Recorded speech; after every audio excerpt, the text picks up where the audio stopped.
Hungry for SVRA action? Well, the best way to enjoy classic auto racing is with a delicious classic from Mission Foods. Green flag your race-watching snacks with Mission's mouth-watering race day recipes. Try some of our tasty tacos, piled high nachos, fresh chips with guac, and more.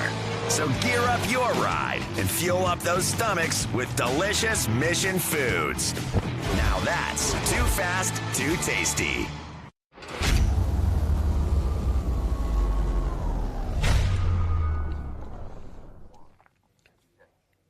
Hello and welcome to NOLA Motorsports Park, the gem of New Orleans here at this point, just outside of the city. We get ready for another fantastic day of racing action for the NOLA SpeedTour. We've got Trans Am on the lineup. We've got Formula cars on the lineup. We've got classic cars on the lineup. We've got everything you can imagine around this absolutely fantastic circuit. As there we take a look at the menu, it is going to be Formula Regional Americas Championship, the second feature race that will be coming up to you in about 10 minutes' time. Then we move on into some SVRA action for 3 races. Then the new JS F4 Series gets their third feature race in at 10:20, and at 12:05, well, that's time for the fun for the Cube 3 Architecture TA2 Series, and then we will wrap up the day with another Formula Regional Americas Championship feature race at 2 o'clock. Stay with us here on SpeedTour TV, and we'll be able to give you all of that action throughout the day. Myself, DJ Clark, along with Ben Sissel and John Phippen, will be bringing you the action. We'll have a couple of guests coming into the booth as well, including Adam Andretti, going to be joining us for the Cube 3 Architecture TA2 Series race. John, the most recent winner last time out for the Trans Am presented by Pirelli Series in Road Atlanta. This circuit has provided a lot of thrills for us over the course of the weekend. Everything has been a little bit interesting. In the TA race yesterday, we saw a couple of incidents. Amy Ruman and Adam Andretti both having mechanical issues that forced them out of the race. And, of course, the fantastic battle between Paul Menard and Chris Dyson, with Dyson finally taking his first victory on the year and inching himself closer and closer towards what could be a 4th consecutive title in TA, trying to be able to eclipse the record set by Ernie Francis Jr. But the big stories in, of course, the TA2 Series coming into this race. Well, Nitro Motorsports looking particularly good. Rafa Matos taking pole position and getting ready to go. But we are getting ready in a few moments' time. We'll be able to head down to pit lane in Ben Sissel, who's going to be able to walk through this Formula grid and give us absolutely everything. Ben, down to you.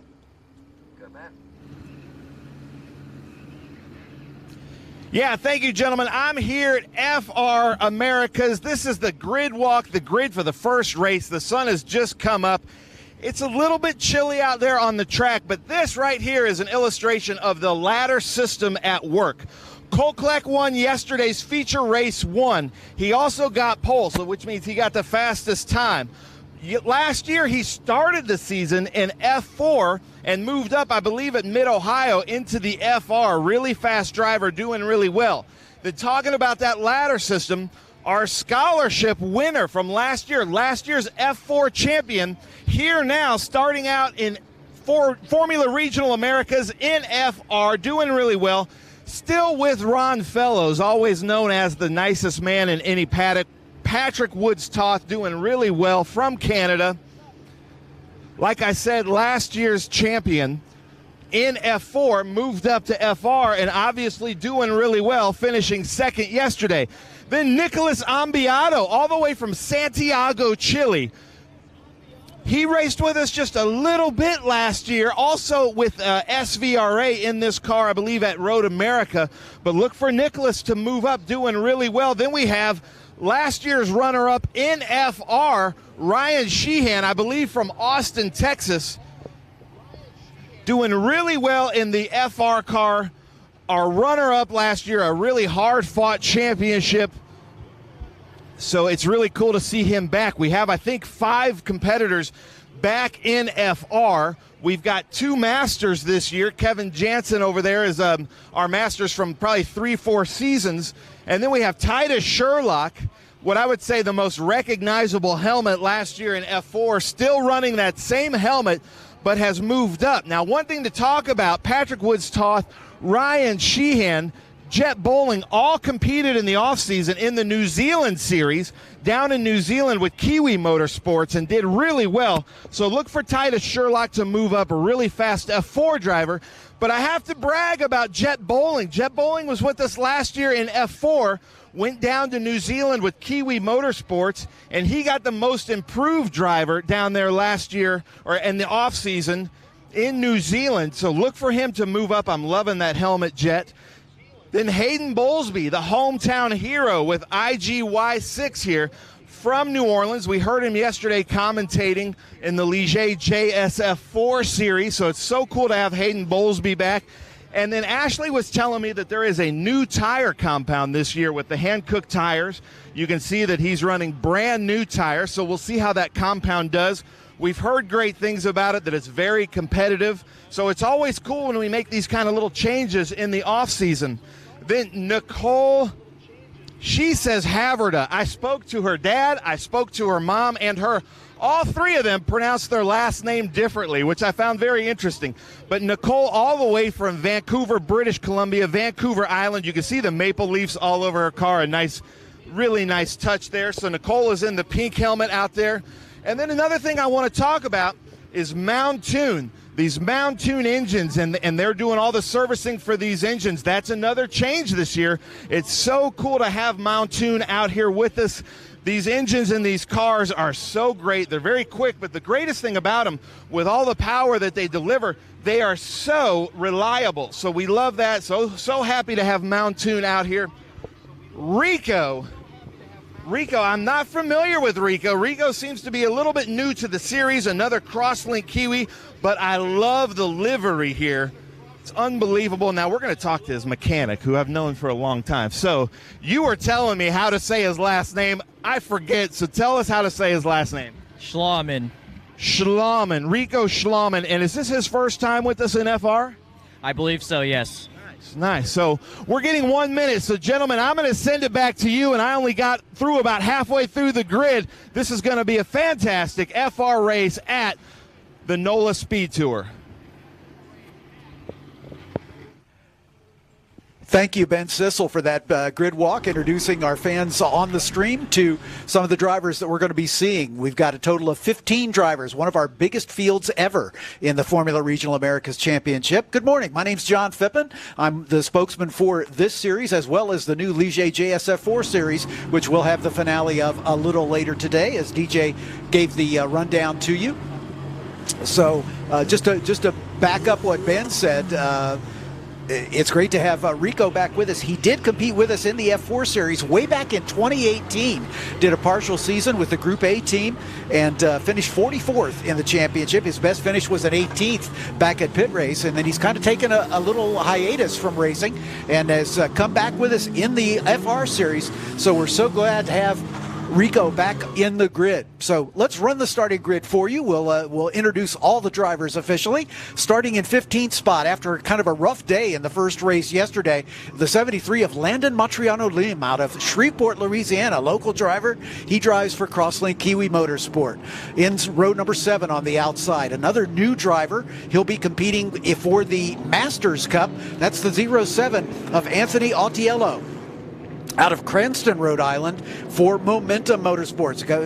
Great to welcome Phil Picard back into our paddock. Next to him is the number 14 of Alex Benovitz from Naples, Florida, for Crosslink Kiwi Motorsport. Kevin Jansen is the other Masters competitor. He's been with us for 3 years running now. This will be his 4th season competing in the FR Championship. He's in number 24 out of Deerfield Beach, Florida for Crosslink Kiwi.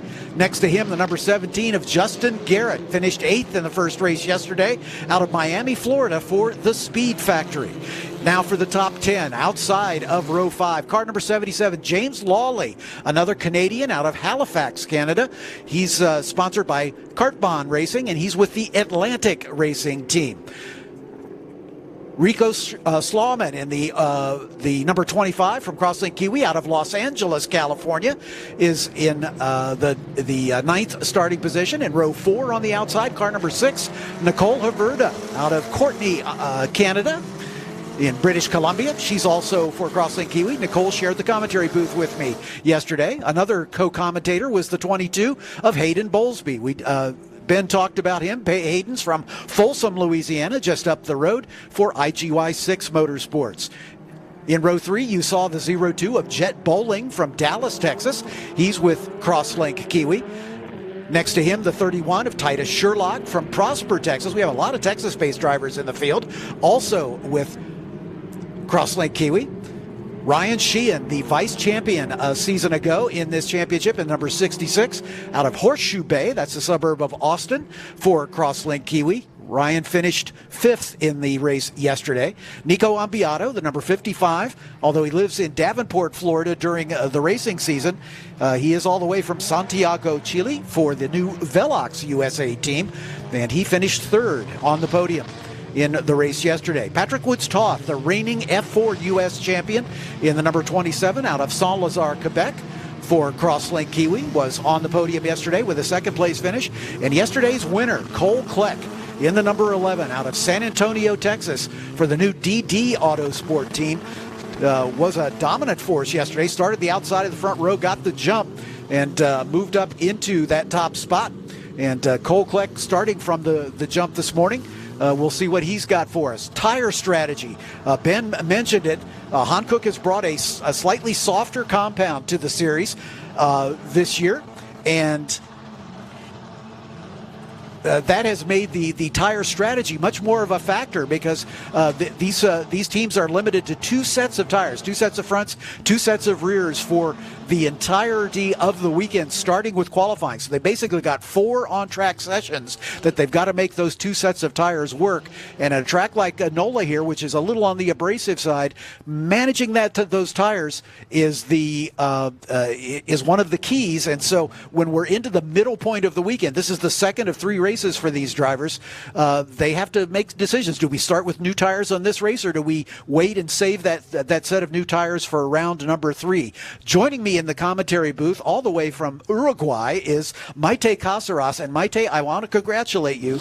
I've been with the series since the inception in 2016. You are the first female to be on the podium, and you've done it twice and came within a hair's breadth of taking a win yesterday. So welcome to the commentary booth. Thanks for being with us. No, thanks to you for the invitation. Really excited to see this FR race. Maybe I will learn some tricks for my next one. Exactly. So Maite obviously is going to be competing with the rest of the JS F4 championship drivers for the chance to win that scholarship. But we are underway, and it looks like Titus Sherlock has gotten the jump, and he is the man at the point right now as this 30-minute race starting from a standing start.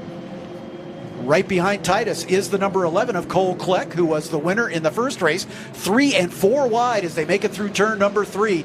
Heading into turn 4 right now, you can see the car's a little squirrely on cold tires. Patrick Woods-Toth going side by side with Cole Kleck. We've got a car off the 25 of Rico Schlauman. Has off into the grass. I think maybe had side-to-side contact with another car. Hopefully Rico will be able to get that car rolling, or we'll have to get the safety car involved. But the battle is at the front. Titus Sherlock and the number 11 of Cole Kleck doing battle. Titus finished just off the podium in the first race yesterday in 4th position. Cole stormed up from about a 6th place qualifying spot to take the win. Right behind Cole is a 3-car breakaway as Nico Ambiato in the 55 is there. Good battling, a 3-car battle just behind them. The 22 of Hayden Bowlesby. Great job for Hayden getting up in the thick of it. There's the 66 of Ryan Sheehan and his teammate Patrick Woods-Toth, who's finished on the box in his first race in the FR car. He's the recipient of the scholarship from the F4 US Championship. And unfortunately, it looks like Rico Slauman not able to get that car refired, so we do have the safety car coming out to pick up the field just in front of the safety car, as that decision was made late. And Scott Goodyear, our race director, the discretion, of course, being the better part of valor, we want to be sure everybody is safe out there, so we have the opportunity to pick up the stranded car of Rico Schlauman. There's a good look at the 73 of Landon Montriano Lim, one of our PMH Diversity Scholarship winners. Landon with a flat left front tire. He has had terrible luck here so far this weekend. So since we have our first safety car period, let's take just a brief moment to thank all of the sponsors that make the stream possible here on SpeedTour TV. Okay, so pretend this is your race car. It's on the trailer, and you have an accident. It's always a little hectic at the beginning. Oh, it's all good. You're fine. No worries. No worries. It's good. Yeah, not so fast. Standard insurance won't replace your race car, whether it's in the trailer, in the paddock, in the garage, or the repair shop. But at Hagerty, we can protect it for what it's really worth anytime it's off the track. No matter what or where you race, offer less than a set of race tires. Hagerty, let's drive together. The NOLA SpeedTour returns to Sonoma Raceway April 19th through the 21st, featuring the Trans Am Series presented by Pirelli Western Championship, the Sportscar Vintage Racing Association, Historic Trans Am, the Toyo Tire 2.5 Challenge, PSSA, International GT, and Saturday you can take part in the Hagerty Cars and Caffeine Car Show. You do not want to miss the Sonoma SpeedTour April 19th through the 21st. For tickets, simply go to speedtour.net. Once again, behind the safety car for the first couple of laps here, as we have Rico Schlaumann and Landon Montriano Lim, who apparently got together. Titus Sherlock taking the lead from his qualifying position, started all the way back in. For Titus, I'm going to guess that he's on fresh tires for this race. Some of the other drivers might have taken the gamble and gone with the second set. How did you guys allocate your tires for the weekend? Well, we have two sets of new tires for quali. Usually we use it, and then we have a spare set for the races. We tend to manage depending on the strategy, where we are starting. Obviously, if you're going from the front row, you put on race one maybe the new tires.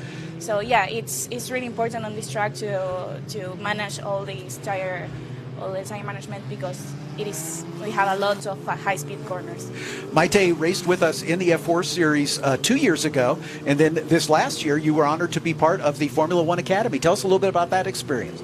Well, it was a really great experience. We knew that I was going to really high level, and I didn't have the race experience as I would want to go there. But definitely racing in Europe was a big one for me. I learned a lot. Really, I can tell I improved a lot of my driving. Tire management also was a big one there in Europe. Different tracks. So yeah, a lot of things getting from that, and now I can use it on this race. I've watched a couple of YouTube videos, and you're a bit of a celebrity in your home country. we can say that.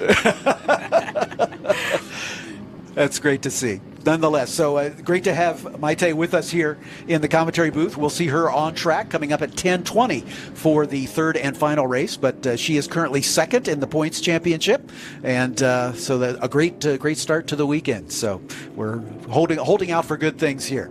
So Titus Sherlock is your leader. Cole Kleck, yesterday's winner, in second. Nico Ambiato in third. Hayden Bowlesby in fourth. That's a great start for Hayden. Ryan Sheehan in fifth. Patrick Woods-Toth, who started on the front row, shuffled back to sixth in the early going. Patrick is a very measured driver, and I think you'll find he'll find something to get him toward the front before the end of this race. Jet Bowling in the 0-2 is seventh. Nicola Verda in the 6 is eighth. James Lawley is ninth, and Alex Benovitz in the last points paying position. But clearly it's very much early days. We're only working race lap number 3, sadly, behind the safety car. Kevin Jansen, Justin Garrett, and Anthony Autiello are through 13th, and Rico Schlaumann is being hooked up by the course workers to get him towed back into the pit lane. So apparently some lasting damage on that car, and the same for Landon Montriano Lim. Just a really tough weekend so far. Landon's been taken out in the first race with contact, and the same situation here on the first lap. So he's got a little uphill struggle for the final race of the weekend. Coming up later this afternoon, these drivers will be back at 2 o'clock for their third and final race. Safety car coming into the Bennett Bridge Hall S's. We'll keep an eye on the lights on that safety car to see if they pop out. It looks like the course workers are pretty much done recovering Rico Schlauman's car. So we'll see if we're going to be able to get a restart or if we're going to have to go around one more time behind the safety car.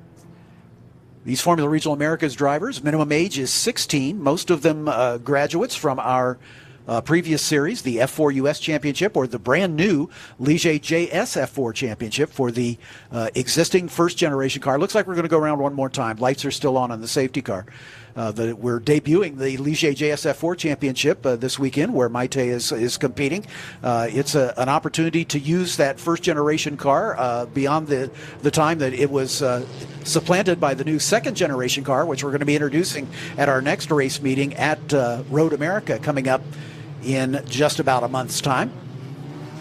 But the JS F4 16 has served us well since the championship began back in 2016. So this is our 9th year of competition in the F4 championship. FR joined us in 2018 with this Formula 3 basic car with the turbocharged Mountoon provided Honda-based power plant, the K20R for the FR series.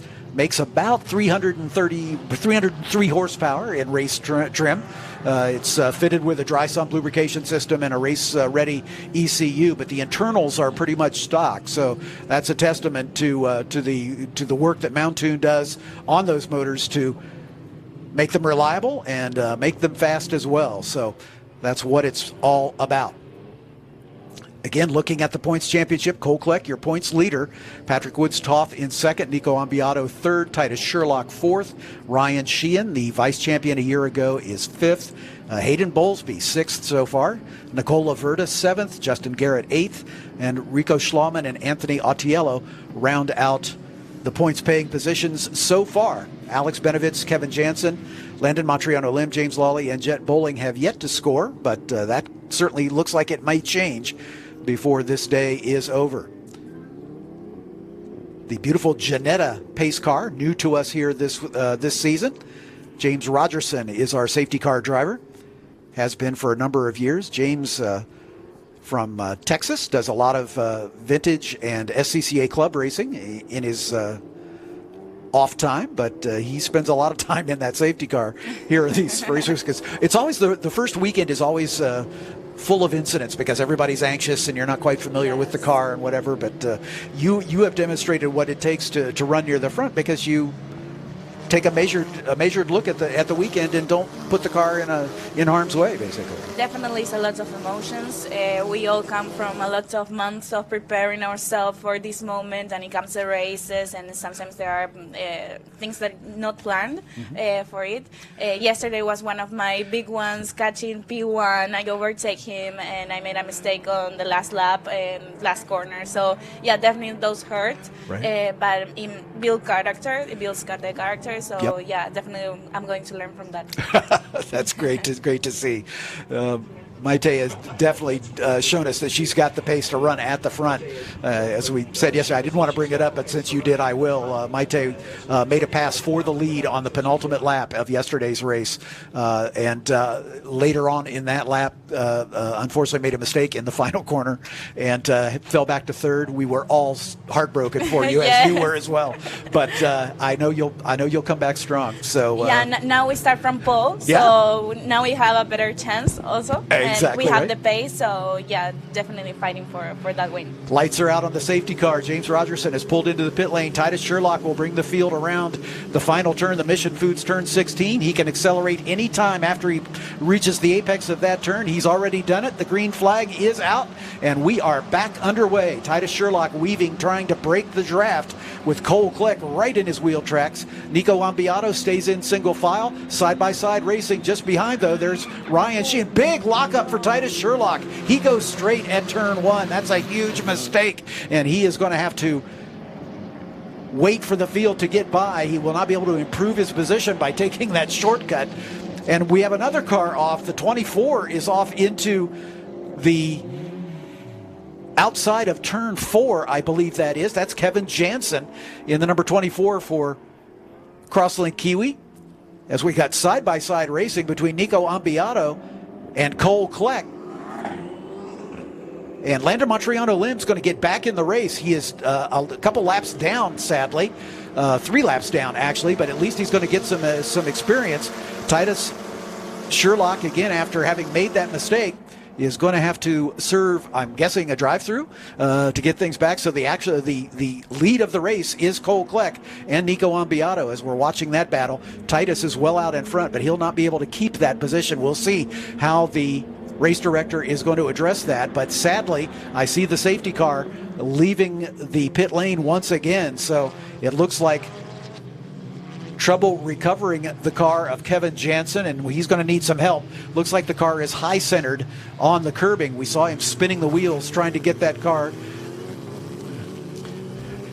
We're going to get a replay of the mistake Titus Sherlock made on the restart coming into turn number 1. You can see he's leading the parade. He's going to leave that braking just as late as he possibly can. Might have had the brake bias a little too far forward, I'm thinking, because those front wheels really damaged as he locked them up and made the decision to bail out rather than try to make that turn, and took the shortcut basically straight down what would be the drag strip. So clearly he has had a problem, and we saw just as we went to the safety car period, there he goes, as he is just coming by. He'll be at the back of the field, but he pulled off into the grass there. Perhaps instructed by Scott Goodyear, our race director, to give up that advantage that unfortunately he threw away. The brake bias is adjustable on these cars, Maite, and is that something that you adjust throughout the course of a lap, or do you get it set to where you're comfortable and leave it alone? It depends on the driver. Usually, yes, we set it on lap by lap, or depending on how is it going, how you feel the tire. Obviously, behind a safety car, tires cool down a little bit, so maybe he will need more tire pressure for it. Sure. Yes, and we can adjust it every time. Usually when we have tire degradation, we tend to go a little bit backwards. If it's something we are locking on the front, yeah, we definitely can change it. We do it, and it helps a lot on the lap time. We also have another car in the pits, the 14 of Alex Benovitz, as Alex is in the pit lane talking to his crew, so clearly some sort of issue with his car as well. So we've got some problems with getting all the cars to the finish here, as Benovitz dropping down the order, now being shown a lap down, as is Kevin Jansen. Landon Montriano-Lim, unfortunately, 3 laps down, and Rico Schlauman did not complete a lap, so he will finish 15th.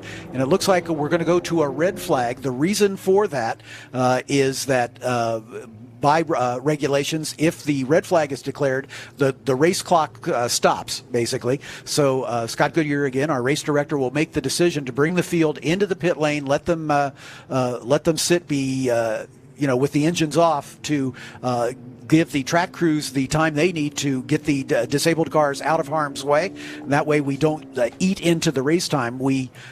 All our races are timed races. They're based on time elapsed rather than a number of laps. So this way we get maximum track time for all of these drivers.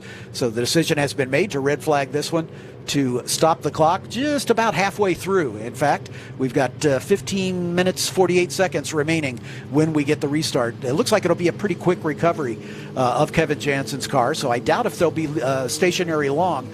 But again, you experienced that in your race as well, Maite. Does it change your mindset at all when you have a red flag? You have to kind of psych yourself up again for that restart? Yes, it's a good moment to think, to talk to the team sometimes with the radio that we have, your weakest points, or where you can push more, or how is the car balanced. So that is something we talk with the team, and we help on that.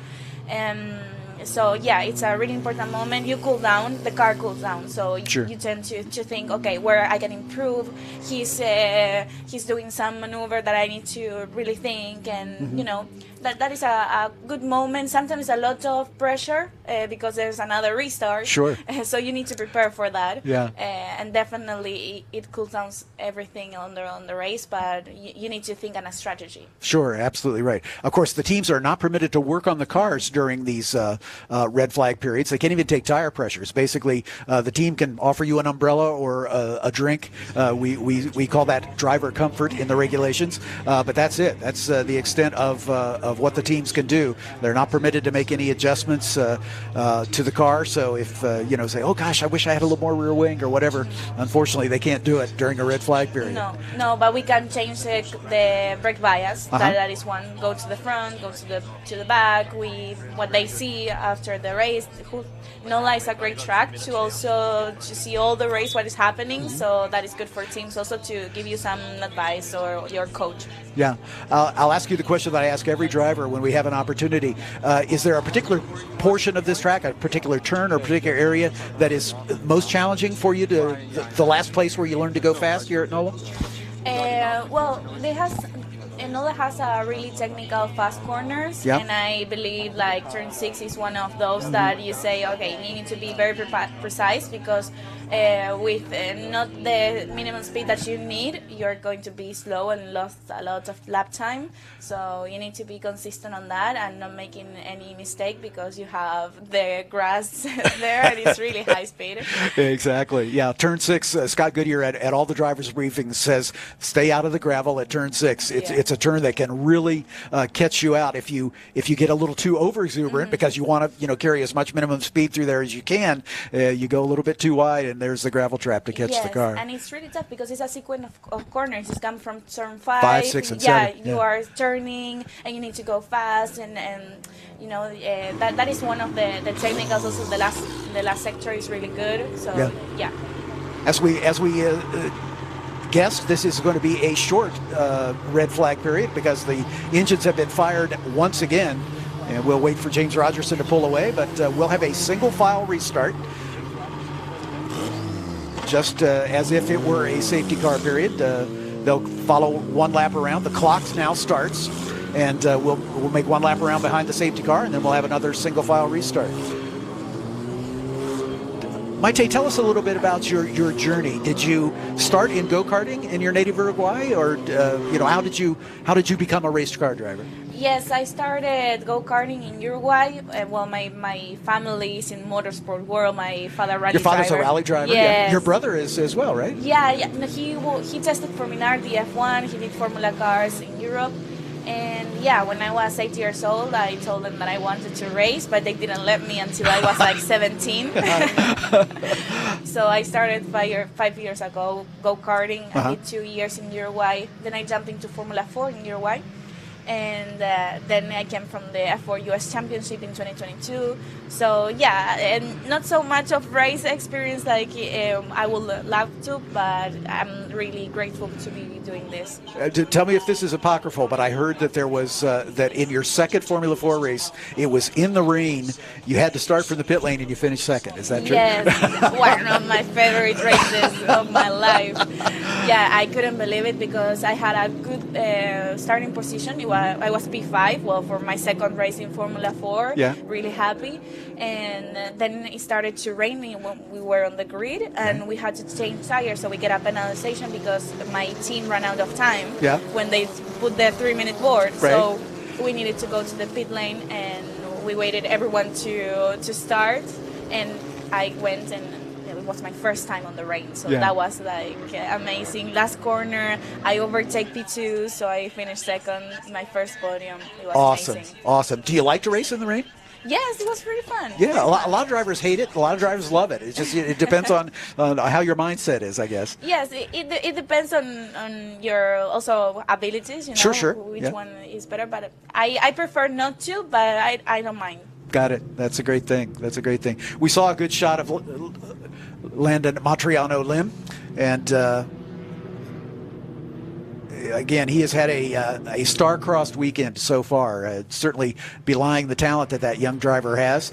He was the winner last year of our Omologato Perfectly Timed Pass Award, which is a new award that we awarded at the banquet last year in the F4 banquet for the driver who made up the most positions from his qualifying position to his finishing position over the course of the season. And Landon won that award, 64 passes overtakes. And interestingly, he never got into the top 10. So all of that was just outside the points paying positions. And Landon won that award. So we're hoping for better things for him. But he's had some issues here so far. Let's see if we can get through turn one, guys, as we head down toward the first turn. Cole Kleck leads the parade. A battle for third. Hayden Bowlesby having to be just a little defensive as he's got Patrick Woods-Toth now right behind him. But it is Cole Kleck at the front through turn number 2, down toward turn 3 now. That sweeping left-hander, those back-to-back, what we call a horseshoe turn or a hairpin turn, gives a great opportunity for passing, because if you can hang on the outside of the first one, that'll put you on the inside for the second one. So we see just a brief shot of James Lawley in the 77 as we head into turn number 5. The cars are coming up to that turn 6 that we talked about right there, and you can see that gravel trap right to the outside. If you get up too high on those gator teeth, you are pretty much beached for the rest of the race. There's a good shot of the number 6 of Nicole Averta. She's one of the Crosslink Kiwi drivers, the only female in the FR field. Maite is the only female in the JS F4 field here this weekend, but she's had great success. Nicole did well. She finished in the points in the first race, finishing in 7th spot. As Hayden Bowlesby holding off Ryan Sheehan. Hayden, the local driver, local team from just up the road in Folsom, Louisiana. He's a great story. He's the most experienced driver in our field. He raced with us for 3 years in F4 and then has had 2 seasons with us in the FR Championship. And he is working toward the sharp edge here, potentially in a podium position. And that would only be his 2nd podium in his career. We've got a side-by-side race for the lead as Cole Kleck and Nico Ambiato going after it. Kleck guarding the inside, 3 wide now as Hayden Bowlesby thinks about going down to the inside. Sorry, that was Patrick Woods-Toth who jumped down to the inside. I said he's a measured driver. He was back outside the top 5 after the first lap, but now he is right there battling for the podium spots. So it's Kleck, Ambiato. Ambiato's going to try to do that outside pass. Cole Kleck making that car a little wide, running him right to the edge. Kleck on the inside, Ambiato on the outside. There's Patrick Woods-Toth to pick up the pieces if these two come to tears as they work their way out of turn 4. No change in position, but good racing at 1, 2, 3, 4, 5, 6 car breakaway at the front of the field. This is the kind of racing we like to see with 8.5 minutes remaining. Hayden Bowlesby just outside the podium positions in in the 22 car in 4th spot. But 8 minutes is a lot of time yet to go. You can see this track is pretty bumpy in places. It's not one of those billiard table smooth tracks that we race on occasionally. We race at COTA, for instance, which is a Formula 1 grade track. But this one is FIA grade 3, and certainly a track that is worthy of the competition of these drivers, but you can see they have to work on the bumps, and that changes the car setup as well, Maite. The shock adjustments are very critical for a track like this. Yes, definitely. You need to see where those bumps are. You see it on the track walk, or maybe as soon as you get out on the first level of the track. It's important to see that so you can take the best line to avoid them. Understood. Again, a great battle at the front. Cole Kleck guarding that inside line. Nico Ambiato deciding to stay wide. And again, the battle behind between Sheehan and Bowling and Hayden Bowlesby is a good one. Ambiato tries that move again. This time he made it stick on the outside of turn 3. Let's see if he can hold on to that lead. He's got a nose, that was turn 2, excuse me. He's still got a nose ahead, and diving down to the inside is Patrick Woods-Toth. What a brilliant move as those two went side by side. He saw the opportunity. Cole Kleck got off in the marbles, and that cost him a little bit of momentum. Now let's see if Hayden Bowlesby can capitalize on that as he is up there battling at the sharp edge. Cole Kleck in second. Patrick Woods-Toth, your new leader, but Hayden Bowlesby in the podium positions. As it stands right now with just under 7 minutes remaining, Woods-Toth, after taking the lead, has begun to stretch his legs just a little bit. And sadly, the safety car is standing up once again, as we must have a car off somewhere just outside our view. So we'll sort that out here in just a moment, just as Patrick Woods-Toth we'll get a chance to see the replay of what brought us to the problem.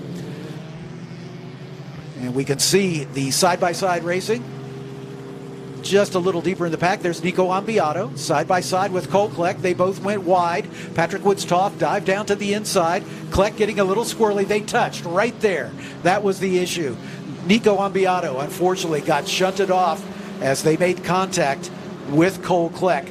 And that's the reason for the yellow. I'm guessing there is some suspension damage on that car. It looked to be kind of a light touch, but it doesn't take much to break a suspension arm on these cars. So once again, we're going to have to slow down behind the safety car. Goodness gracious, this has been a stop and start race.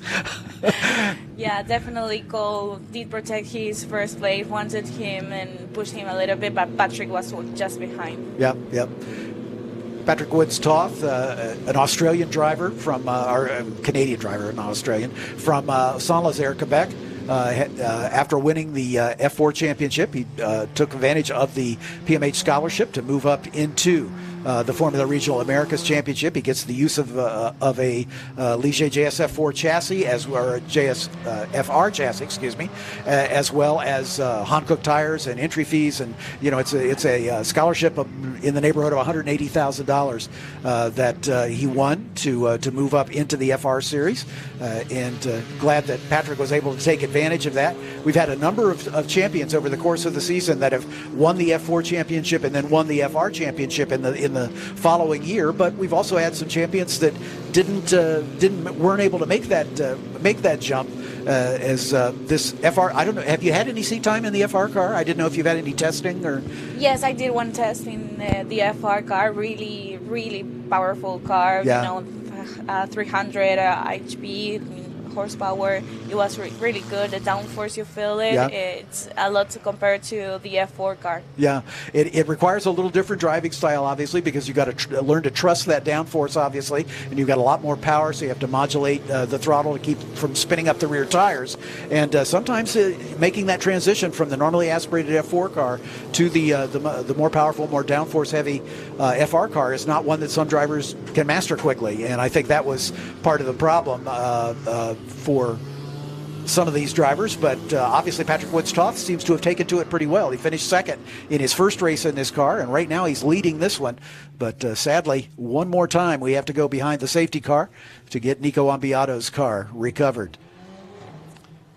So Woods-Toth is your leader, Cole Kleck in second, Hayden Bowlesby in third, Ryan Sheehan in fourth, Jet Bowling in the fifth spot, Nicola Verda sixth, James Lawley seventh, Justin Garrett in the eighth spot, Anthony Autiello in the ninth spot, and Nico Ambiato still being shown in 10th, but he will not stay there. Titus Sherlock, after that mistake into turn one, currently being scored in 10th, and we're going to red flag again, as the hope is that we can get one flying lap in at the end of this race. With about 3 minutes remaining, I think the hope for our race director is that we can send the cars out and get one more race lap rather than having to end under the yellow. Nobody wants to end a race behind the safety car, and so the decision has been taken by Scott Goodyear to slow the pace down once again.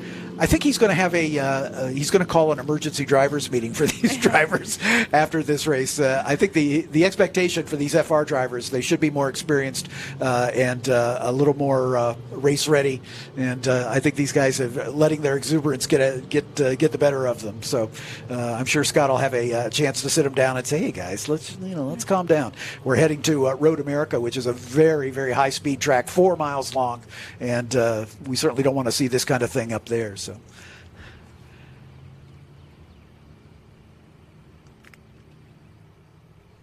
Field coming to a stop here on the pit lane as we're keeping an eye on the recovery work from the safety crew. We'll put the spyglass on them, and they are at the scene of Ambiato's car, and hopefully it's a flat tow rather than requiring a wrecker. Although we do see the wrecker down there. It may be, if the suspension is damaged enough, they'll have to lift the car to bring it into the paddock area, and that looks like that may be exactly what's going on here. Again, the most what seemed like kind of a minor touch, unfortunately, can cause a premature end to the day. And these drivers have one more race to go later this afternoon, so the crews are going to be busy getting ready for the 2 o'clock start of race number 3. We're excited to go to a couple new venues here in our racing for the FR Series, in addition to our sort of standard group of NOLA and Road America, Mid-Ohio, New Jersey, and Circuit of the Americas for our season finale. We're adding the Indianapolis Road Course coming up in our 3rd venue, and we're heading north of the border to Canadian Tire Motorsports Park, the track formerly known as Mosport. Our F4 cars have run at both of those venues in the past, but that'll be the first time that the FR cars have raced at Indy and at Canadian Tire Motorsports Park, as we can see some of the wildlife here in New Orleans. What a beautiful city, great city to eat in. The food here is just divine. It's always one of my favorite stops, just because we can find some great places to eat. Definitely, I'm surprised about the food. I never came here like to especially eat out. So yeah, really good. Indeed. What do you are you able to spend a lot of time in your home country, Uruguay, or are you pretty much here in the U.S. all full time? I'm pretty much in the U.S. For this season. Obviously, it's the main goal to be with a team, prepare the car, be in the scene, train hard for it. So yeah. Mainly here in the U.S. Got it. So do you get a little homesick? Do you miss? Yeah, a little bit. I'm not going to lie. Yeah, I understand. Okay, let's see what we've got here. Woods Toth in the lead, and this is going to be a one-lap sprint to the finish. Cole Kleck showed in the first race, after starting, I think, on row 3, got himself to the front almost immediately on the first lap. And so he's going to be a force to be reckoned with. Hayden Bowlesby, looking for only his 2nd podium in FR competition. He had a podium in F4 back in 2021. He finished 3rd at Brainerd. We raced there that year. And he had a 3rd place finish at Road America a year ago in the FR Series. And again, a short red flag period. Again, this is a tactical move by the race director to maximize the number of green flag laps that we have. So that's the reason for the stoppage. And the car's being fired up, and the determination is made. We're not going to have enough time to get around behind the safety car and to restart the race, so it's been declared official. Ladies and gentlemen, Patrick Woods Toth will take the win. Cole Kleck in 2nd, Hayden Bowlesby in 3rd, Ryan Sheehan, Jet Bowling, Nicola Verda, James Lawley, Justin Garrett, Anthony Autiello, and Nicholas Ambiato will still get the last point. I'm going to run down to the podium to interview our top 3 finishers. Maite, thank you so much for being with us, for your commentary, and best of luck in the race finale coming up later this morning. Thank you so much. It was really a pleasure. Really fun race, but chaotic also. So, yeah, thank you so much. All right, we'll talk to you later. Thank you. I'm going to hand it over to Ben and DJ as I head down to the podium, and they'll wrap up this race for you.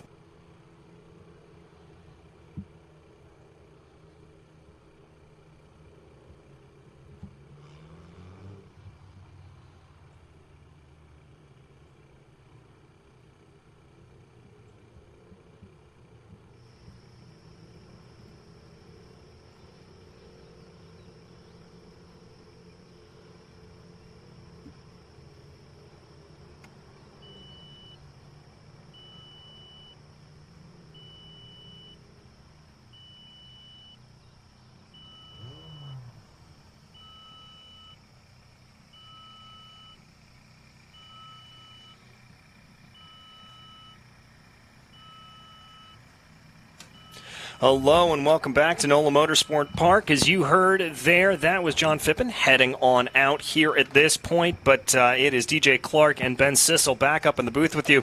As you saw, Patrick Woods Toth ending the day on the top step of the podium. Cole Kleck and Hayden Bowlesby able to round out your podium. Again, a pretty strong day there for the Crosslink Kiwi Motorsports with Sheehan, Bowling, and Harvada there in P6. James Lawley in P7, then Justin Grant, Anthony Otello, and Nicholas Nicholas Ambiato rounding out your top 10. And what was a little bit of an affected race there, but when we saw the racing on the track, it was pretty spectacular, just as you would expect it to be. I got to give it up, though, for Patrick Woods-Toth, and I know Ron Fellows has been working with him for a long time, and just like Ron Fellows, he just takes what he's given.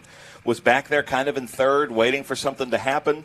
He saw it open because the 1 and 2 were going at it so much. He took the inside, and then 2 corners later, the race was over. So he just always finds a way to make it onto the podium, and usually the top step, does Patrick Woods-Toth. Yeah, he certainly does, as we're about ready to roll through some highlights here at this point of the previous race. So let's go ahead and check those out here at this point.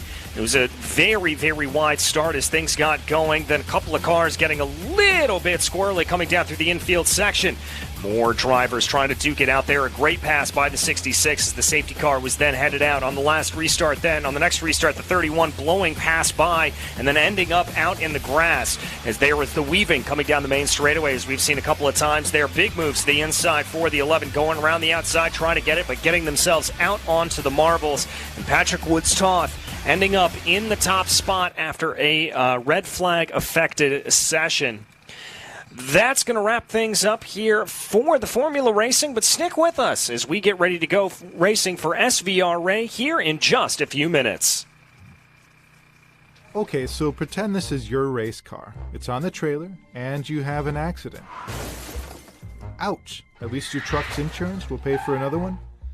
Yeah, not so fast. Standard insurance won't replace your race car, whether it's in the trailer, in the paddock, in the garage, or the repair shop. But at Hagerty, we can protect it for what it's really worth anytime it's off the track.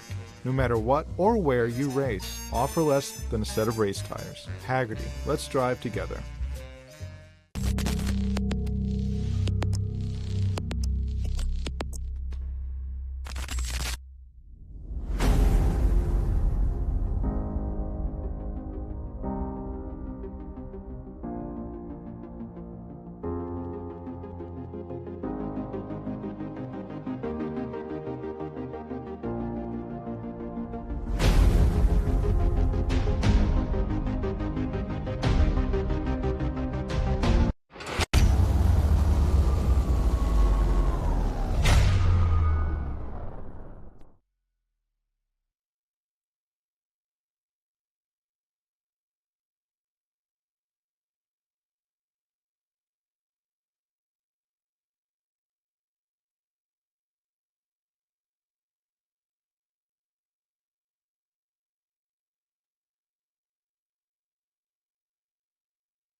Welcome back to NOLA Motorsport Park. DJ Clark up here in the commentary booth alongside Ben Sissel for the 2024 NOLA SpeedTour as we get ready to send out groups 5, 7, 9, 11, and the F4s here around this fantastic New Orleans circuit for SVRA action. And Ben, yesterday we saw some pretty good racing from these cars. Got to imagine we're going to see some more here today.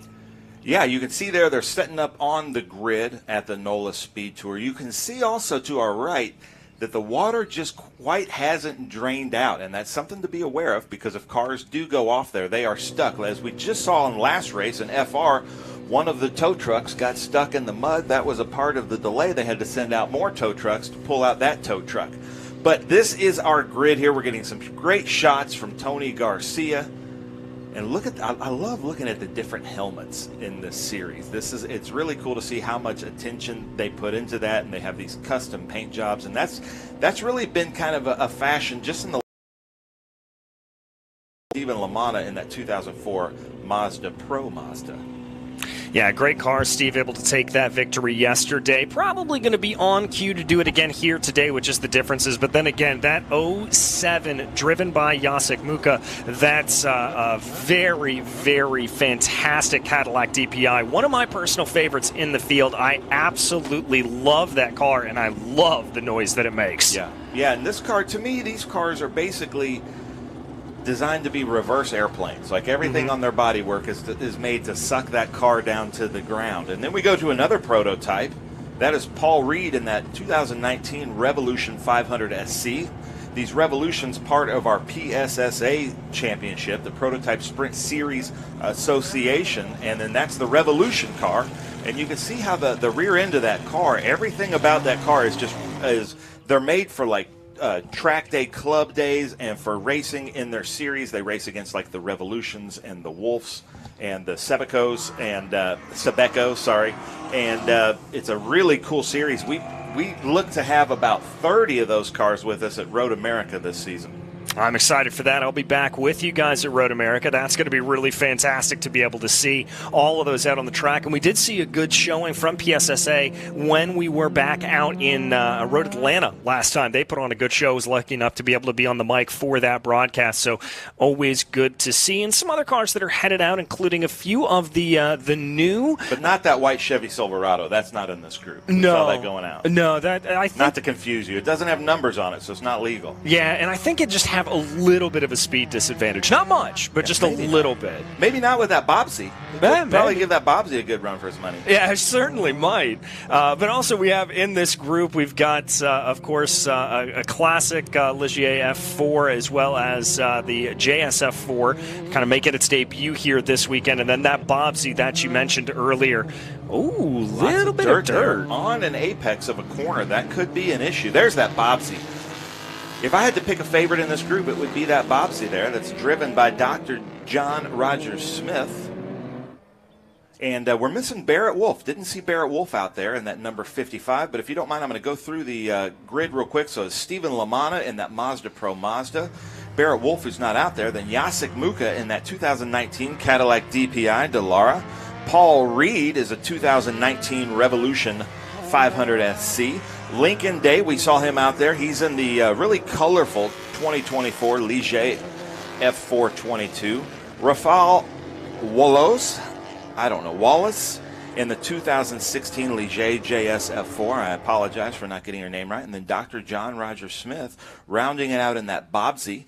He is in a Group 5B car, just based on how we have to grid the cars, he is at a huge disadvantage. And then there's that white Chevy Silverado, not getting any information on the driver there.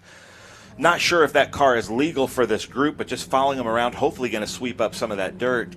Oh, that's a GMC. I was way off. Oh, sorry about that. I'm sure you can yell at me in our comment section here on SpeedTour TV on YouTube.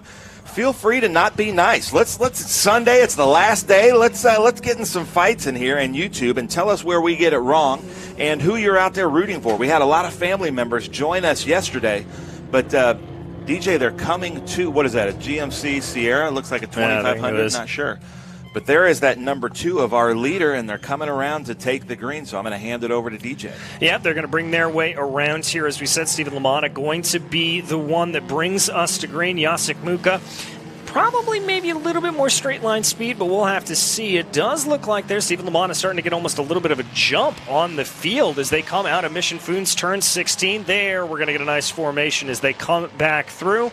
All eyes go towards the flag stand as the green flag flies, and we are racing here at NOLA Motorsports Park. And look at that, Jacek Muka able to get the lead here at this point. The Revolution also being able to get on past that Pro Mazda here at this point. Muka going to be able to take the advantage. The Revolution there of Paul Reed, that will slot into second. And Stephen LaMotta going to lose 2 positions. Yeah, we're going to have a great race here now because Stephen LaMotta should be able to, just with the way the track layout is and that open wheel, should be able to get up there to the front. But I think just kind of thought better of it in a drag race. He's going to lose every time in a drag race to that Cadillac if Jacek puts it on, and same with that Revolution. But then they should have kind of an advantage coming around here. You see everybody kind of missing that apex, knowing that dirt is there, and that's why we do these pace laps as we look at Dr. John Roger Smith coming around in that 334 Bobsy. Yeah, and he's just, as you said, sort of trundling along at the back of the field. He's on a Sunday drive here at this point. Everybody else with a little bit more downforce, they're going to have to be working the cars. And we talked a little bit earlier about that Cadillac. We talked about it yesterday, that it's going to take a couple of more laps to get those tires really up to temperature. So watch for Jacek to take it back a little bit on these opening laps. But I've got to say, with all that in mind, he looks like he's starting to hustle a little bit. But this twisty section of the track here, these fast-flowing sweepers, and as we see Stephen LaMotta starting to work on the back of that Revolution, this is going to be the area where the open-wheel cars start to fly. Now, I do have to take offense to what you said about the Bobsy. Is not on a Sunday drive. I'm a low-horsepower driver as well, and 100 miles an hour in that Bobsy probably feels way scarier than 150 or 180 in that Cadillac. Yeah, it probably does. Get a few more shakes and shimmies there at that point. I've always been a more high downforce guy, so you've got both sides of this coin here up in the booth. Here it comes, though, the battle for first. Take it away. Yep, there it is. Oh, but there the top line speed of the Cadillac for Jacek Muka. That's going to be able to power him away from Stephen LaMotta here at this point. And look at that, Paul Reed going to be able to use the straight line speed of the Revolution to get back by the Pro Mazda. We certainly have an interesting little race on our hands here at this point. We sure do. Paul Reed, I don't believe it's Paul Reed Smith of Paul Reed Smith Guitars, but Paul Reed Smith does race, so it might be him. That's the number 2 there, Stephen LaMotta. And look at this, so you can see where the it's basically handling versus horsepower in this battle here. And it's not to say that these Revolutions don't handle, but these open wheel cars can just rotate like nothing else out there, especially with the downforce that he has and then the driving ability. Stephen LaMotta is a very good wheel on the car. Yeah, he certainly is. And you mentioned that ability to rotate through the corners, and a lot of that is just down to weight itself. I mean, there's less body parts. There is less things on the car than either of those prototypes up in front. So as a result, that Pro Mazda going to be able to rotate a little bit more. Now, this is Rafa Walls here at this point in one of those Ligiers. Great sound coming off the back of that car. He runs in 4th place right now, a little bit removed from this battle. Yeah, which he should be. He doesn't have a dog in this fight. This is mixed group racing, and those F4 cars with the Honda Mountain tuned K20 engines just a little bit behind. And then there is Lincoln Day back there. Now, Lincoln Day should be able to keep up with this F4 car because I've been hearing that those cars are so much faster than the older F4 cars, as we see here in this 27. But for something's happening with Lincoln Day, falling back, or maybe he's just out there just trying to get open track to test the car a little bit more. Yeah, it is there as we see. That is LaMotta able to once again get the run on Paul. Yep, and there it is. LaMotta able to get the run off of Mission Foods turn 16 and then fighting back again. That's going to be Paul Reed in the Revolution. And I can't tell if that's head buffeting or Stephen LaMotta. He may be a little frustrated. Yeah, there's Lincoln Day, as he would be, because he's doing everything right. But when you put the loud pedal down, and somebody else just has twice the horsepower, there's really nothing you can do. And because he's probably not used to racing cars like this, he's a Group 9 car, usually not on track with Group 11 cars. It's got to be really frustrating because he's usually at the top of his field in Group 9. And there is Lincoln Day from Wyoming. Beautiful livery on that car. We do have a couple of the new Ligier F4 cars here with the halo, but that's the first one I've seen with actually a livery on it. And the lines of that car, and I love how the livery kind of accentuates the lines of that car. Yeah, it really does. Those 3-4 stripes and that sort of pinkish orange on the side, really nice. And I don't know about you, Ben, but I always like to see purple on a race car. It always pops a lot, and it's always something really, really that catches my eye. Yeah, you know, and as being somebody that takes a lot of photographs and video, and I'll always have people in the Trans Am series or the SVRA series, or how come, you know, our car's never in video? And I'm like, well, it's white. You know, do something with it. And that's exactly what Lincoln Day has done here, because a lot of the cars either stay at the carbon fiber black or just white. And speaking of the revolutions, I just got a text yesterday from Jason with PSSA that they have created a car that looks like the Batmobile, and it's a perfect look for that, because you look at the back of that, it kind of resembles the first Batmobile, so it's really cool. And there's Stephen LaManna going to try to get it, but that Revolution, as soon as he can put that pedal down, is going to have the power. So this is going to be a really neat battle, but I've got to give it off of Rafal back there in that number 27 to be able to keep up with these cars, especially that Group 9 car. That means basically from now until the Mission Foods Complex, now it comes into the hands of these open wheel cars. This is the part where the open wheel cars can catch up, but then that long drag race back. But you can see LaManna trying to get on the inside here, because he does have the advantage. He's got the handling and, like we were saying, the rotation. Yep, he's going to bring it down through, that's, I believe, turn 3, and he's finally going to get that pass done. Now, the question's going to be is now that he is free here of Paul Reed, is he going to be able to stretch his legs enough to be able to prevent that fight back that we've seen going down the fast sections of the track? That's that sort of balance of performance weighing back and forth that these cars may make similar lap times, but obviously not balance of performance being put here in SVRA, but the concept of balance of performance makes similar lap times. You just make it on different points on the track. So now as they come through, and you'll notice I moved all the signs this morning, came out here about 6:30 in the morning to move the signs for better camera placements, but we're in the Bridge Hull Bennett S's, or the Bennett Bridge Hull S's, which is really a really cool rhythm section. If you get to drive this section, there's one of the signs.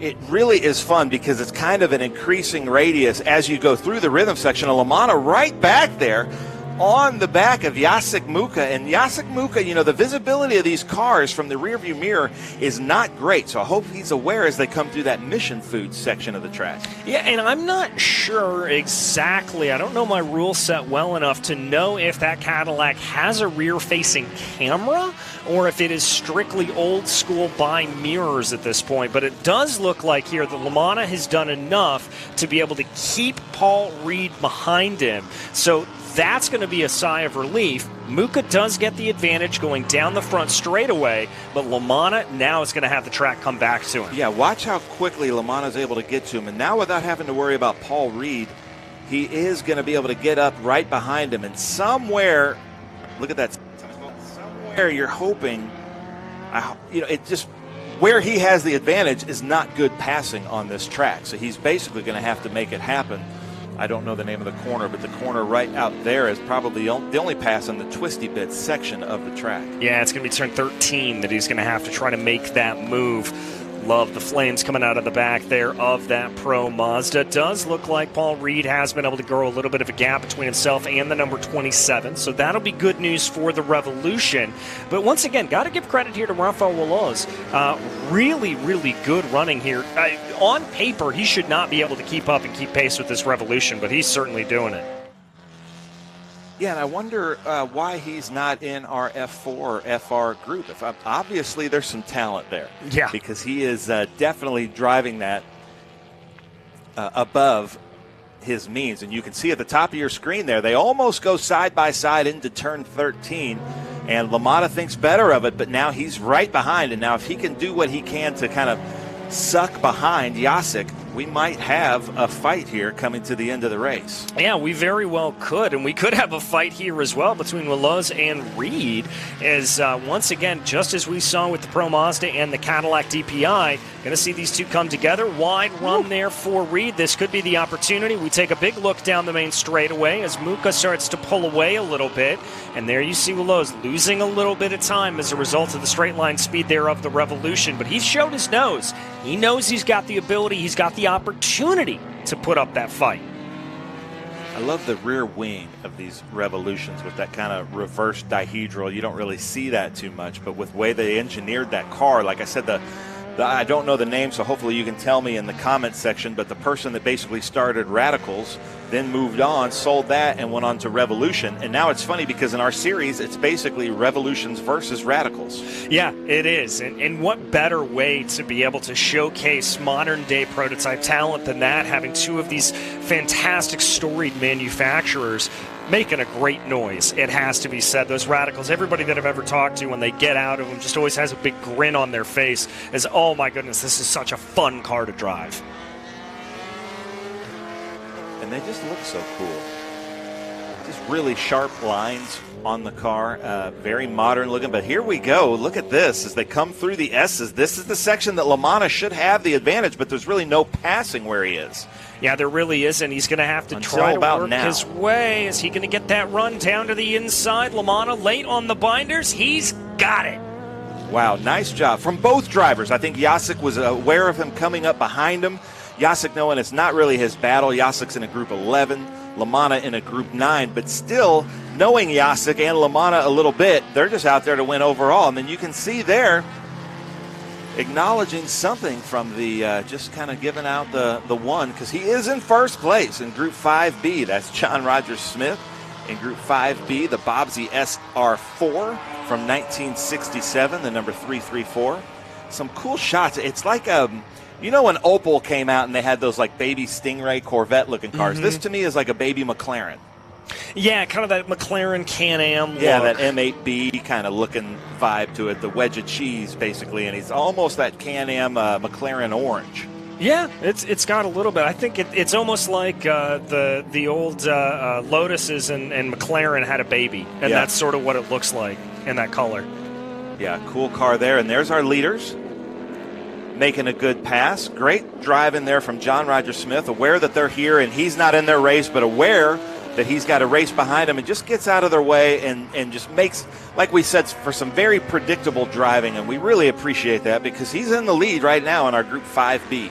And that's a really scary thing to do when you're in that position, when you are that driver, to have the wherewithal to recognize that, because you know these cars are closing down on you like a train with a full head of steam. You know how quick they are, and it can be very tempting to psych yourself out a little bit. And so for him to be able to move out of the way like that, give them the time, recognize going into turn 6 that I can get off to the inside, lift off, not compromise myself too much. It's just great heads up from John Rogers Smith. And I have to give it up for LaManna, too, because a lot of times you can get impatient in these races and know that you've got the faster car, but the other car has you beat in one section of the track. But to just stay with it, don't make any unpredictable moves, don't take any big gambles to make that pass, because we see Jacek trying to get right behind him. So if Jacek can keep behind him coming through the Mission Foods complex, he'll be able to take that back. But he just was able to build up a head of steam enough, LaManna is. So LaManna has to be perfect from about now until the Mission Foods section to keep Jacek behind him. Yeah, and that's what's going to be playing into LaManna's head here. He knows he needs to maximize through this interior section and down through the Bennett Bridge Hall S's. If he makes a little bit of a mistake, that's the opportunity that Muka needs to be able to pounce. The other thing here that Muka's going to have to take into consideration is he is going to be getting dirty air off the back of that Pro Mazda. And while it doesn't generate nearly as much downforce as that Pro Mazda, as that single-seater, it's still generating downforce with all the bits and bobs on that car. So he's going to have to lift. He's going to have to alter his line a little bit if he wants to stay close. Yeah, and speaking of that, though, Jacek Muka races one of these cars that LaManna is in, and he's got a DPO2, I think, and he's got a couple Group 9 cars. So the knowledge that Jacek has about the car that he's competing against, even though they're in different classes, is probably better than anybody else out there. So he's going to know where to be able to take this car and where he's good and where the other car is good. More than LaManna is, because I doubt LaManna's been in a car like Jacek has. Yeah, you're exactly right. And I think here for Muka, that's just going to add to his overall experience, his overall ability to make those kind of moves, because it's not just about knowing the driver in front of you, as you said, but knowing the characteristics of the car absolutely crucial as well to be able to take advantage of where that car is not as strong as yours. So here he is. I think he was able to get just enough of a lead to keep Jacek behind him. But you can see there when a lot of times they hit the brakes to make sure they've got brake pressure. And you can see there he got a little bit too hard on it when he did tap the brakes. And he went a little bit to the right. And then there's Jacek. So this is kind of like the last chance. Now watch how these cars rotate differently. And the line that they can take. When they have the open lane, they really can take different lines. And now watch this rotate. And I've been noticing that here, he didn't do it, but the Revolution was going through the mud, so they've compacted that mud enough to kind of keep traction, but that's not the optimal line for that corner there. They're going around the mud. Yeah, they're trying to avoid it. The other thing I noticed there when you were talking about those lines coming down through turns 2 and 3, you noticed just how much more planted that Pro Mazda is. It looks like it is absolutely stuck to the track, whereas Muka, there's just a hair of well, let's call it skittering across the surface. It jitters across the surface a little bit, particularly as those rear tires search for grip. You can see here as they come through the Bennett Bridge Hall section, my favorite section of the track, and you can always tell what kind of car people drive when they tell you their favorite section of the track. So I am a slow vintage sports car person, so that's my favorite, and the Group 6 guys love the long straightaway. And I'm a big fan of that infield section, the rhythm section, because that's the hardest for me. Coming from a high downforce background, that's what I really enjoy. And so it's not the part of the car where the car feels alive the most, but it's the part of the track that I have to put the most effort in because I'm not going as fast and there's not as much downforce going through there. So I'm hearing white flag next time by. So we're at about 1 3/4 laps left of this race, which has been a fantastic race.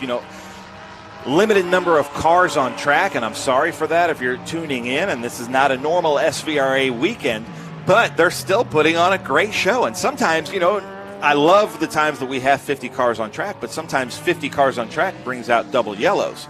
And so we do have full races here like we did yesterday because the cars are a little bit limited, and this track just kind of lends itself to that. Yeah, it certainly does. I got to give some credit here to Jacek Muka. This is the closest we've seen him. He may have a little bit of a run coming down to the white flag here. He was the closest I've seen him in a number of laps going into Cube 3 Turn 1. Let's see if he's able to keep up that pressure here through the Bennett Bridge Hall S's. Yeah, you're right. Look at that. And so here he's got a little bit of horsepower, and then now LaManna should be able to gap him a little bit. Should be able to get a little bit of a run, and there you can see that gap expanding. But different lines. Yeah, Muka very clearly trying to get some clean air on the front nose of that Cadillac and doing a good job of it. He's keeping close behind. So now they're in the Mission Foods section of the track, a really cool section. There's that long and then almost a 90-degree and then kind of this triple apex, and people take different approaches to this that we can see from a lot of the high horsepower cars come way over there to the left. I'm hearing the white flag is out, but I don't think Jacek can catch up on this gap.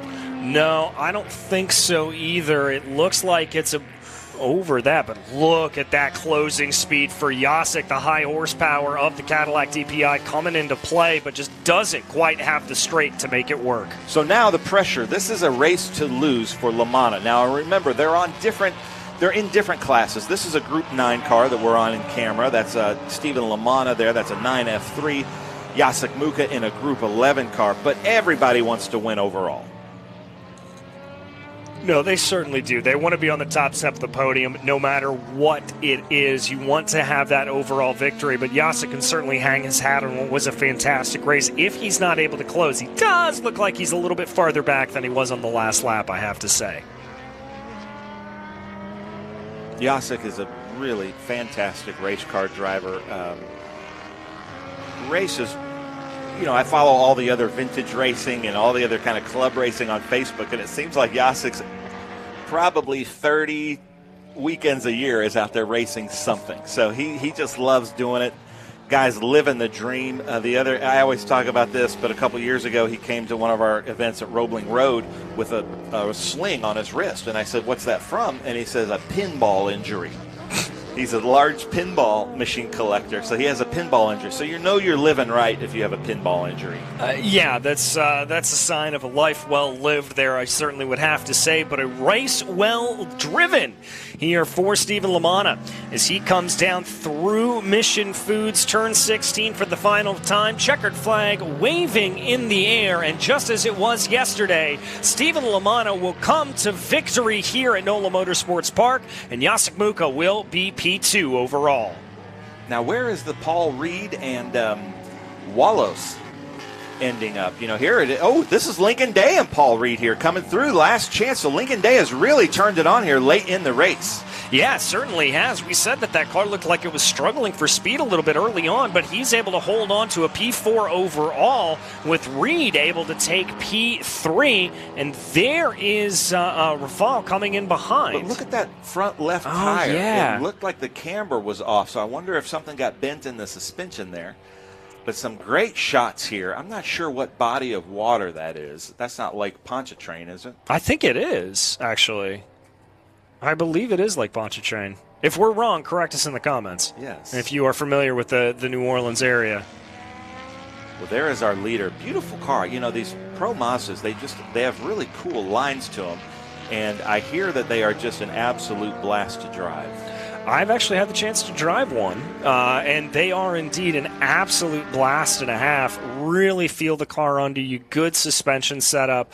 Very, very fun.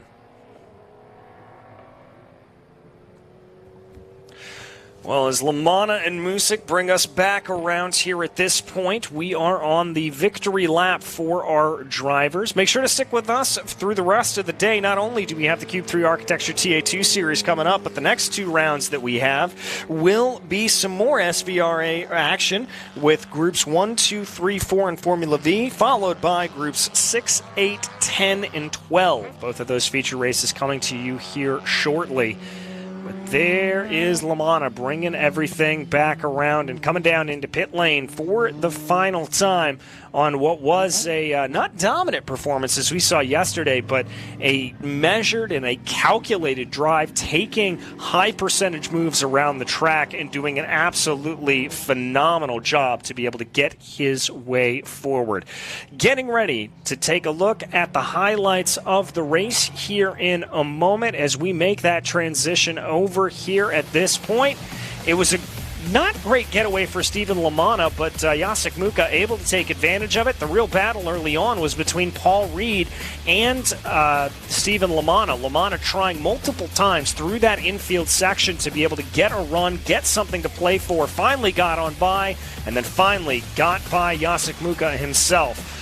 Good heads up there from John Rogers Smith in the Buzz and the orange and red machine to be able to make his way move.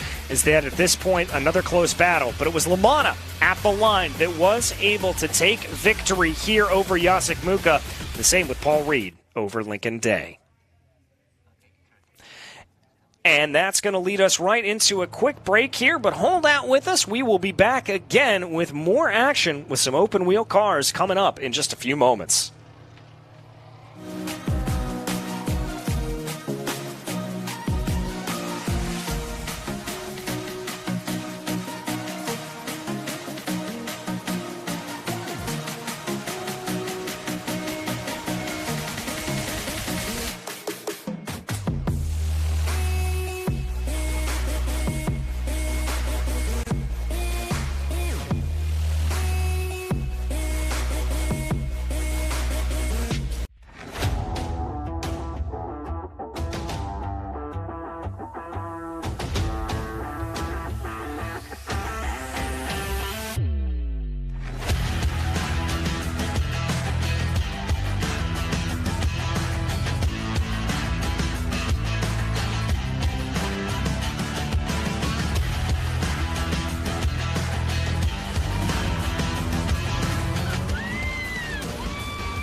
Welcome back to NOLA Motorsport Park for the 2024 NOLA SpeedTour. We just had a fantastic race of some high downforce prototypes and some high downforce open wheel machines, but it is now time to switch on over and bring out the low downforce open wheelers. That's right, the Formula Vs for groups 1, 2, excuse me.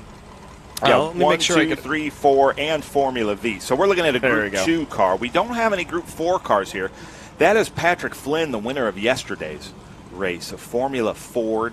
This is kind of a spec series of you could run the size engine, but different manufacturers could make different bodies, and there were regulations on what you could and could not do with the geometry, the setups, and the wheelbases and the widths of the cars. But then other than that, if you stuck to that formula, you could do what you wanted with the body and a little bit with the balance of the cars. So we saw a lot of different things. But this is the Formula V class here. And that's Devin Boucher, who kind of looks like he's got like a drag race helmet on there.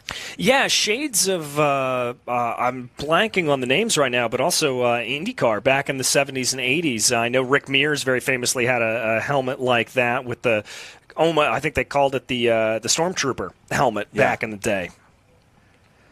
So Devin Boucher is in that 1963 Form Car X. And I was talking to Elliot beforehand, and you can see that's called Petunia. That's one of the, I think it raced in the first years of Formula V, but whoever designed that, and what's cool about the Formula V class, there's Elliot right there. Andy gave us a thumbs up, so thank you, Elliot. He robbed us of that thumbs up yesterday. Oh, and he blew us a kiss. I like that. But that car, that Petunia, is set real low. Like they took the body and put it way down. So it's a little bit of an aero advantage, and I love the look of that. That's the 69 there of Elliot O'Barron. Elliot O'Barron works with SVRA, doing a lot of the schools and works with a lot of the safety. And he and I, he came over to the hotel room with me, and we were kind of chatting and sharing video. But it's really cool. We try to work with all the clubs. Try to promote all the clubs. We want vintage racing to grow worldwide, not just in SVRA. So with SVRA, the Corinthians Vintage Auto Racing Group out of Texas, they do a couple of events a year. And then this group here, they're running a championship inside a championship, is these Formula Vs. I really admire the decision that we made here, SVRA, to start the Group 2 cars and then the Formula Vs behind them. What happened, the Formula Vs kind of do a self-proclaimed split start, and they caught the production cars in our Group 1 and Group 3 so fast that what we came to say is, no, let's do a split start, put the production cars at the back. And I'm sure the production cars appreciate that as well. So let's go through the grid real quick. That's Patrick Flynn in first in a 1987 Van Diemen. What a cool name. Michael Rue in that 1976 Lola T342. Then we go down there to Devin Boucher in that 1963 Form Car X. Hunter Barron in that 1969 Lynx. There's a lot of Lynx Formula Vs. Then Elliot O'Barron in that Auto Dynamics Formula V. A lot of Auto Dynamics cars out there too. And if you look at the Lynx and the Auto Dynamics like side by side, you can really see a difference in what they were trying to do. And Donal Raja Singham in that VW Lynx Formula V. Daniel Persson, we heard from Daniel Persson's son here yesterday on YouTube in a 1968 Lynx B, so we'll see if he's still joining us in the comments section. John Williamson, 1970 Caldwell D13. David McMasters in a 1965 Zinc Formula V. Jason White, 65 Zinc. Scott Elif, I am so sorry, Scott. He just said Dr. Scott, or Mr. Scott, okay. If we can't get it right 1965 Zinc C4. Mark Lobel, 65 Zinc Formula V. Laura Romney in a Zinc Formula V. Laura was with us at testing, and her oil pressure gauge was leaking. And because they send oil to the gauge, to a diaphragm, and it was leaking. So she was leaking. It didn't leak on her, and it wasn't hot. And then we go to, we were just seeing there, the VW Carmen Ghia is Barrett Camper. Roger E. Williams in the MG Midget John Little in an Austin Healey Sprite, and Jackson Williams in an Austin Healey Sprite. Round that out, we've also got Ken Milvid in a beautiful Volkswagen Formula V, Robert Phillips in a Lynxby, and Amelia Phillips in an Autodynamics Mark IV Formula V as they come around through this Mission Foods complex to take our green flag. Now look for these two cars up front to really take off, and the race is going to be between these Formula Vs and then our Group 3 and Group 1 MG Midgets, Spridgets, and that Volkswagen Carmen Ghia. Yep, those are going to be the three battles to watch. Probably going to have a little bit of lap traffic to deal with before everything is said and done. But drivers work their way out of Mission Foods turn 16 here at this point, and all eyes start to turn towards the flag stand. Patrick Flynn has control of the field as the green flag flies, and we are racing in New Orleans. It's a nice, clean getaway. Field is 2x2 as they make their way down the front straight. Patrick Flynn going to be able to move in front there to move onto that preferred racing line as the Formula Vs all try to sort themselves out a little bit. Single file for the top three, and then it looks like behind them that's the 103 of John Williamson trying to find a nice little line. Well, Devin Boucher, hope I'm saying that right, Boucher, has left. Petunia has left the building. So unfortunately for Devin Boucher, something happened. I heard that he followed the pace car in. This is two brothers, Elliot O'Barron and Hunter Barron, followed by the dad, Elliot Barron. And look at that side-by-side racing. They were really disappointed. I spoke to him after the race yesterday. Because the lead car passed them on the last lap, they never got a white flag. So they didn't know they were racing to the checkered flag because they all try to time that train and that draft differently. So they were a little bit disappointed by that, but that's just the way that things shake out. As you can see, all the cars come across, and there's that beautiful Carmen Ghia with all three of the Spridgets back out there. The number 72 leading that in Roger E. Williams. Yeah, he's leading it here at this point. A little bit of a look from behind as Roger's going to get some pressure from John Little in that orange and blue Austin Healey Sprite, trying to see if there's anything to play right now at the moment. Doesn't appear to be, as the rest of the field filters their way through. There is that Carmen Ghia, though, leading the way. We talked about that car yesterday a little bit. More of an elongated Volkswagen frame, and certainly is a looker. Yeah, and definitely you can see there by that bulge, a true rear-engine car. You know, the Beetles, it's a little bit more over the axle, but that truly is a rear-engine car. Love the look of that Ghia. And, you know, a lot of Volkswagens out here racing today with all the Formula Vs and then that Carmen Ghia. And, you know, we have a couple Beetles that race with us, always my favorite. They kind of race in C sedan, but we're competitive in the Trans Am B sedan series back then. But Steve Smith out in Portland has one of the coolest Beetles. He's actually the head designer for Kanye West with all of his shoes and races a Beetle, and then because of that, obviously has one of the coolest interiors I've ever seen in a race car. But look at this look. I want to give it up for these three CVAR Spridget racers here.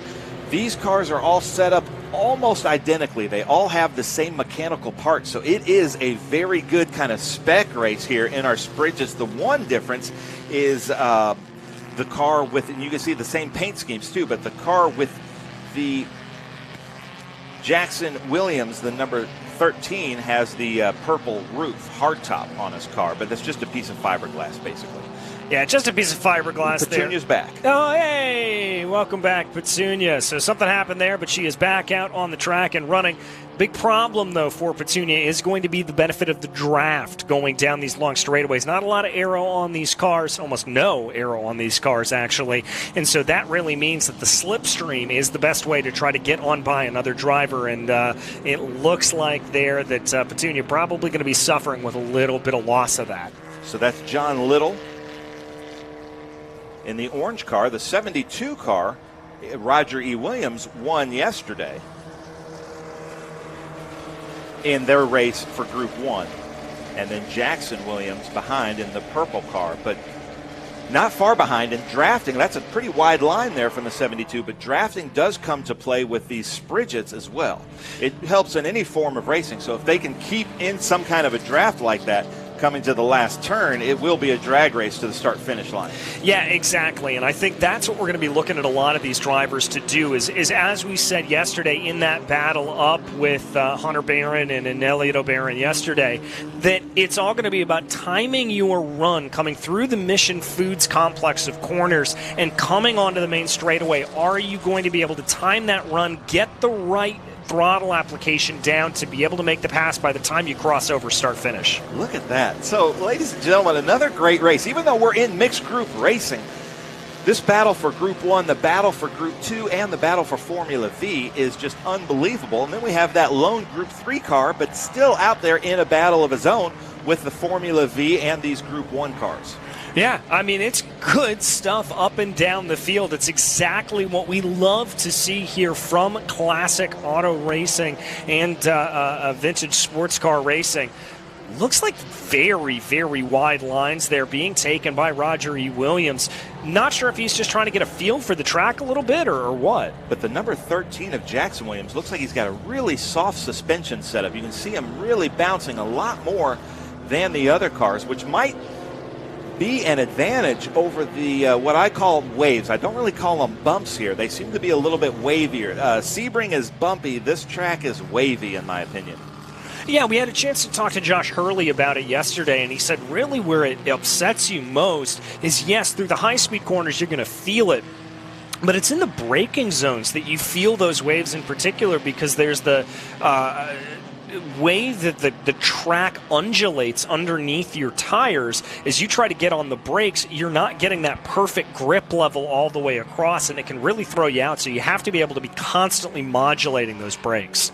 I love seeing those three Spridgets together. The fact that they have the same paint schemes, different colors, but the stripes are the same and they're set up the same is so cool. And Jackson Williams, as we saw, has the old style, the 63, kind of the Mark I or the Mark II brake lights, and the other cars are a little bit newer. But there is the 29, our leader, Patrick Flynn. Yeah, leading as he did yesterday, again, having a little bit of a typeset advantage there, being up in that Formula Ford over the rest of the field. Michael Rue there in the blue Lola, going to be coming along from in P2 at the moment, and they both have their own healthy gap in between the two. I was noticing Patrick, though, it's not windy out there, was just doing a little bit of like a side-by-side coming into, but before he even got on the brake, so I'm not sure if he's just feeling something in his wheel or if something's happening in the balance of the car, because Michael there on camera was not doing that, and there's no wind, but man, the battles in Formula V are unbelievable out there. We've got some great racing happening here, as you can see that car rotate around.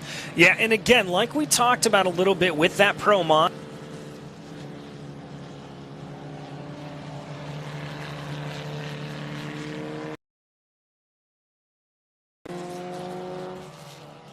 on the rear end,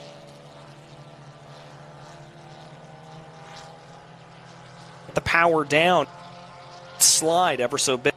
Look at this battle here heating up in Formula V. Hunter Barron, Elliott O'Barron, two brothers going side by side with the dad watching over them in the background, and right now it's the advantage to 70 of Hunter Barron, but EO is right behind him. EO's right behind him, and I've got to say the driver that is probably set up best here at this point is the dad. It's Elliott J. Barron, who is kind of sitting in the popcorn position. He said, I'm going to let my sons duke this out, and I'm going to pick up the pieces. But you can see here, they're so equally yoked. All of these drivers work on their own cars, and look at that, just kind of four-wheel drift, angle slip through the corners. This is, and even though if you looked at it and you clocked them on the radar, it looks like they're not going that fast, they are driving these cars at the absolute edge. Yeah, and that's the thing. And the reason why it's at the absolute edge, as we said, no downforce. And look at those tires. Just those narrow, narrow tires. So little mechanical grip to be able to be had, even if you're only going 100 miles an hour or so. In that narrow of a tire and that type of chassis, you are going to be feeling every contour of the road, and you're going to have to be chucking it in. It is so much more difficult to drive a slow car fast, because everything is momentum. So if you have to touch the brakes or you scrub the tires a little bit too much, you give a little bit too much input, that could be 0.2 of a second. And 0.2 of a second is like 6 car lengths in a Formula V. It certainly is. It's one of the reasons why I don't enjoy driving them as much, as I don't have the talent to be able to drive those low downforce cars. I want to be able to lean on the downforce, as there we see. I would love to be able to put Hunter there in that number 70, Hunter Barron. Let him spend a season in like a TA2 car, because he could, if you can drive a TA2 car with momentum, as he obviously has talent to drive with momentum, you are a fast driver, as we've seen with like a Connor Zillage. Yeah, exactly. Very, very good. That's right there. That's David McMasters in the number 11. That's one of those Zinc Formula Vs that you talked about. Again, just different ideas, different design philosophies in all of these cars. It was a relatively open formula when they were able to design them. So that's how you see all of these different sort of makes and models and looks of Formula Vs.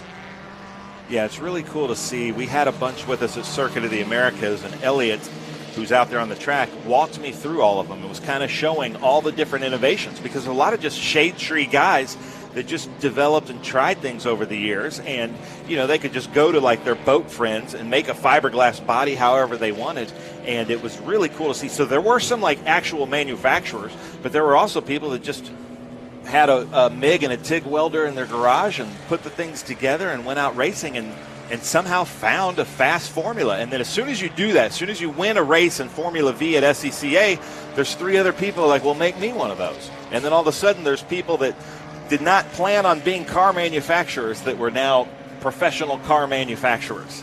I also just want to say, I want to have boat friends. That sounds like a nice thing to have.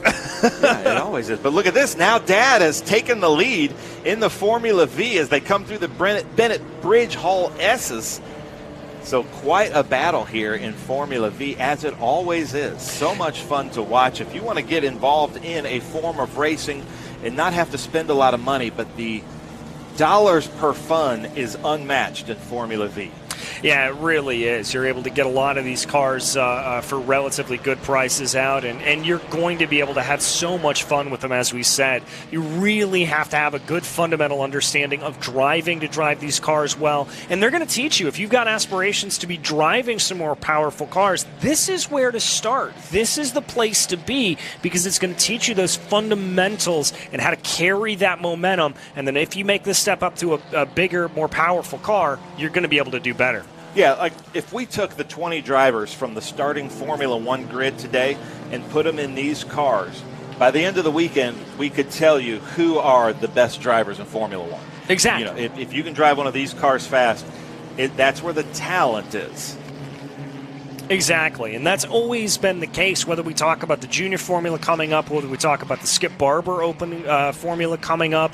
Narrow tires, not a lot of horsepower, carry momentum through the corners. That's why drivers get their starts there. It teaches good driving habits across the board. That's Robert Phillips there in the 659. Robert is out here with his daughter, Amelia Phillips, both from the New Orleans area, so it's so cool to see them out here. Amelia Phillips was here a couple years ago and got to meet Lynn St. James and had a blast, but she is an up-and-coming race car driver, and I tell you, this is kind of a new model for developing drivers, but if you look, a lot of Formula One drivers from the 70s and the 80s came from Formula V. Now Amelia Phillips is kind of cutting her teeth in Formula V, and a couple seasons in this, she might be able, she's still a teenager, might be able to move her way up to something big. But there's Devin Boucher in my favorite car out there, Petunia. You can see it's called 60. It's the number 60 because it's been racing in Formula V for now over 60 years. I believe last year was the 60th anniversary of Formula V. And I love the fact that he's got the Volkswagen logo on the front of it. It has that look, frankly, of a German pre-war roadster. Like the auto unions, like the Mercedes. The Silver Arrows, yeah. Exactly.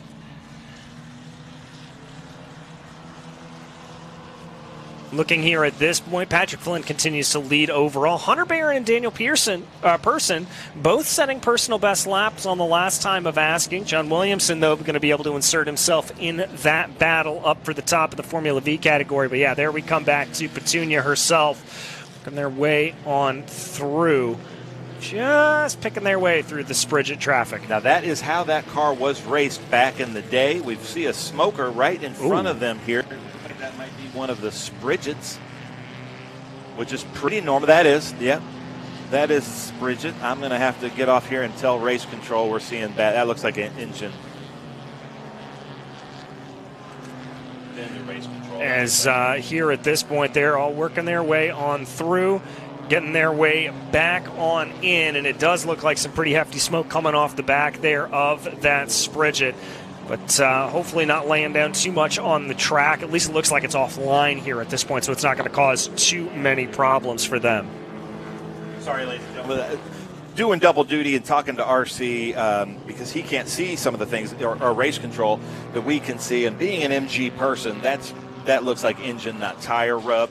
And we're hoping that he goes offline there. But there is the 401. We were talking about the 401 yesterday. That's a beautiful car, one of the older cars in the group. That's Ken Milvet. But you can see there he's going off there. And then the 459, Mark Lobel, I believe, is the one with us that's new to racing, that took our school at Eagles Canyon a couple times ago. This is his first weekend racing and doing a fantastic job. Yeah, doing an absolutely wonderful job to be able to do that. And that's the thing we love to see. Drivers going out, doing the driving school at Eagles Canyon, as you said, and then making their way forward. I mean, this is not necessarily the most user-friendly sport. It's not like basketball where you can pick up a ball and say, okay, I can just throw that in the hoop and I get it. You've got to have a few techniques and fundamentals that you need to master, but that's one of the things about SVRA, that they're able to teach through those schools and then get you into machines like this. Yeah, and it is so much fun. And if you're looking at this and thinking this looks like a lot of fun, I will tell you right now, because I follow all these things on Facebook, there are a dozen turnkey ready Formula V racers that you could get for under $10,000, $12,000. You're going to have to spend about $1,000 to $1,500 on safety gear and things like that, but you can be racing for under $20,000. And the great thing about this, because everything after that is so inexpensive, you can usually do a season on a set of tires, sometimes 2 or 3 seasons based on how hard you are on the tires. And then the great thing also about vintage racing is once you set up the car to the rules that it raced back in the day, the rules never change. Your car is not obsoleted like we see in other forms of racing. If you were to go out there and race in a Porsche Cup car, you've got about 3-4 seasons before that car becomes obsolete, and then you're out, whatever that Porsche Cup car, and you got to buy a new one. That is not the case in vintage racing. No, it is not. It is evergreen, but it is not green out on the track right now. It is white, because we have 1 lap to go here from NOLA Motorsports Park. 1 lap to go as drivers work their way around right now. It's going to be Patrick Flynn that is looking for his 2nd consecutive win in class. The big question for me, though, is who's going to win the Battle of the Barons between Hunter, EO, and Elliott Barron. Speaking of our school, I want to give it out there for our Jackson Williams, who was in the smoker. See how he pulled off there right above in that cut through. He is the reason for making that decision. He is the reason that we're going to be able to finish this race under green flag conditions and come to a checker. Had he pulled off somewhere else, not wisely like he did, we'd have had to go full course caution. So my hero of the race is Jackson Williams. We don't often point out in racing what people do right. We always focus on what they do wrong. And I want to point out something that Jackson Williams did right, pulling off there and keeping it to where his dad and his friends can all race out on the track. So thank you so much, Jackson Williams, my hero of the day in Group 1. There he goes, gold star for Jackson Williams here at this point, and maybe another victory here for Patrick Flynn. He's going to bring that blue number 29 down through Mission Foods turn 16, puts the power down onto the main straightaway as the checkered flag starts to fly. There it is. It is Patrick Flynn, a perfect 2 for 2 on the weekend.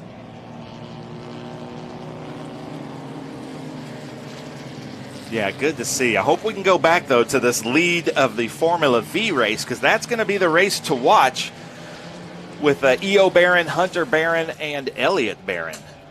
Yeah, that's going to be the one to keep an eye on here at this point as drivers work their way through the circuit right now, completing the laps. There it is. Yep, right here in the middle is. of the screen. That should be our battle for the lead in Formula V. Devin Boucher, the 56, the 9.8, all came to the checkered flag, but now we've still got about a half lap to go in the lead for Formula V. Hoping we can find that race on the cameras. There it is, coming through turn 5 here at this point, working their way up into turn 6, trying to see what it will be. Here we go. Oh, and it's Elliott in the lead over Hunter. So the dad who told me just 20 minutes ago, I'm not going to be able to do the whole race, Ben, my back hurts.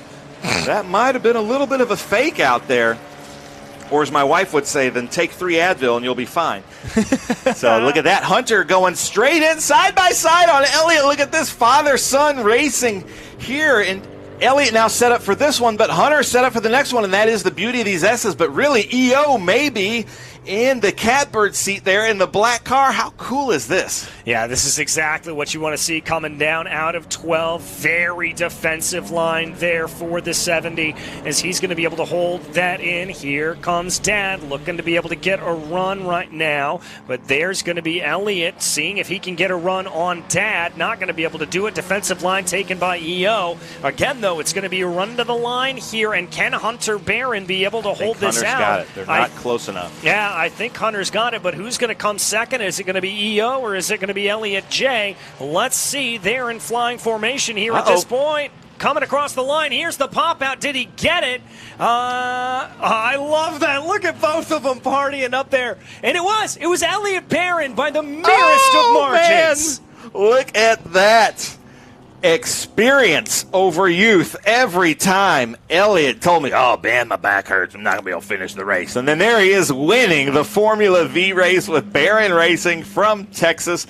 And that is really cool to see the three of them finish because they've had a rough year. They were with us at COTA this year at Circuit of the Americas. EO came into the booth with me to announce the Group 2 race and told me that night, the night before, their house and shop had caught on fire. And a bad enough fire that I think they even lost some of their beloved pets. Aww. So just such a rough year for them. So happy to see them here. You know, that's part of our racing family.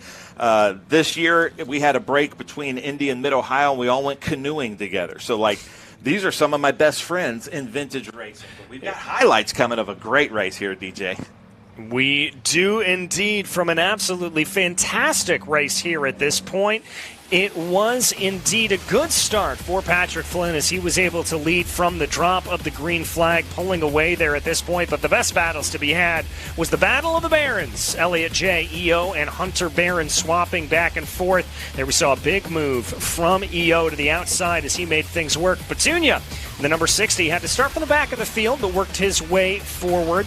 But it was all pretty smooth sailing for Patrick Flynn, who was able to take victory with no problems at all. Then the battle to the line here at this point. It was Hunter Barron looking like he was going to take it with this decisive move, but E.O. Barron pipping his son right at the line. It was Elliott Barron, excuse me. Man, cool races. Look at this. They're coming in 3 wide there. Now, I know that Heather, I think, races a red, but somebody needs to be racing a red car so there can be the red Baron. Oh, there you go. You got to do it that way. But, all right, folks, we're going to take another quick break here on SpeedTour TV, but stick around with us. We will be back in just a few minutes as we get ready for Group 6, 8, 10, and 12. Taking on the challenge, moving ahead. It's about going further, faster. At Customers Bank, we know that great things happen when you combine the best of technology with a deeply human touch. So we offer a wide range of personal, small business, and commercial banking solutions with outstanding personal service, giving you the edge you need to take on tomorrow.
Welcome back to the 2024 NOLA SpeedTour live from New Orleans Motorsports Park. My name is DJ Clark, joined once again up at the commentary booth by Ben Sissel as we get ready for yet another SVRA race. I'll get my words out here eventually. As we get ready for Group 6, 8, 10, and 12, ready to take to the track. It's time for some good old-fashioned American muscle. That is the 009 of Renee Tercilla there with Griffin Motorsports all the way down in like southern Florida. Renee is running for a championship here with us in SVRA Group 12. So he's been at every event with us so far this year. And then that's Eric Ritchie in this beautiful 1967 Chevrolet Corvette, the white, red, and blue. Group 6 AP. Both of our Group 6 cars are big block Corvettes. So Joseph Mount is in another Group 12. That's that Dodge Viper ACRX from 2010. So look for that car and Renee Tercilla to really go back and forth. There it is there, that Dodge Viper ACRX. Those big 10-cylinder Mopars. And then there's H.D. Woodruff in that blue, number 74, BMW 2002. He was having some vibration issues Friday. It was some transmission linkage issues, but I think they've worked that out. Some of his friends overnighted some parts to him from Texas, I believe, and he's back out there with us. Michael Langley, Group 6 AP, 1973, big block Chevrolet Corvette with a great thumbs up. And then Brian Thomas Hines, I saw him come in under the tow yesterday in a 1989 5-liter engine. I had a 1989 Ford Mustang GT with a 5-liter, just like Vanilla Ice, rolling in his 5.0. But this is NOLA Motorsports Park. Look in the background there from that drone shot. You could see the skyline and the Superdome. That is Will Huxtable splitting there and almost getting hit. It's not like he's not making himself visible. Not sure what happened there. Not sure either, but thankfully Will's okay as the field makes their way. He's not okay. Well, but he's walking back healthy. He's healthy. We'll go with that. He's healthy as he is able to make his way back into pit lane here at this point. Everybody working their way along through. Should be a good race here between these fantastic, as we said, American muscle cars and a BMW in there just for good measure. Yeah, that BMW HD Woodruff, another one of our CVAR competitors, but he kind of picks one big race a year that he and his wife take a vacation and will go. So he's been with us at, I think, Mid-Ohio, maybe Road America, Indy. So it's really cool to see those cars out there. I love the 2002. So for those of you that don't know, B-Sedan, one of our really fun race groups, kind of set up to the Trans Am 2.5 challenge days of the 70s. So the BMW 2002, so the 2002 is basically the 2 is the 2-liter engine, and then the other 2 is 2-door. So that's the BMW 2002, the bubble top of the BMWs. I love the design of those cars. Yeah, it's that when BMW was very geometric in their designs and the way that they looked, they had that very sort of angular look to them, and always fantastic to be able to see that. It's German, so of course they're geometric in their approach and everything. And everything is absolutely perfect. Yeah. And I've got to agree with you what you said earlier about that Corvette. Striking car to begin with. I mean, just an absolutely lovely car, but that number 27, the livery on it in particular, really just accentuates that classic American body design. Yes, we're high above the Bennett Bridge Hall S's here. The Jannetta of James Rogerson is leading them in the FR race. He had the most laps led, unfortunately. And then there is that white Dodge Viper ACRX of Joseph Mount, Group 12. And for those of you who don't know, Group 6 and 12 are very similar except the years. It's basically a homologation up to 1972 is Group 6. And then that's why the, the 73 fits in there, because the 72 and a 73 Corvette is basically the same. And then anything older than 72 that's still like about over 3 liter is going to be a Group 12 car. So you see a lot of more what I would call modern cars like Rene Tursilla there in that Mustang. That's why that's a Group 12 car. But, you know, you'd be surprised by the performance similarities between some of these Group 6 and Group 12 cars, because really that group, that 67 should have the power with that big block Chevy V8 here as they come to take the green, DJ.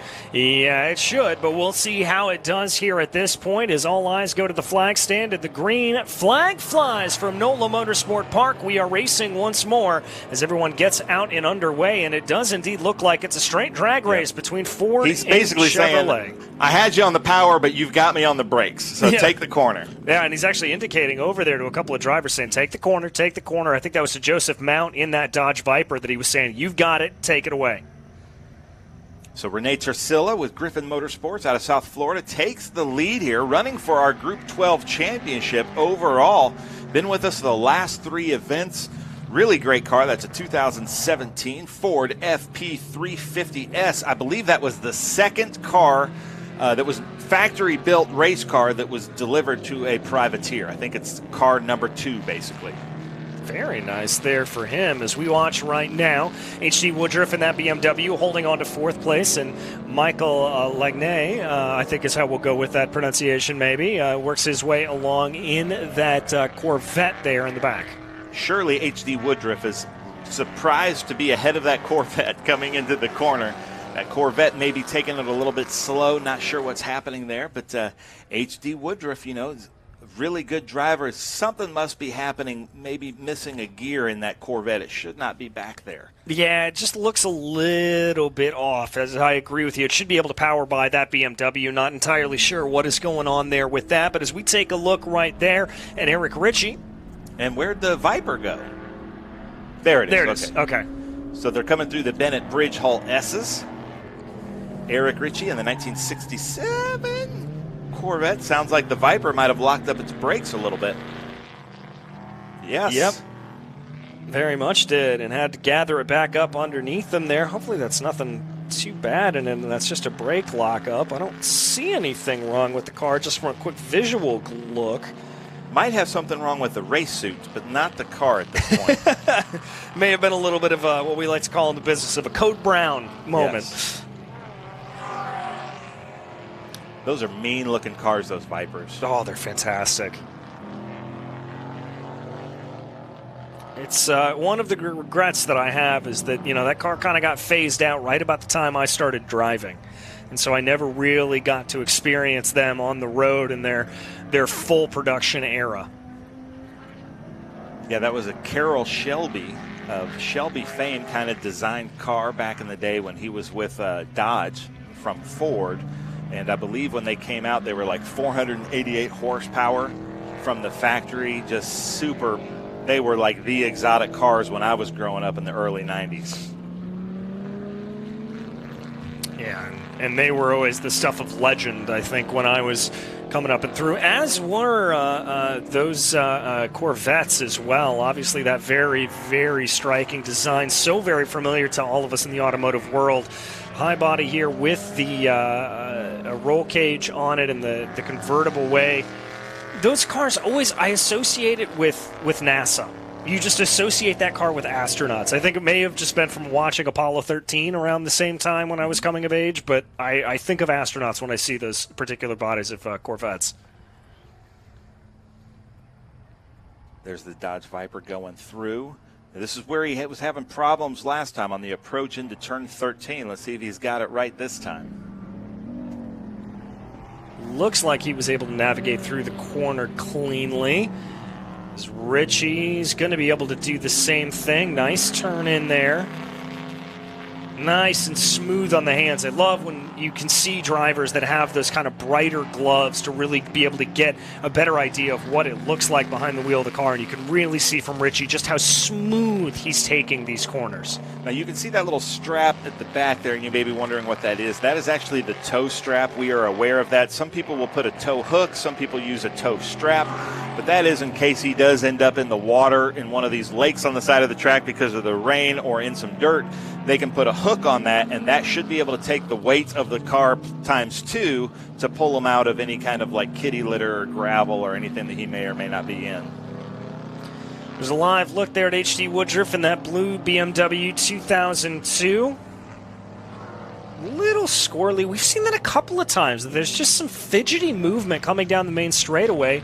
There's a very, very light breeze here, but I'd call it a breeze more than anything else. So it's not wind buffeting. It's probably, especially these vintage cars, I was surprised to see it in that Pro Formula Mazda. But, you know, a lot of times when you get on the brakes, if one just attaches a little bit earlier than the other, you're either going left or right. And some of these Group 6 Corvettes coming into like 10A, 10B at Road Atlanta, coming from full speed to hard on the brakes, when they hit the brakes, every time they're going 2 feet to the left or 2 feet to the right, and it's kind of, they have to guess which way it's going.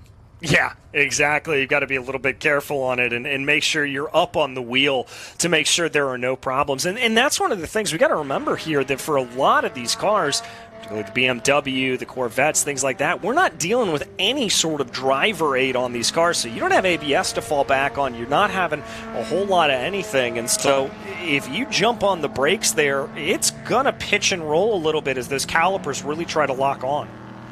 BMW 2002s, it's just a funny thing, kind of like the E30s from my day. You know, and just like any kind of car investing, there's like all these cars drop down to a basement, and then they have shot up in price, the BMW 2002s, especially the roundy tail lights. But I love the look of any of these BMW 2002s. And then just 10 years ago, you could buy E30s for, running E30s for $3,500, and good luck today trying to do that. Yeah, I mean, that is the thing, and that's one of the things about SVRA that I love. One of our slogans on the side of the trailer is, some people collect art, we race it. And that's the truth, that you buy some of these cars, you're able to read the market a little bit. If this is one that's going to be a bit of a collector's item, this is going to become rarer and rarer over the years. If you're able to jump in on that and get that car at the right time, you're going to be able to turn a profit and have a good time with it along the way. Like a Datsun 510 or any of the B sedans. Like Datsun 510s were basically that era's Nissan Sentra. And if you said to me that a 98 Nissan Sentra is going to be worth $100,000, I'd say you're crazy. But that's what's happened now with some of these Datsun 510s. And those were just the grocery getter economy cars of Nissan Datsun back in the 70s. But because they're so well balanced and so well engineered, they made for some great race cars, similar like the Mini Cooper back in the late 50s, early 60s, as they had no thought or dream of those cars becoming race cars. But then once you drive it and you see how well balanced they are, they're like, oh, this would make a good race car. Well, as an owner of a modern Mini Cooper, I fully approve of that. Yeah. Great little cars. So what is happening here with Michael in this 1973 Chevrolet Corvette? It looks like everything is still working, but I feel like he's just maybe down on power or maybe missing a second or third gear. I'm not sure what's happening. Yeah, he looked a little slow off the line there coming out at turn 5, and I'm wondering if maybe that's a second gear issue, if he's having a short shift from first to third. Car looks like it's relatively planted, relatively okay on the brakes. Little bit of a slide there, but nothing that you wouldn't expect from a muscle car. Great looking car. Oh, beautiful. The big nose like that, the swept down design, very, very stunning. Going a little deep there, but hitting the apex. And to me as an MG person, that looks like going deep, but every car has to have a little bit different apex just based on what the car is giving you. Yeah, and obviously with that front engine rear wheel design, the single back axle there at that point, you're going to have a little bit more of chucking of the car into the corner. You're going to have to be a little bit more aggressive with it than you would necessarily the Formula Vs that we were just watching. You're going to have to really manhandle that car to get it to play. And you also want to use the natural strengths of the car to your own advantage. You want to be on the power as early as possible to try to take advantage of that big motor. So the big block, is that a 427, a 327? What would be a big block in a Corvette? I know what a big block is in a Ford, but not really what a Corvette. So leave us a comment if you know. Does that make it a 427? I used to have a Cadillac hearse that was a 501. I was like, that's a big block. But I'm not sure what that era of Corvette big block would be. So leave us a comment if you don't know, if you do know. Yeah, let us know here. Feel free to jump on into our YouTube comment section. We always love to hear from you here at SpeedTour. And so let us know what you're feeling. Let us know who you're rooting for over the course of these races. There's plenty of time left to be able to do that, as we do have some more great racing action for the day.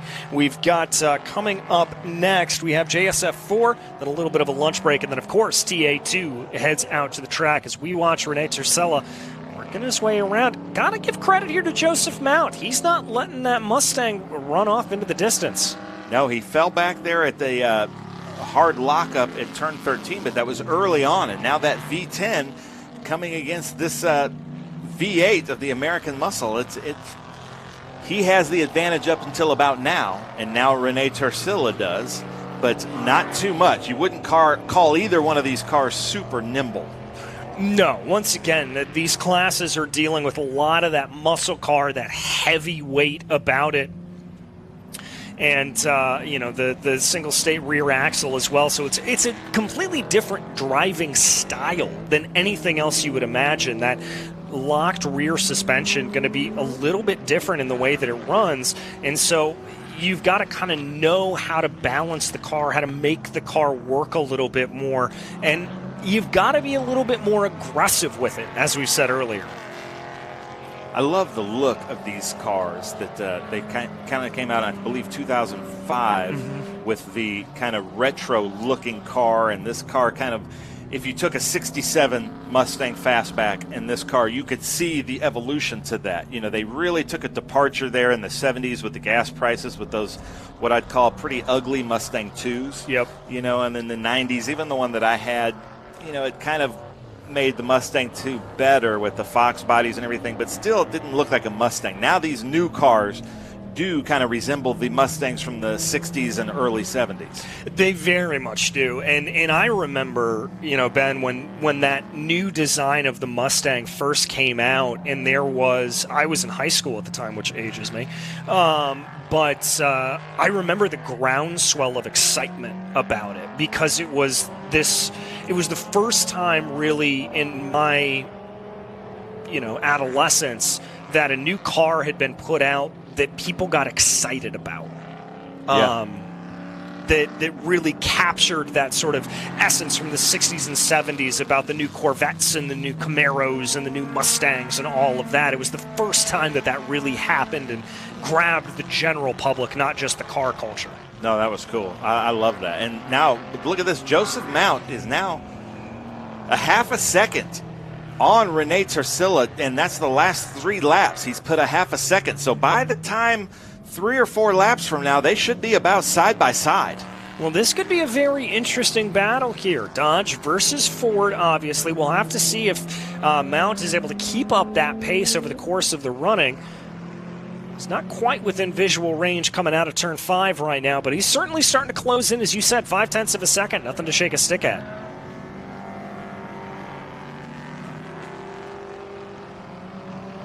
Dodge Viper is one of those cars that were at the basement of their values, and there's enough people my age that grew up loving those cars in the 90s that now, if you can find a running Dodge Viper, that would probably be a pretty good investment. Yeah, certainly would, and I think, they are a rare breed. The big displacement, the multiple cylinders that they put in it, it's a product of its time, most certainly in the way that it is designed and run, but they are just striking machines, and they go like nobody's business. Yeah.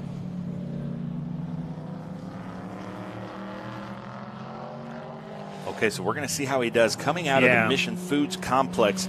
Every time we get this shot coming down through the Cube 3 turn 1, he's getting closer and closer. So here we go. He's now closer, even because when he was back there the last time, Renee had already crossed the start-finish line. So it looks like he's another half second. So he's catching up by a half second each lap. I believe we have white flag next time by. Yeah, I was going to say, I don't know how much time he's going to have to be able to close it back in. Eric Ritchie here on your screen, by the way, in that white, red, and blue Chevrolet Corvette. working his way along, and oh, such a beautiful noise out of that car. And if you're wondering, that AP is like advanced production, meaning that's a Group 6 AP car from back in the day, the rules of the SCCA. That means it's basically a big block Corvette, and then a B production would be the small block Corvette, I believe a 350. And then Trans Am rules back from 66 to 72 is it had to be a 305 cubic, 305 displacement. So like Ford was a 302, I think Chevy was a 305, and I believe they strokered a Mopar engine to be like a 304 or something like that, so that they could all race within that same displacement, putting, you know, basically all these car manufacturers on the map back in the day. Yeah, I mean, and that's why this is, when we talk about Trans Am, it's America's Road Racing Series. There's so much history of those type of manufacturers coming into the series, putting that forward, and being able to make a name for themselves in road racing. So I saw that he had L88 on his license plate, so that is the engine, but I'm still, that doesn't mean it's an 8.8 liter. That'd be like a train engine. So leave us a comment. We still don't have any comments from our experts of what was a Chevy Corvette from back in the day. What was the displacement of the big blocks? So we should be seeing that Viper about now if he's still making that same. There it is. I think he lost some time there on that last lap. He looked a little slow coming out of Mission Foods turn 16, but the white flag is in the air. Or maybe somebody in pit lane for Renee is like, he's catching up. But yeah. So he's lost 2 seconds there. Yeah, Joseph had a little bit of a problem. It looks like Tercella was able to run a 158.814, whereas Joseph Mount ran a 2 minutes flat. Jim Farley, the CEO of Ford, who races with SVRA and a big vintage racer, huge motorsports enthusiast himself. You know, it's cool to see him out here in the paddock with us, and that's his vacation. You know, so he spends his vacation out here racing with us, or he does the Monterey Historics. I think he was just over in Goodwood racing a Ford a couple of weeks ago, so it's cool to see. And these are kind of the new iterations of the Fords, because he used to run the motorsports department of Ford, so he would have been over this car here. Well, and you love to see that. That's the kind of person you want running a company like Ford. You want somebody that has that motorsports background, that has that racing pedigree to them, because racing informs good cars, and good cars inform racing. It's a symbiotic relationship. So this is Renee Tercella running really smooth here through the Bennett Bridge Hall S's at NOLA Motorsports Park for the NOLA SpeedTour. A really fun event here, great weather. This is the time to come to New Orleans. We've been here in the fall, and the mosquitoes get real bad at night in the fall. This is the time to come. It's, you know, if we could order this kind of weather for every race weekend, we would be set. Oh, it'd be fantastic. It'd be utterly fantastic. But right now, it is also fantastic for the 009 of Renee Tercella as he comes out of the final corner here at this point. Renee coming to the stripe right now in that Ford Mustang, carrying on winning pedigree and taking victory here at NOLA Motorsports Park. Joseph Mount put in a good run there at the end, but just looked like he faded a little bit to come home P2 in that Dodge Viper.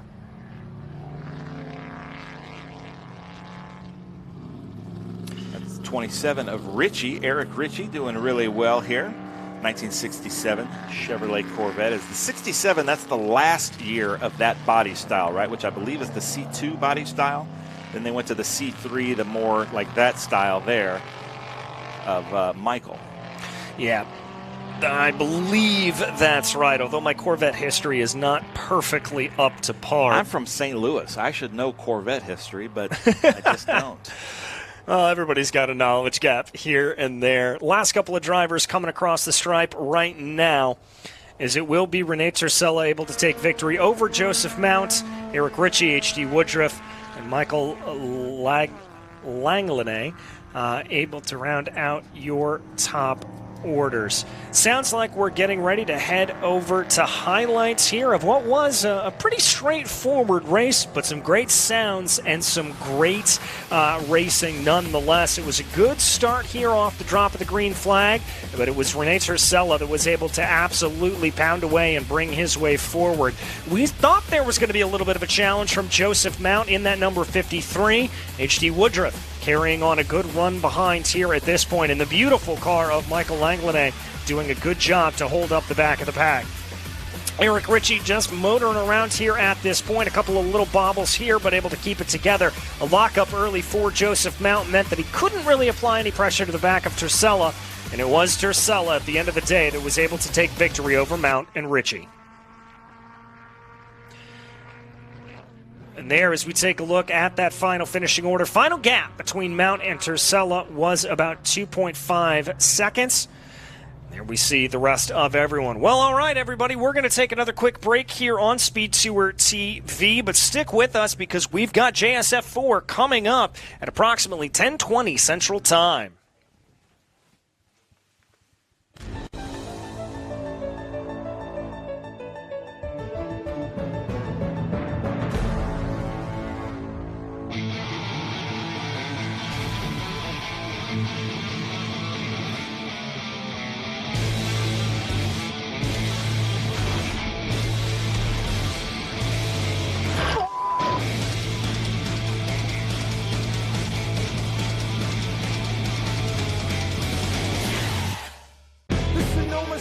Returns to Sonoma Raceway April 19th through the 21st, featuring the Trans Am Series presented by Pirelli Western Championship, the Sportscar Vintage Racing Association, Historic Trans Am, the Toyo Tire 2.5 Challenge, PSSA, International GT, and Saturday you can take part in the Haggerty Cars and Caffeine Car Show. You do not want to miss the Sonoma Speed Tour April 19th through the 21st. For tickets, simply go to speedtour.net.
Welcome to NOLA Motorsports Park, as this is the finale for the Formula Regional Americas Championship, powered by Honda for the weekend. Hi, I'm John Phippen, speaking to you from the commentary booth overlooking this beautiful racetrack, and we're getting ready to send these drivers out for the, I said Formula Regional Americas. Let's start that all over again. Hi, everybody. I'm John Phippen, talking to you from NOLA Motorsports Park, as the the brand new Ligier JS F4 Series is about to have its final race of the weekend. We've had two exciting races for these drivers coming up into this weekend, and this is a great opportunity for these drivers to shall we say, strut their stuff here in front of the crowd.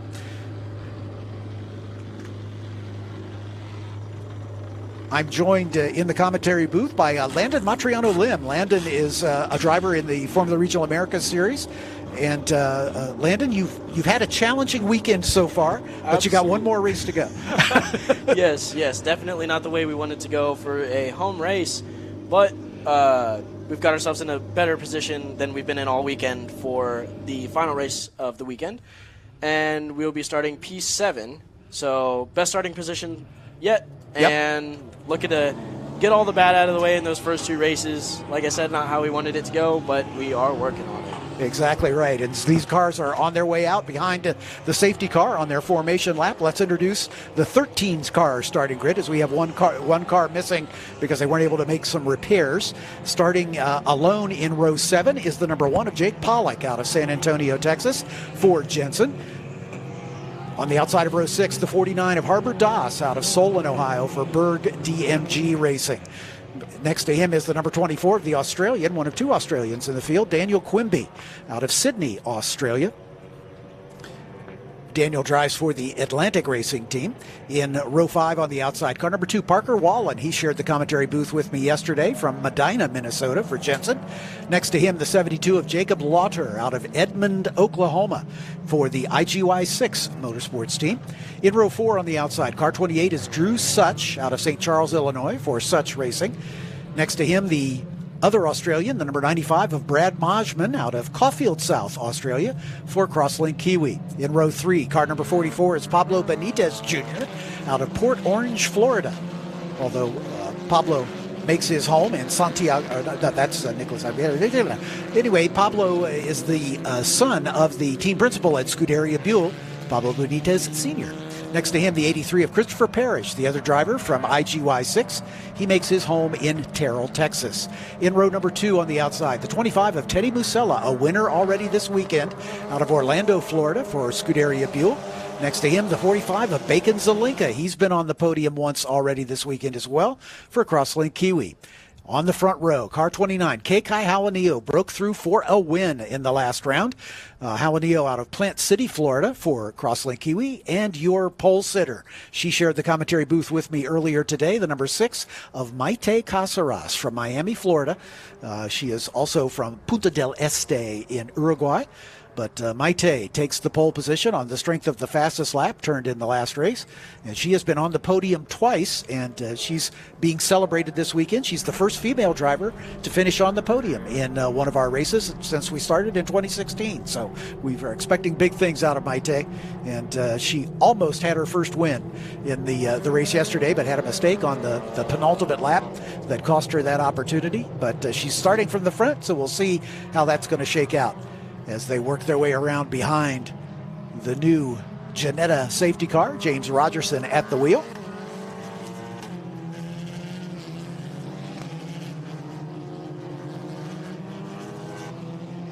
As you can see, the car is working through the final turn, the Mission Foods turn 16, as the driver's still doing a little weaving, getting temperature into these tires. Landon, this is a new tire compound this year. As we're going to do a second pace lap, it appears. This is a new tire compound this year, and it's a little softer than the compound it replaces. Has that been a challenge for you guys? So I didn't get too much experience on the tire prior, but it definitely has made a big change, and I've heard from some of the drivers in the rest of the field that have been doing this and got used to the old tire. They're having a lot of problems with tire wear throughout just the one race. Yeah. So it's huge strategy-wise. There's a lot more importance going on there. And as well throughout the race, you have to make sure you've saved those tires. You're very consistent and smooth in your laps. You don't want to shred them at the start. Yep. So it makes every bit of driving more important. Yeah, obviously you're making the step up from the F4 car to the Formula Regional Americas car. The reason for the second safety lap is we've got a slow car at the back of the field. So one of the teams having a problem. That appears to be... Is it the number 40? 40, I think, although we don't have a 49 maybe. That might be Harbor Das. We'll sort it out. So that's the reason for the second lap behind the safety car before we line up for the Formula One style standing start. Field up in turn number 6 right now. It does seem that the car made it all the way into the pits. So it might be the start this time by. That's a good thing. Hopefully we'll be able to get the start going this time. After 2 rounds of competition, the second race just went final early this morning. Teddy Musella is the points leader for Scuderia Buell. as he has a win and a second place so far in the competition. Maite Caceres, the Uruguayan for International Motorsport, is second in the points. She's also a two-time podium finisher. Bacon Zelenka, on the strength of a third and fourth, is third in the points championship for Crosslink Kiwi. And his teammate Kekai Hawanio in the 29 is currently fourth. Fifth is Brad Majman, also for Crosslink Kiwi. Christopher Parrish, Pablo Benitez Jr., Drew Such, Jacob Lauter, Parker Wallen, and Jake Pollock are the remaining drivers that have scored so far in this two-race season. And it seems that the safety car has pulled off the track with another car going into the pits.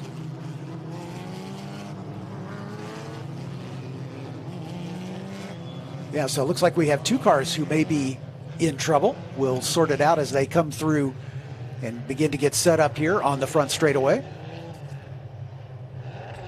This is a brand new race series, the Ligier JS F4 Series. This is an opportunity for the first generation F4 car, which has served us well since the series began in 2016, to have some additional life. Tony Pirelli from PMH Motorsports Holdings decided to make this offering to drivers now as young as 14 years of age, which is under the minimum for the FIA-sanctioned F4 Championship, which will debut at our next race meeting at Road America in about a month's time.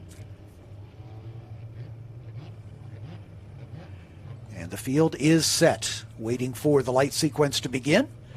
5 red lights lighting up in 1 second intervals, and then a random amount of time expires and the lights go out. Grid Good is shot. set. Grid is set. Those 2 green lights indicate that we're good to go. Here come the lights. The revs come up on these power plants, and we are away. Maite Caceres immediately across in front of the 29 of Kekai Hawanio, and lining up right behind them is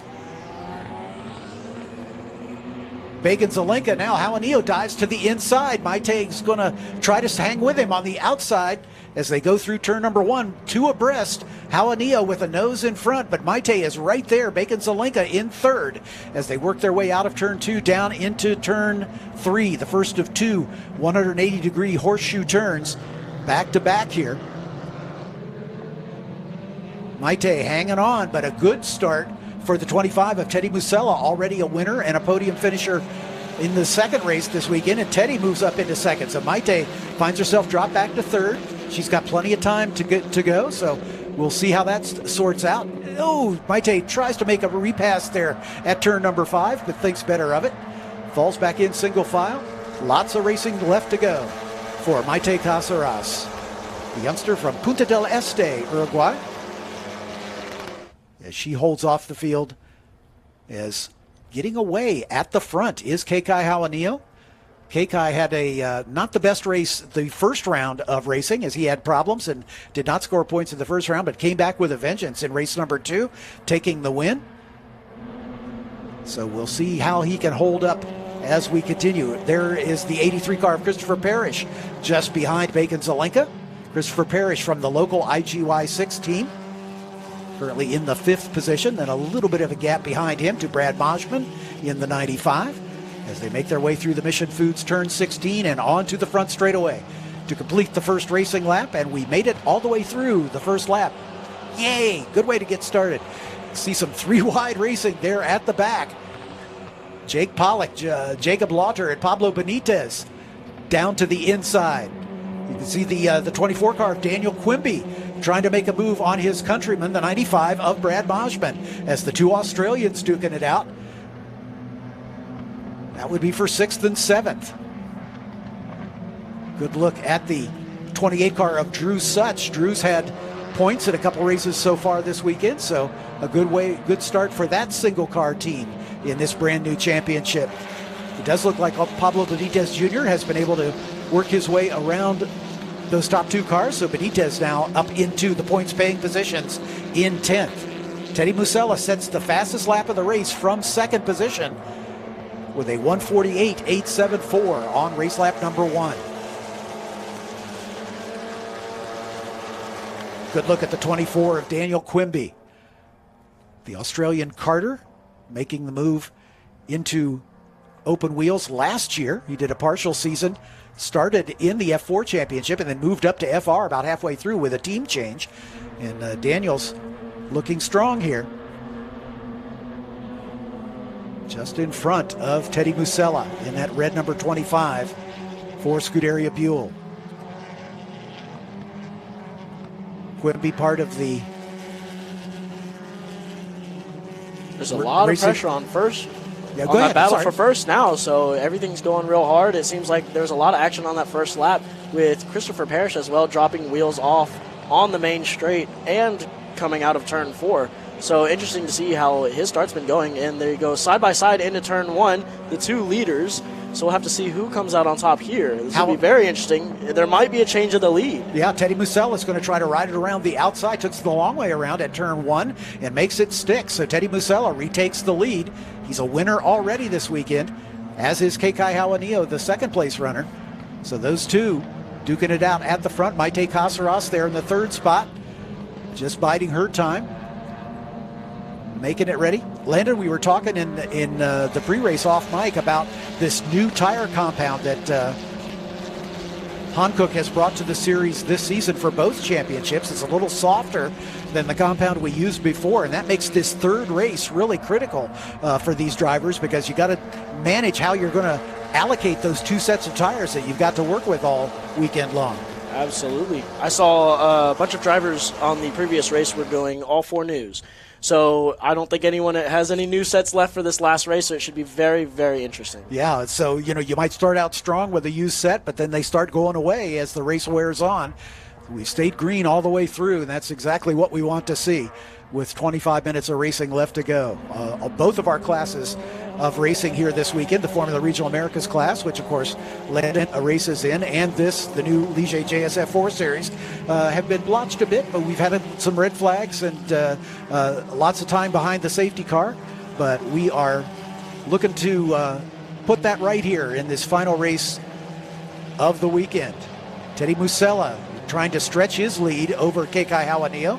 Maite Casares, they've pulled away just a bit from Christopher Parrish, with Bacon Zelenka just behind him. Then the 24 of Daniel Quimby. And then right behind Quimby, a bit of a squabble. Pablo Benitez continues his charge. Yes, there's the 95 of Brad Mosman, then Drew Such, then Parker Wallen, with Benitez getting around Wallen just as they made the run off of Mission Foods turn 16. As we watch Drew Such in that single car team, and there goes Pablo Benitez getting around Such. Such is going to try to do the over-under here at the exit of turn 3, but Benitez has just a little too much momentum, and he'll be able to solidify his hold on that spot. Benitez started in 6th position and dropped back at the start, and now he's gradually working his way forward. As we watch Maite Casares, the third place runner.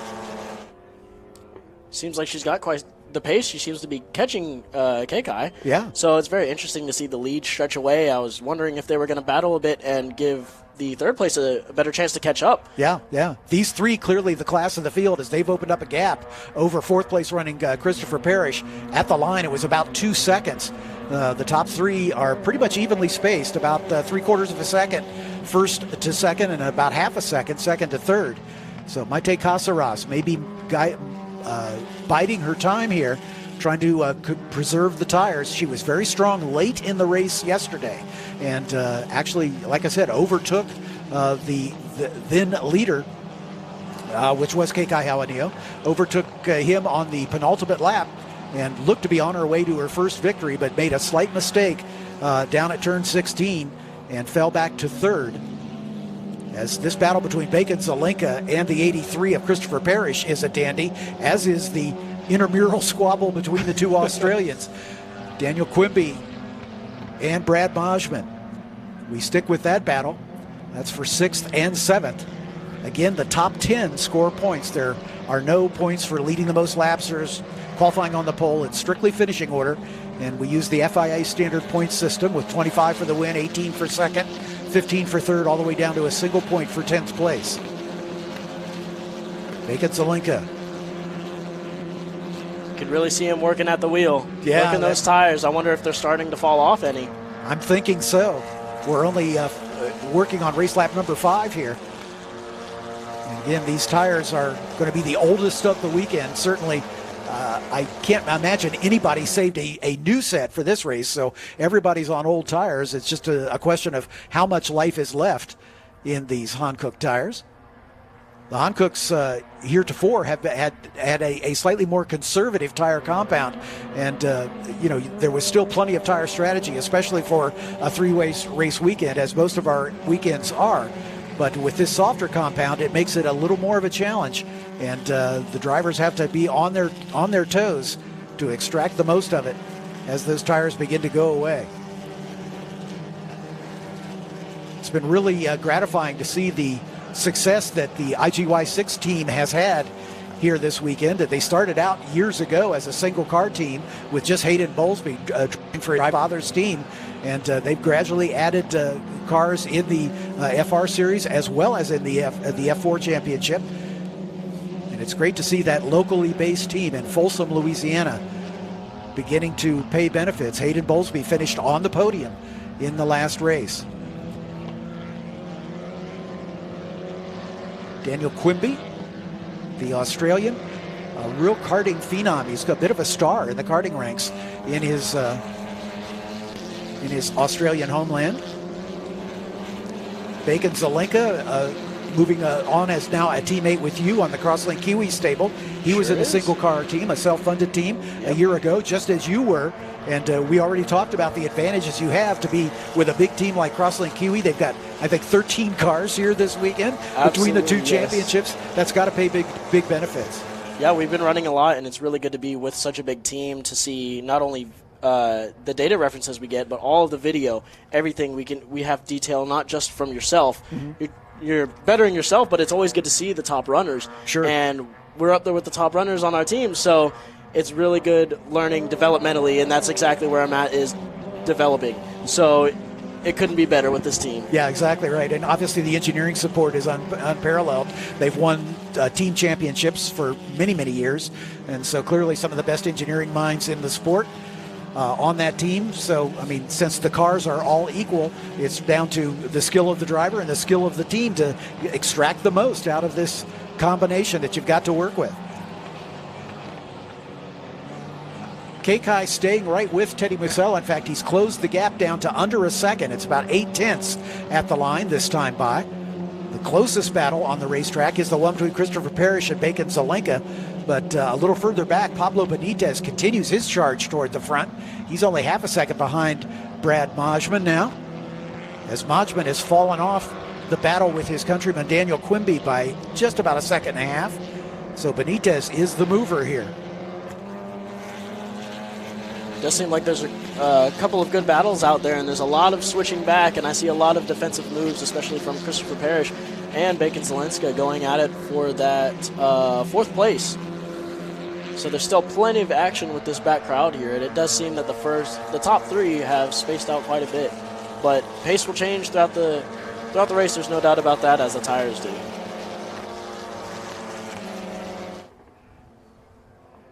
Great to see these beautiful drone shots as we see the Christopher Parrish, Bacon Zelenka, and Daniel Quimby battle. And then right behind them, Majman and Benitez. Benitez in the red car, the second of the two. You can see that Maite falling off the pace just a little bit in third with Kekai and Teddy Musella. Teddy Musella, the youngest driver in the field. He is 14 years of age. Kicked off his campaign with a bang, with a win in his first race, and backed that up with a good finish in race number 2 as well, on the podium twice now. As we see the leaders cross the line to complete race lap number 7. And then we turn our attention back to this battle with Christopher Parrish. It's now a 3-way battle as Daniel Quimby has caught up to the back of Bacon Zelenka.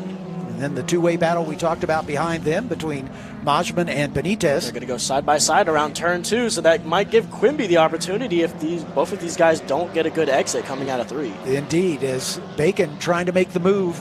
And they both go wide coming out of 3, and just like that, it is Quimby ahead.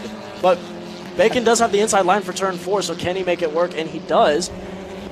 That's a carbon copy. That's a carbon copy of the move that Patrick Woods-Toth made in your race.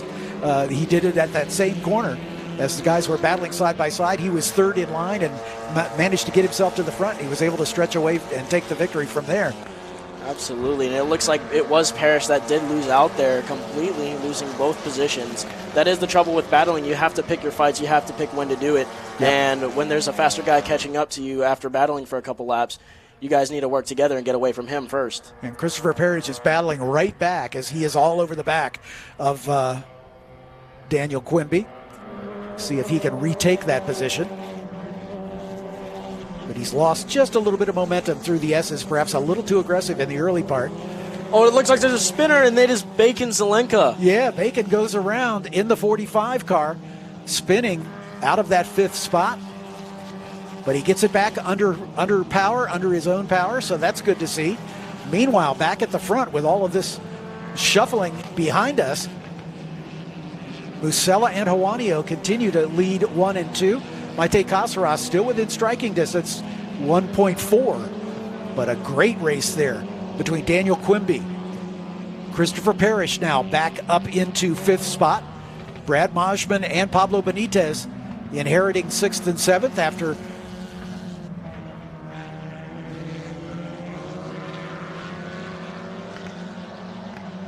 95 of Brad Majman.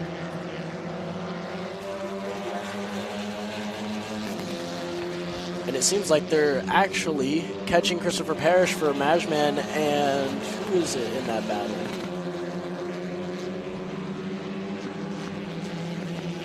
Got a replay of Bacon Zelenka going around. And there he is.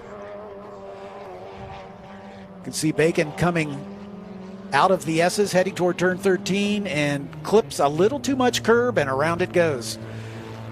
Just as he got that done, but fortunately he was able to get the car refired. That's all good. The battle at the front is a dandy. Kekai Hauanio now the aggressor, as Teddy Musella looks like he may be struggling a bit on his tires. And look at Maite Caceres. She has caught up with this group. It's a 3-way battle at the front. This is exactly what they needed. It seems like there's also a 3-way battle going around turn 14 carousel.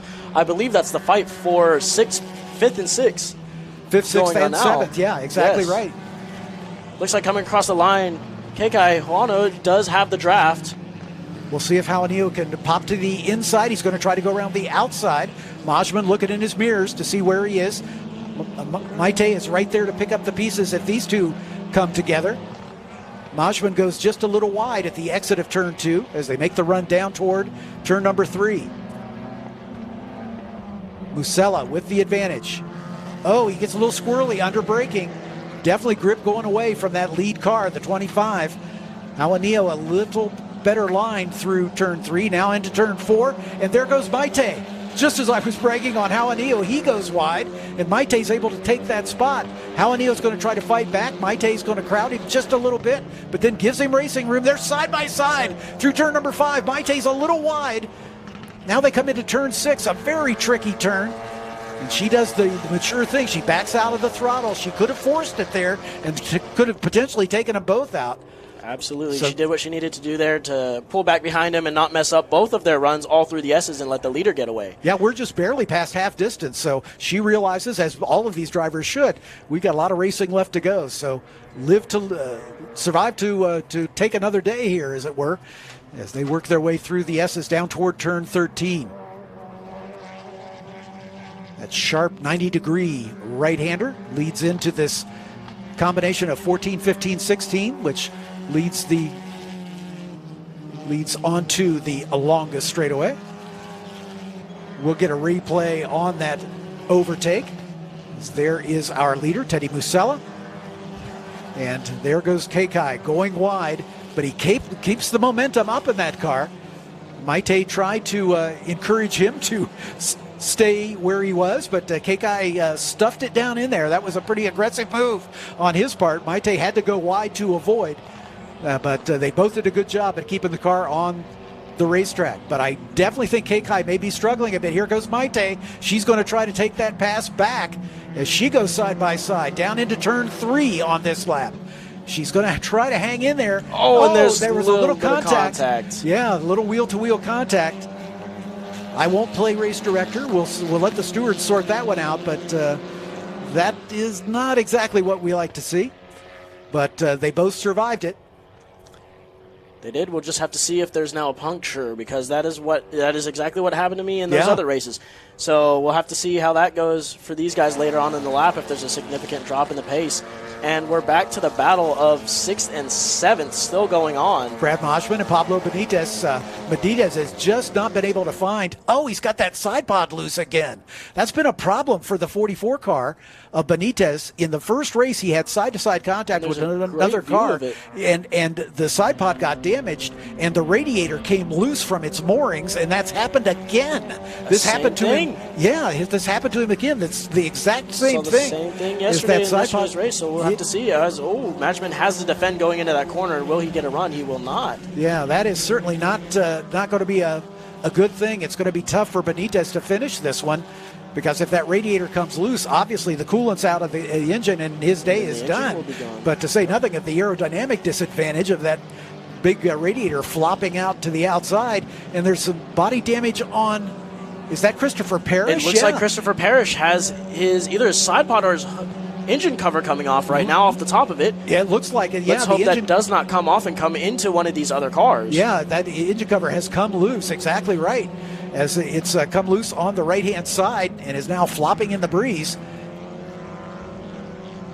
As, Pablo is off the pace here in the 44 car. I think he is probably seeing some overheating, because obviously with that radiator out the way it is, it's not ducted properly. And, unfortunately it's not. And there goes the engine cover of Christopher Parrish in turn 3. Yeah, that pops off the car, and he'll be able to run with that gone. But that piece of debris, the corner stations will show the debris flag to the drivers to let them know that there's some debris on the racetrack. And if it's deemed to be in a hazardous position, we may go full course yellow here. That'll be a decision by our race director, Scott Goodyear. But the 28 of Drew Such now, with Bacon Zelenka behind him. Bacon in recovery mode after that unforced error down into turn 13. Pablo Benitez as well has fallen significantly off the pace. He's getting out of everyone's way and making sure to get that car back to the grid.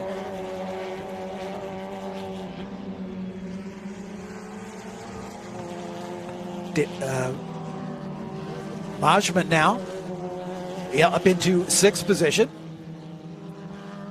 as he has gotten the pass done on Christopher Parrish. Parrish had that 5th spot coming into this last lap, as Bacon Zelenka chasing Drew Such now in the battle for 8th.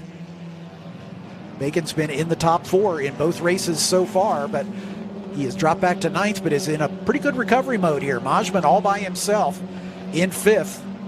Drew Such now coming under pressure. I think Such's tires are going away in the 28 car, so Bacon is in a position to try to make the move. He pops to the inside at turn 1. Pretty classic overtaking maneuver. Such tries to stay there. Bacon does a good job of avoiding contact into turn number 2. We'll see what he can do here at turn 3 as they come down into that 3rd turn. Bacon's going to try to go around the outside. That'll set him up well for turn 4.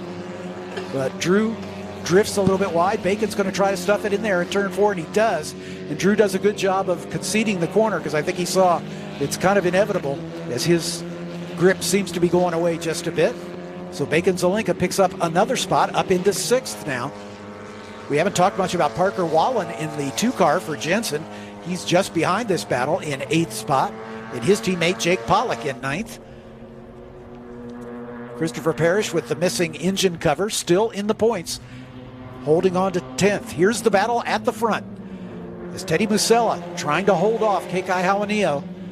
Maite Casares is backed off once again, just to let these two battle it out a bit, but she is right there to pounce. That is absolutely the best way to go for her situation right now. Just like it did before, she could most easily overtake these two as they battle side by side, make sure she gets a good exit, and there's first. Across the line they come. As we've completed 13 racing laps, we've got about 7 minutes of racing left to go. There goes Hawanio down to the inside, going to try to make the pass into turn 1, and does. So Teddy Musella has to give up that first spot.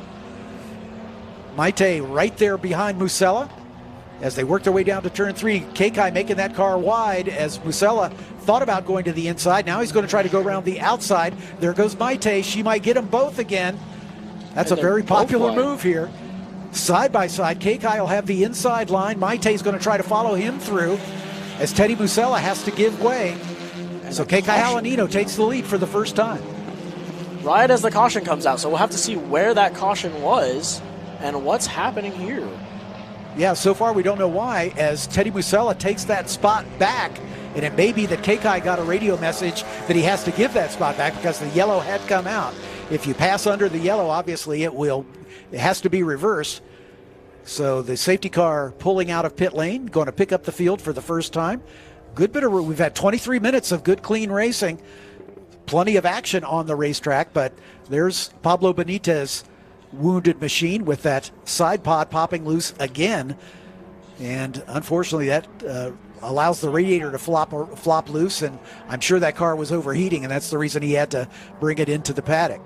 Oh, absolutely, and that's nothing you want to mess with, because that's the easiest way to destroy the engine, and that's the last thing you want to replace on the weekend. Exactly right. That's exactly right. So we'll catch our breath here just a bit as the leaders working their way onto the straightaway. We'll get everybody past start finish, and we can recap the running order as we await the resolution of the reason for the safety car. We can see one of the safety vehicles on the way toward turn 4 to pick up the stranded car. Teddy Musella is your leader.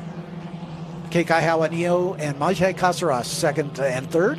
Let's take a quick break while we have this safety car period to thank the sponsors that make the broadcast possible here on SpeedTour TV.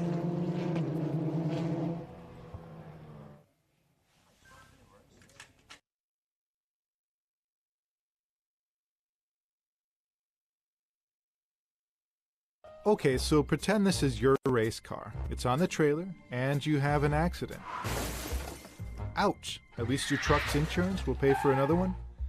Yeah, not so fast. Standard insurance won't replace your race car, whether it's in the trailer, in the paddock, in the garage, or the repair shop. But at Hagerty, we can protect it for what it's really worth anytime it's off the track. No matter what or where you race, all for less than a set of race tires. Hagerty, let's drive together. The NOLA SpeedTour returns to Sonoma Raceway April 19th through the 21st, featuring the Trans Am Series presented by Pirelli Western Championship, the Sportscar Vintage Racing Association, Historic Trans Am, the Toyo Tire 2.5 Challenge, PSSA, International GT, and Saturday you can take part in the Hagerty Cars and Caffeine Car Show. You do not want to miss the Sonoma SpeedTour April 19th through the 21st. For tickets, simply go to speedtour.net. Welcome back to NOLA Motorsports Park, and we're setting up for an exciting conclusion of this one as we've had a late safety car period. We understand we had a stranded car down at turn number 4. I can see the safety car coming, or the track vehicle coming back counter race. So it looks like the incident has been cleared, and yes, the lights are out on the safety car. We're going to go green this time by. It's going to be about a 3-minute shootout, so probably 2 laps. Teddy Musella, Kekai Halanio, Maite Casaras, Daniel Quimby up to 4th, Brad Majman 5th, as the 2 Australians continue their intramural battle.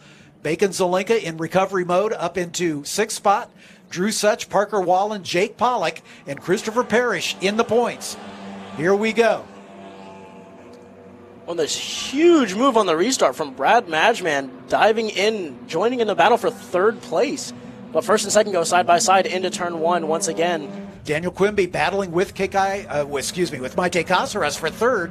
Meanwhile, the battle at the front between Teddy Musella and Kekai Halanio picks up right where it left off. It seemed like Quimby might have had some damage on that front wing. We'll have to see as he comes back around on the next shot. And it seems like there's a lot of cars going wide, so there's some moves being made, and the battle for lead, it does come out of turn 4 with Musella on top. Now Majman gets the move done as he moves around Quimby, and he's right on the tail of Maite Casaras up in front. The battle for the lead continues as Johanillo goes a little bit wide there at turn 6. Oh, they come through turn number 7, making the run. I cannot believe they came through there with no contact. Oh, yeah, no kidding. Great bit of driving for both of these drivers. Here comes Johanillo getting a run as they come into the S's. He'll have a nose ahead as they come through turn number 9. Now into 10. Musella retakes the advantage. There's Casares right on their tail. And not too far back is Brad Moshman in the 95. Then Daniel Quimby, then Bacon Zelinka. As we've got a 6-car train here coming to the white flag, I'm guessing. I don't see the starter displaying it just yet, but with about a minute and a half left, we should see the white flag this time by. They're down in Mission Foods turn 16. There is damage on Quimby's nose. It seems like that wing is barely hanging on, and he's dropping a lot of places fast. Yeah, in an earlier race, he climbed up the back of another car coming to a restart and knocked the front wing off. So here we go. Johanillo going to try to go around the outside. You can see Teddy Musella checking his mirrors. He's going to try to force him to go the long way around. Into the first turn they go. No change. Maite Casares right there to challenge. Brad Moshman not that far back. Teddy Musella, you can see his head's on a swivel, checking the mirrors left and right. Where are they? Where are they coming? Maite's going to try to go around the outside of Johanillo. Diving to the inside is Moshman. What a great move. He's going to get Johanillo for second, perhaps. Maite battling there for third and fourth. There's Bacon Zelinka, Daniel Quimby, and all from out of nowhere, Jake Pollock is part of this battle with Drew Such right there as well. Johanillo with the lead. In front of Maite, but then Moshman up into second, it looks like. Car goes wide and drops a little bit of, kicks a little bit of dust up as look at Bacon Zelinka going side by side with Maite Casares, I believe. Yes, that's it. Maite, unfortunately, dropping back just a bit. But Teddy Musella out in front and stretching his advantage over Moshman. It is Musella at the front, then Moshman, then Johanillo, then Bacon Zelinka. What a great recovery drive for Bacon. You can see the damaged wing on Daniel Quimby. He's a bit of a rolling chicane right now as they go through 14. He's going to try to hang on to that spot. But Musella looks to be on his way to his second win on the weekend as they make the run toward the checkered flag. Brad Moshman up to second. What a great restart he had. He saved some tires for the end. It's going to be Musella, Moshman, and Johanillo in that order, with Bacon Zelinka fourth, Daniel Quimby in fifth with the damaged wing, Drew Such across the line in sixth, Maite Casares unfortunately fell all the way back to seventh, Christopher Parrish in eighth, Jake Pollock in ninth, and Parker Wallen taking 10th. So 9th and 10th for the team from Jensen. But Teddy Musella had all sorts of challenges thrown at him from both sides throughout the course of the race, but he managed to have it in front when it counted. Kekai Johanillo will have to be satisfied with a third place spot, but how about Brad Moshman? He was almost nowhere on the restart, back in fifth and sixth place, but in the final two laps, he took it all the way up to second. I think with another lap, he might have had a chance to go for the win. Absolutely. He was making some moves and watched everyone go wide in turn 3, and that was just the gap that he needed. Right opportunity up the inside, and he was clear of everybody. Exactly right. We're going to break for lunch at this point, and I'm going to make my way down to the podium to interview our top three. So we'll say goodbye to the stream for just this brief time, and we will be back with you after the lunch break with the finale of the weekend for the Formula Regional Americas Championship. They'll be on at 2 o'clock. Kekai Johanillo will be my commentator on that weekend. I'll be curious to see his reaction to how this race went. Absolutely. It'll be great to get input from him, and I will be out there for the finale of the weekend, P7, so we'll have to see how it goes. Good luck, race. Brandon. Here's your rundown. Teddy Musella, Brad Moshman, Kekai Johanillo on the podium. We'll see you in just a couple hours for the finale of the weekend. I'm John Phippen. Thanks for being with us.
Hungry for SVRA action? Well, the best way to enjoy classic auto racing is with a delicious classic from Mission Foods. Green flag your race-watching snacks with Mission's mouth-watering race day recipes. Try some of our tasty tacos, piled high nachos, fresh chips with guac, and more. So gear up your ride and fuel up those stomachs with delicious Mission Foods. Now that's too fast, too tasty.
Mav, I've got you loud and clear.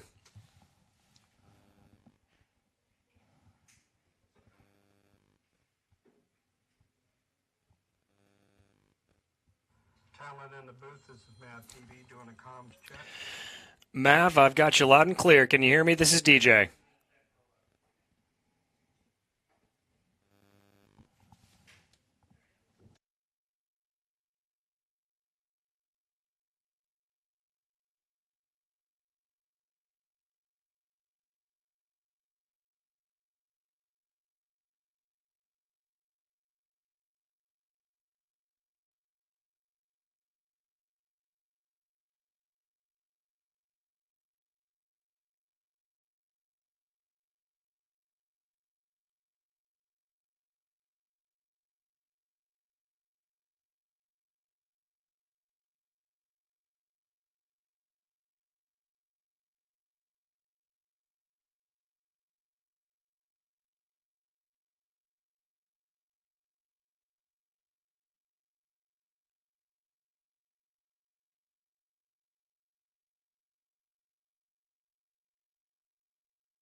Welcome to New Orleans, the Music City of the South. We are ready for some fantastic TA2 action. I'm joined here on the grid alongside Adam Andretti as we get ready to watch this race. And Adam, let's start up at the front here at this point because it's the first official pole for Rafa Matos and Nitro Motorsports. It is. I mean, for the fans that watch, you saw him start in that position at Road Atlanta, but that was according to practice times because of weather. This is an earned pole here, folks. He had to go toe-to-toe with Connor Mosack in that silver hair Camaro, sharing the front row with them. This is an old rivalry as well, so this is going to be pretty exciting into turn one, DJ. Well, and speaking of old rivals of Rafa Matos, Thomas Merrill having a little bit of an off performance. He's down in 10th. You know, I actually was able to stop and talk to Mike Cope on the way over here to do this intro. And Mike, you know, a gentleman that he is and the professional he is, he put his hand up. He put the wrong set of shocks on Thomas's car for qualifying yesterday. Didn't obviously catch that till after qualifying. We're going to look for that 26 Ford Mustang out of the Cope Racing Camp to go up front. Yeah, that's going to be one to watch for. We've got plenty of drivers out of position here at this point as well, so it's going to be very fascinating to see this field. A deceptively tricky track, hot conditions. It's not going to be the easiest way around, but I can tell you one thing, it is going to present absolutely fantastic racing. Got a business to run, big and heavy products to ship, and customers who need them now. When you've got the right driver and the right equipment, you can bet on a spectacular result. Bennett understands complex logistics and puts the best team, the most time, and the latest technology into every customer relationship. So you can sit back, relax, and enjoy the race. Let us handle the rest. Together, we can move anything. How good is this? Look at this view from Losowski. It brings all my fans, it brings the audience into the car with me. Speed turn, 140-mile-an-hour entry speeds. The quickest and most efficient way for me to get information to my drivers is from using the V-Box HT2 system. Presentable? Well, welcome to the NOLA SpeedTour fan walk, grid walk here at NOLA Motorsports Park. Beautiful weather. I'm here with Jim Gallagher, who's been racing with us in the TA2 Series with the Cube 3 architecture for several years. Now, Jim, I noticed you're kind of starting in the back. That's a little bit unusual for you. Yeah, well, it's my first time here, so I actually am struggling here. And then I had some fuel pressure issues in qualifying. So between those two, yeah, I'm where I am. Nice. But we expect you to move your way through. You've got an onboard camera for the Pro-Am, so make sure you wave to us out there. And good luck. Your wife's here, so good luck and be good out there. So Jim Gallagher. Then we come up here, and just to give you a little bit of scale, I am 6'3", 250 pounds, but this is Jared Odrick, first-round draft pick for the Miami Dolphins. We were together at Daytona with your Porsche Cup car. So happy to see you in TA2. Just, you know, once you're a true competitor like yourself, you just want to compete in everything, and you're really getting faster and faster every weekend. Yeah, I think the first two-thirds of the weekend ends up me being learning the basics all over again every weekend. And hearing the echo is kind of surreal, but at the same time, I'm so appreciative to be around so many great drivers, so many great competitors, and I am getting faster each weekend, and that's what I plan to do throughout the season. Nice. Now, if you know anything about professional athletes, you know that they're always playing a little bit injured, and sometimes they play even better. So show everybody your thumb. He actually broke his thumb in a Spec Racer Ford just a few weeks ago at Summit Point. So look for Jared to move his way up through the field. We've got a lot of fans here. Check this out. I'm not sure how our producers are going to feel about that Bayern Munich shirt, but very nice. That's awesome, you guys. Thank you so much for coming. Are you having fun? Go Cards. I love it. Then we've got Tom Sheehan over here with the new Vixen Cycle Company, Vixen Cycles. Here's their website. You got to check it out. It's basically motorcycle apparel and parts for the ladies. We got to love that. Then another one of our Pro-Am drivers, Keith Prochuk, doing really well in the Pro-Am. He had a very good showing here in, I think, 2017 in the Cube 3 Architecture TA2 Series. And we got Eric Caton here in the Skillman Auto Group. Then the teammate of Jared Odrick, Caleb Bacon with CB Motorsports. They have really stepped up their game this year. So watch out for Caleb Bacon out there with the Cortex, the core of performance car. Then Gavin Bichelle, right here in the number 28. Gavin Bichelle really doing really well this season. Sorry, I lost my connection, but doing really well here with the Team SLR M1 race car Franklin Road. Then check this out, ladies and gentlemen, and just it's like looking back in time 30 years. Boris said Jr. standing by his car, and this is a really cool car because this is the HendricksCars.com set up the car, and this is to celebrate his dad. Boris said is going to be running a car like this. He thinks the last time in the Cup Series, but it's got to be pretty cool to be, doing the family proud in this car. I mean, yeah, it's an awesome opportunity to represent HendricksCars.com, and it's the silver hair car, and hopefully I can. We'll see how the weekend goes, the race goes. Nice, and I love the white wheels. That's a great touch. The silver hair is done with the Hendrick cars. Check this out, the white wheels here. Barry Bowes, our Pro-Am leader, he's going to be racing with us in the National Series, but our Pro-Am leader doing really well. He'll be with us in the Western Championship next weekend. It's odd to see Thomas Merrill this far back. And then Julian DaCosta, I noticed before he got here, they were having some problems with some brake duct work on that front right. So we got to make sure we watch that on the front right. Josh Hurley, who did such a great job yesterday in the announcer's booth. Adrian Lostowski, who's going to be running another camera with us, but I've been told we need to hoof it up to the front. Ben Mayer doing really well. Cool to see Ben Mayer up here. Thomas Annunziata, who did so well last year. Tyler Gonzalez, our points leader right now in the Cube 3 Architecture TA2 Series. Jake Drew, always really fast with silver hair here, somewhat new to the series, but we know that car is fast. Connor Mosak up here starting second on the front row. And then our Trans Am Pole Award winner, Rafa Matos, two-time Cube 3 Architecture Series, TA2 Series champion, buttoning up right there. Unbelievable. So we're coming up to the front here to talk to Bill Knox.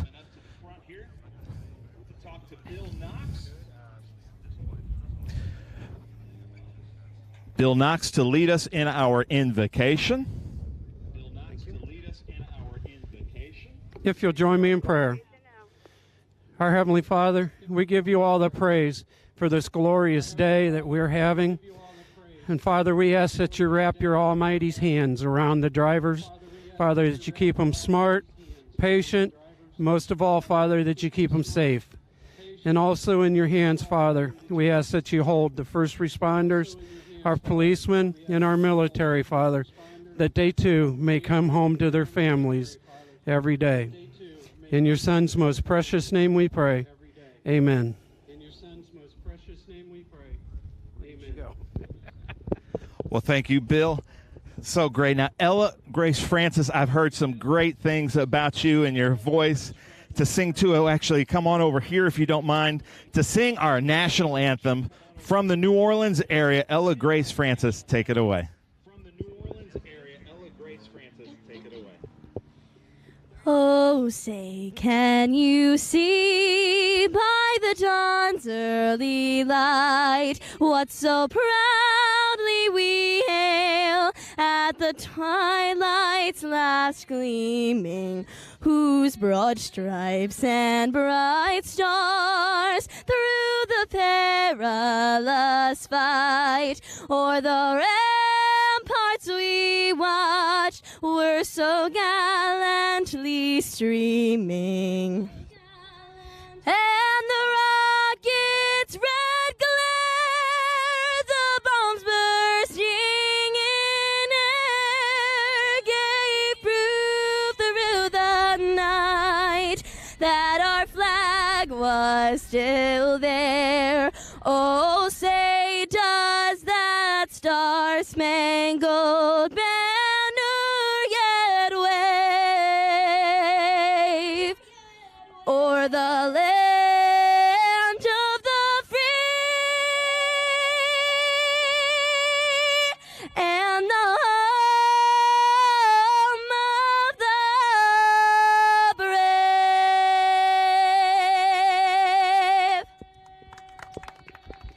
Oh my gosh, wait, hold on here. Stay here because Ladies and gentlemen, we just put Grace Francis through the ringer. We made her sing a very difficult song that you sang beautifully with about a 10-second delay. That had to be impossible.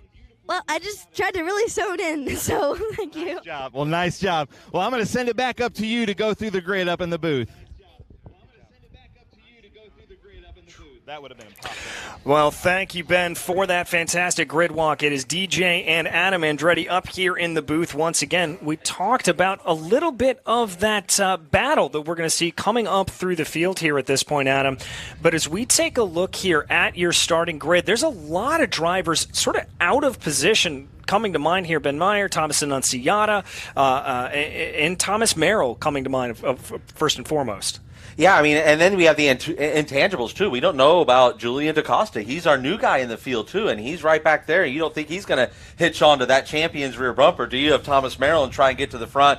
But, yeah, you do see things like not as used to. The points leader, Tyler Gonzalez, is sitting there in fourth place. And then you have, Adrian Vlastowski and Josh Hurley. They're bringing up. Those are the first two of the Howe chassis that are outside of the camp of Silverhair. So it's just shaping up to be one of those legendary classic Cube 3 Architecture TA2 races, DJ. Yeah, very much so. As we continue to scroll down through the grid here at this point, you see Barry Bowes, your Pro-Am Championship leader, Boris Said Jr. to his outside, Caleb Bacon a little bit back in the order as well. Keith Prochuk on his 101st race. We were able to celebrate his 100th running back in Road Atlanta. Jared Odrick there in row 9 alongside Tom Sheehan and Jim Gallagher rounding out the rest of this field. It's going to be pretty fascinating, I think, especially because this is a motorsports venue that's not necessarily known for a lot of overtaking opportunities, so these drivers are going to have to take their time and really plan out their moves well. Yeah, starts and restarts, DJ, starts and restarts. So this the start here. This is where it gets really tricky, right? Going into the run into turn 1, the inside is super bumpy, so you can't take the full advantage of the braking zone like you can on the outside. So you lay awake at nights here when you're Rafa Matos and you get to pick which side you're going to be on. You lay awake at night here on which is going to be the best side, because if you notice last year in the TA race, that speed was carried on the outside by Matthew Brabham, and he took the lead in the TA race, holding the outside. So there's grip out there if you have the confidence to stick it out there. And I'm going to tell you right now, Connor Mosack and that 77 Silverhair Chevrolet Camaro, he's got the confidence and he's got the skill level to do it. Yeah, he certainly does. And it's not uncommon of sight here to see 3 wide coming down into that corner but as well. So that could be a little bit of a flashpoint as things go. But let's talk about the back half of the circuit. Coming through the Bennett Bridge Hall S's, we normally think of that overtaking opportunity down into turn 13 as kind of one, but you've really got to set up that line a lot more. You better be there.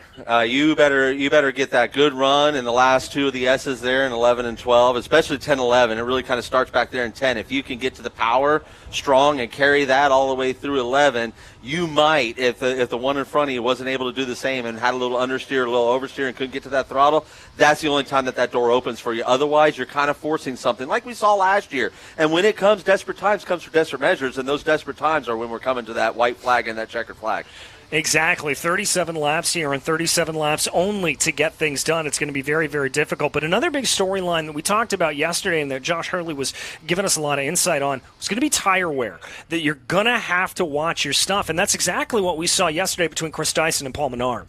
Absolutely. I mean, what kept us awake at night on Friday night was what package do we go with, right? We had a suspension package for our car that really would pound the tire down and really get the thing to fire off, and the car would fire off real quick, but we might suffer tire wear. Yesterday, we opted for the safer version, the more conservative version, and we suffered to fire off. And then, by the time that the car came in, they were checked out. So it's definitely, this is really one of the, when you look at our schedule, at the beginning of the year, NOLA was one I checked the box as an intangible. I had no idea what to expect here because you cannot predict this event. Well, the one thing we can predict at this event, the most famous words in motorsport, and we throw down to Ben for that.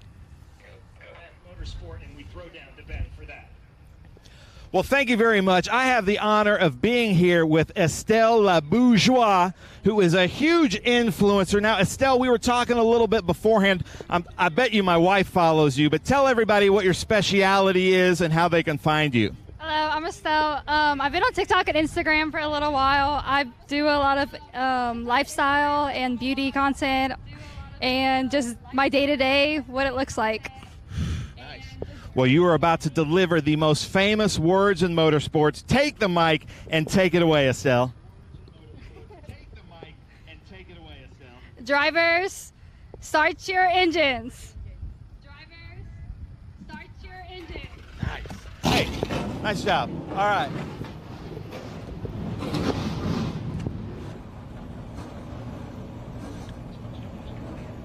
Engines fired up here at NOLA Motorsports Park. About 6 minutes until we go green flag racing. Everything going to be very, very cautious here. And as we talked about yesterday, going to be having to do a little bit of work on these tires to make sure these Pirelli rubber are operating in their primary window. But with the heat as it is, you probably don't want to do too much. No, absolutely not. No, I mean, you're going to basically, the TA2 tire comes up to temperature pretty easy, so a lot of that is just making sure that you're clean after qualifying and you didn't pick up any of the stuff, from coming in from qualifying. But you can really get a lot of heat in the tire through the brakes without wearing the surface off. So if you get a lot of brake action, a lot of brake activity in there, then you're heating up the tire from the internal side of it. And that's really kind of, when you're looking at a tire deck race, that's really honestly the best way to go, one of the better ways to go as far as getting your stuff up to temperature. Yeah, and they were going to see a lot of that on these opening laps to make sure they are able to do that. And obviously the other added benefit, getting the brakes up to temperature so you're able to stop the car in time. That's it. Yeah, I make people laugh all the time. I was like, the race brakes, they don't work good in the paddock, but they work really good out here because they need to be at a temperature, right? And if they're not at the temperature, they just don't have the bite that they're designed to have. So as the cars are rolling out here, they're going to get the temperature in these things. And like I said, we're going to have, you point out the 3 wide. I forgot about our 3 wides here. The 3 wides into turn ones can be quite interesting. Yeah, they really, really can, and it's going to make sure that drivers have to stay absolutely on their toes. And as we said, with a couple of drivers out of position here at this point, we keep talking about them, but Thomas Merrill, they're going to have to be fighting their way through, and it's going to be interesting to see what they are able to do here at this point.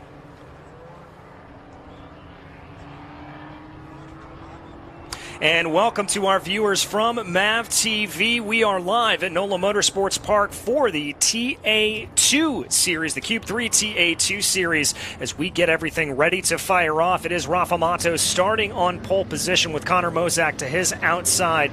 Jake Drew and Tyler Gonzalez will be lining up behind them. But before we get to the racing action, let's have Adam take us around for a lap around this fantastic circuit. This circuit guide is ready to roll. Let's take a look here at NOLA Motorsports Park here in Avondale, Louisiana for the NOLA SpeedTour Trans Am presented by Pirelli. You go down the long front straightaway here, primary passing zone right here is turn 1. Really bumpy on the inside, so it's very difficult to get the car settled in, so you can hold speed on the outside and have the inside for turn 2. You get into 3, 4, 5. 5 is another opportunity because you got to snooker yourself in there. It's a very late apex, so everyone leaves that entry wide open. If you're brave enough to stick it in there, as we saw Austin Green there, you could pull something off. Entering the S's, super fast in the S's. The bumps are critical. As you see Thomas Merrill here, the one of the best in the business, it gets it wrong and it happens easy. But if you get it wrong too, your competitor up front might leave the door open for the next passing zone here in turn 14. As we clip through 15, 16, and 17 being next, really tight stuff, and you've got to get that good drive off 17 so you can make that passing zone in turn 1 work. And that was a lap at NOLA Motorsports Park. Well, there you heard it from Adam himself, where to be able to get this right, where you can get it wrong as well. Plenty of places to do it. And as we talked about, if you get things wrong here today, yes, there's grass around the outside, but there's a veritable swamp in the middle, so you may get yourself stuck even if you're not in the kiddie litter. Yeah, I mean, there was reports we had Gator on the track yesterday. I didn't see it. I wasn't one of those that got to see that, but yeah, this is the Louisiana swampland. That's why this is such a wavy track, which gives it that added bit of character, right? And it's the bumps. I said I don't know how they did it, but they got them all in the wrong places for you. So they nailed it. Like it makes it such an added challenge, and it's such a compromised track with setup to your gear ratios in the gearbox to, even as a driver, balancing your brake wear and your tire wear. That's what makes racing at NOLA Motorsports Park so exciting. Yeah, and what makes it also exciting here today is we don't have a repeat winner on the grid. You saw there Gar Robinson, Bucamonte, and Brent Cruz, your last 3 winners from that. And they're not here today, so we're going to be crowning a new champion no matter how this works. Taking a look at our onboard cameras, first and foremost, the number 3, Adrian Lostowski, currently sits 6th in the championship. Always good to be able to ride on board with him. And Thomas Annunziata, he's going to be rolling off in about 6th place here at this point. He sits 2nd in the points to young Tyler Gonzalez, as we talked about. He's had a couple of 2nd places. He's had that consistency. Not been able to find the top step yet. Could this be his day? Any day could be Tyler's day because of how he's driving, right? I mean, that's it. It's the consistency and the progression. He's been showing that. And when you're consistently keep knocking out those finishes, that win is right around the corner, you know. And then once the win comes, then the snow will start to fall, right? Then it's going to be one after the other after the other. We've seen it with all the young talents that have come through the Cube 3 Architecture TA2 Series, from your Brent Cruz to Connor Zillage, you know, to what we have sitting in the field here. Thomas Annunziata, he was a guy to beat here last year, all the way up until the race happened, and the thing wouldn't go from pole position. So so he ended up, you know, starting at the tail and fighting his way through last year. He's obviously rolling right now, so he's going to be in good shape, much better shape than he was last year at this time. So yeah, there's so many drivers that have just been touching that top step, then they're right there to get it. Yeah, I think we're certainly ready for that as we also take a look at the Young Guns Championship as well as that outright championship. Tyler Gonzalez leading in both here at this point, but it is by no means a breakaway for the Young All-Star, as everything is very, very close here at this point. Keep cycling through onboards. You saw Barry Bowes there, Jim Gallagher as well. That'll be a good view from a little bit farther back in the field in the number 16 machine, so we'll be able to see what Jim can see, the Bellevue, Washington driver, as the field starts to form their way up here at this point. 2 by 2 up at the front of the field, Rafa Matos and Connor Mosak getting ready to go, as that is going to be Matos there in the white and blue machine, leading the field around through Mission Foods turn 16. As he will bring the field around here to this point, they get ready to enter into the acceleration zone. All eyes go towards the flag stand as the green flag flies, and we are racing here in NOLA Motorsports Park. It looks like it's a perfectly clean getaway there for Mosak. There's that 3 wide that we were talking about a little bit earlier. That's going to be Jake Drew poking his nose to the inside. He's going to go for it. Matos makes contact, bouncing off each other coming into turn 1. Wow, and they used up all the racetrack and then some, DJ, but what a move by the youngster Jake Drew, making it 3 wide, pitching that entrance like that and made it work. We got the 17 that is off there. That's Julian DaCosta, the youngster from the MX5 Cup Series. A rough start for him, so now it's just about collecting laps, staying calm and catching this group, or waiting for that maybe that pack to glow up. But they're still side by side all the way on the backside of this course there, DJ. And we've got a couple other cars off coming down through turn 4. It looks like both of them look like they're still rolling here. We're going to jump on board with Thomas Annunziata, who's right in the thick of this fight, trying to take a poke to the inside there of the 26 of Thomas Merrill. Merrill already moving a couple of positions up in the field here as they run. Annunziata hunting on the back here as we enter into this section. I can tell you that both of those drivers that we saw go off to the outside of turn 4 have been able to get back under their own steam. So it doesn't look like we're going to have a problem. Is it just me, or is that hood flapping a little bit more than it should, Adam? Hey, you know, this place is so bumpy that everything's flapping more than it should.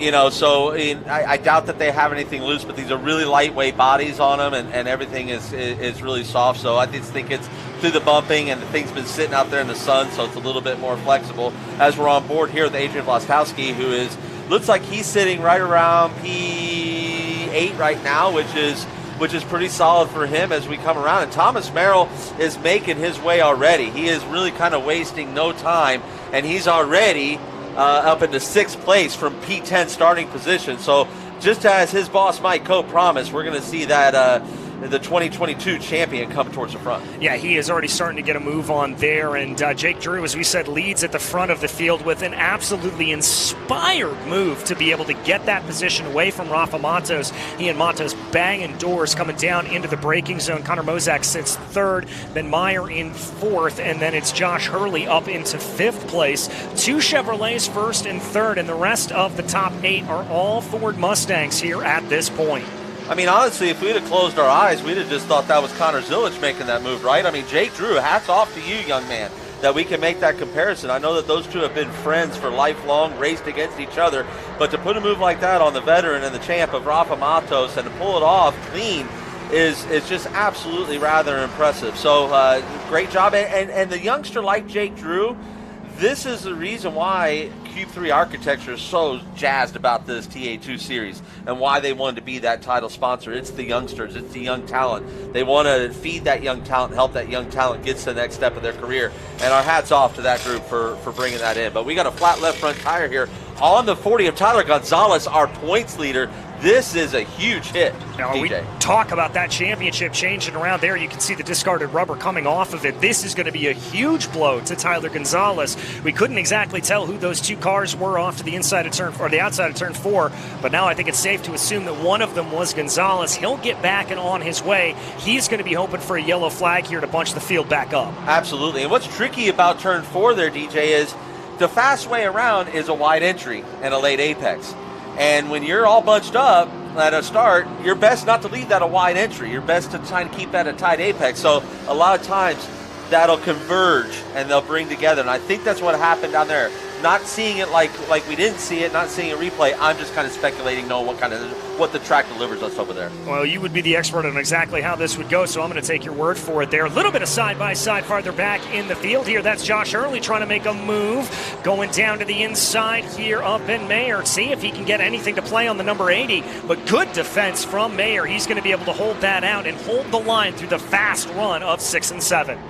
Yeah, this over here it becomes very follow the leader because there's no really steady braking unless someone makes a mistake in front of you as you come off of this, I believe it's turn 7, and you're approaching this Bennett Bridge Hall S's, and then the approach to the S's are so fast. So you're just kind of, when you're sitting there buying your time, just hoping for a mistake from your competitors. And when you get to the pointy end of the field here, DJ, and you're in this top 6, 7, man, nobody really makes mistakes.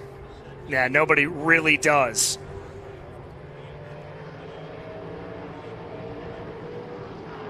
As we keep watching here at this point, working down into turn 13, trying to see what they're able to do. It looks like Josh Hurley is the one to be able to try to be on the attack here, at least up in the top 5. But he's got to watch out because he's got a very hungry Thomas Merrill behind him. Annunciata, though, has a little bit of pressure here from Adrian Lostowski. We jump on board with Annunciata.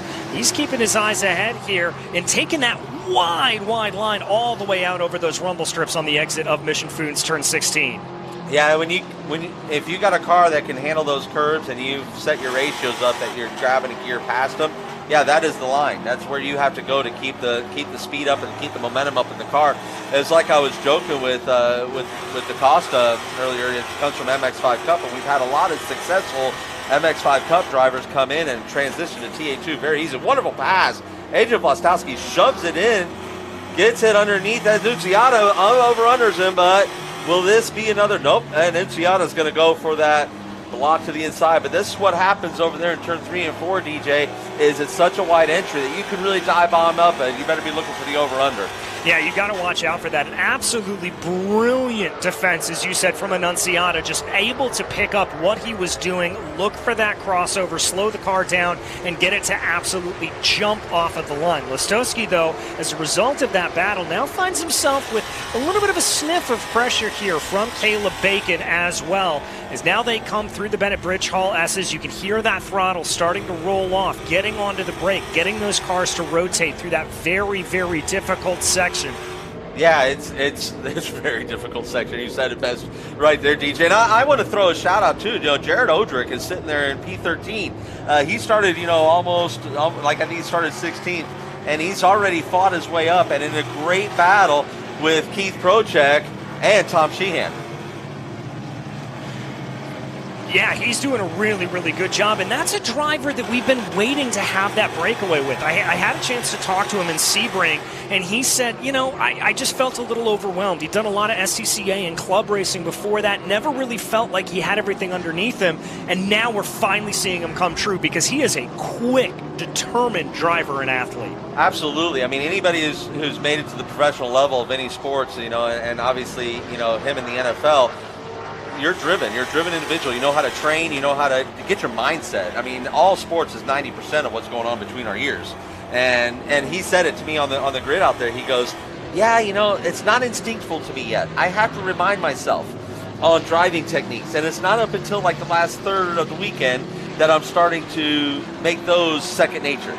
And he goes, so that's where you professionals in this sport that have been doing this your whole lives, that's what you have coming natural. And I said, absolutely. I go, I'm not going to run a 40 like you run either.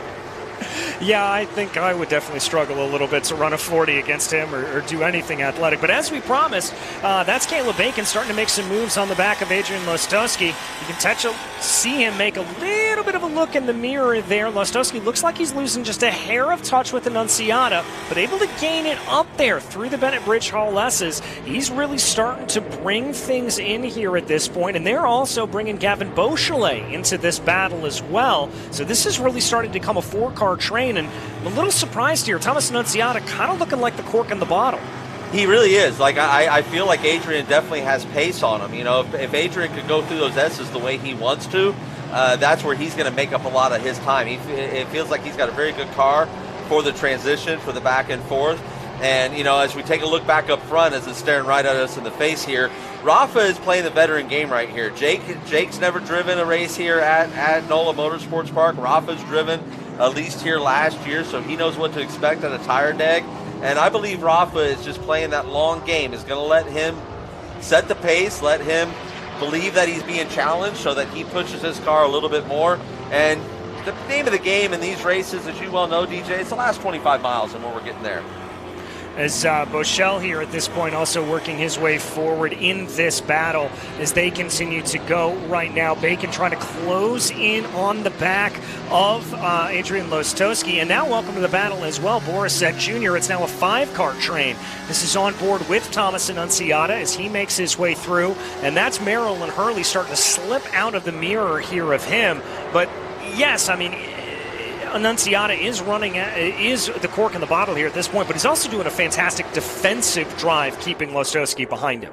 He is fast in all the right areas that you can't pass him. That makes it impossible to pass him here at the track. And, he's really good coming off of the Mission Foods turn 16 and down this long straightaway into that really premier braking zone being turn 1. And Adrian doesn't have enough of an edge on him in the S's to get him into where we're at here with Thomas Merrill, who is, again, he's making his way up quite nicely. Thomas Merrill still sitting there in P6 from his P10 starting position, and he's hounding your booth partner yesterday, Josh Hurley there, DJ. Yeah, he really is, and we're starting to see one of the things we talked about this NOLA Motorsports Park, the difficulty to get a pass done. You have to string together 14, 15, 16 absolutely perfectly to even be able to be thinking about having a run down into Cube 3 turn 1. Here comes Merrill thinking about it on Hurley. He's down to the inside. He's got it done. There he goes. Move Thomas Merrill up into 5th place. Thomas Merrill, the latest of the late breakers. When you get around Thomas, and they've made some changes in that department underneath that car, and again, it shows to the competitor and the loyalty of Mike Cope and what he does and the kind of program that he puts together. But it's about making sure that car's to the front, and those partners he's had such great loyalty with have told him that, listen, we want to be there, but when our game is right, we'll let you know, and we'll come back and we'll do what we did before and win championships and races. So in the meantime, you're watching Thomas just take full advantage of what was seemingly, kind of an Achilles heel to their program here over maybe the last, half of the season or so. Yeah, and just able to take the fight to it here at this point with a good move like that. We also check back in on that battle for P7, Annunziata, Lostowski, Bacon, and Beauchel as they try to get their way ahead. Annunziata, clear track in front of him, driving in his rearview mirror a little bit. Let's keep our eyes here. I'm curious to see if we see Annunziata. Yep, there was a little bit of a glance in the rearview mirror there, just checking where Lostowski was. It doesn't seem like Annunziata's driving in his rearview mirror constantly, but he's doing just enough to make sure he knows where to be defensive. Yeah, he knows right where Adrian's at, and he can feel him. He can feel that presence, so yeah, no, he's not having to do much mirror driving. I think he's being patient because the car right now doesn't seem to be fully underneath Thomas. He seems to be struggling somewhere with the dynamics of that. Whether it be understeer or oversteer, I'm not seeing anything obvious there, so maybe it's a little bit more on the understeer side. But yeah, he seems to be struggling on that. And Adrian, like just when we saw Merrill get around Josh Hurley and literally just immediately put out, and right on cue, there's Thomas Merrill. You don't even see Josh in the screen anymore. He's immediately pulled out and caught this group ahead. I think if we see Vlastowski get around Thomas Annunziata and open that door, like Adrian's loose, that was loose right there. If they get around that door, then, I mean, and Caleb is knocking on the door here. So Caleb is not exactly going to sit there and wait for this. He's probably like, Adrian, you've had your shot at Thomas. Now let this kid take a shot. Yeah, let me go ahead. Let me try to be able to get this run here at this point. But Merrill, as you said, closing down on Ben Mayer at this point. He is definitely going to try to make that run as much of a play as much as possible. But here is Lostowski. He's losing touch with Thomas Annunziata, and that looks like he may have to play defense to Bacon. And exactly, you know, Thomas may have uncorked the bottle, right? I mean, it might have just been something low tire pressure and the tires hadn't come up yet, and you know, lap 8's a little late for that to come on, but, you know, he's found a rhythm right now, and you said so well, DJ, and picked up on it, has pulled that gap on Adrian. Now Caleb is watching him walk away, and, like, Caleb's going to get impatient here. But you also brought up another name I want to mention because we haven't made mention, and he's having a fabulous weekend. The 15-year-old, Ben Mayer, is doing a tremendous job all weekend long. I'm really, really impressed and proud of the young man and what he's doing here, and just excited to see that kind of progress and him sitting right off the podium, just 0.2 of a second behind Connor Mosak. And I think that gap may have even tightened down a little bit more as he is now all over the back of Mosak's rear fender here at this point. But now we've got something else to take into consideration. We've got a little bit of lap traffic to deal with here as Jake Drew is going to try to get around the number 97 there of Tom Sheehan. And big lockup there for Drew as he tries to go down to the inside of the lapped car. That's not a big lockup. No. These Pirelli tires, these P0s are so durable, you'll flat spot the pavement before you flat spot the tire. There you go. No, you just get a little bit more heat generated in it. But yeah, see, this shows what a challenge it is to pass here, DJ. You're looking at a lap car. Now, Thomas Sheehan is going a lap down because he had to make an unscheduled pit stop. So he's trying and fighting to stay on the lead lap. Now, honestly, like with Thomas Sheehan, his pace is been over the weekend about 2 seconds, second half 2 seconds off of a Jake Drew. Even with that advantage, you see how Jake cannot get that run on Thomas Sheehan. So this is really going to make things interesting. He's trying to make a dive bomb into 14. He's going to make it happen and bring the train with him. Yes, he is. And the top 3 are going to make their way, make that the top 4, trying to make their way on through.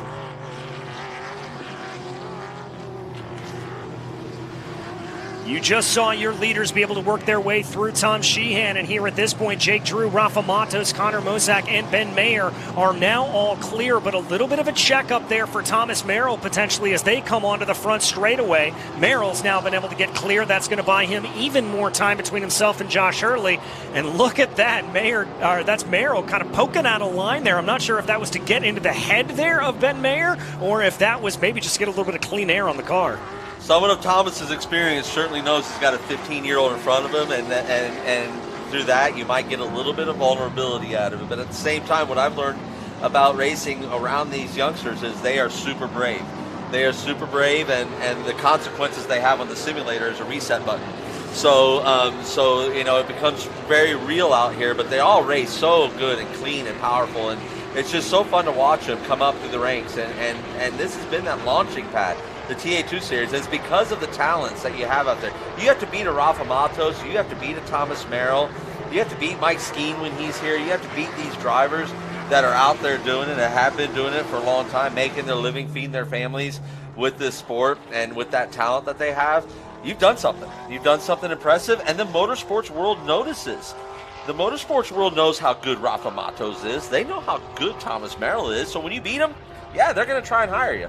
Yeah, exactly, and that is what we love to see here in this TA2 Series, the established veterans that are the benchmark and the young rookies, the young guns coming up through. It's one of the reasons why we've loved to have the TA2 Young Gun Championship in the past couple of years, although we are going to have a new leader in that, I would imagine, by the end of it, as Tyler Gonzalez is listed as 18th place right now. That was Annunziata able to get around Sheehan at the moment.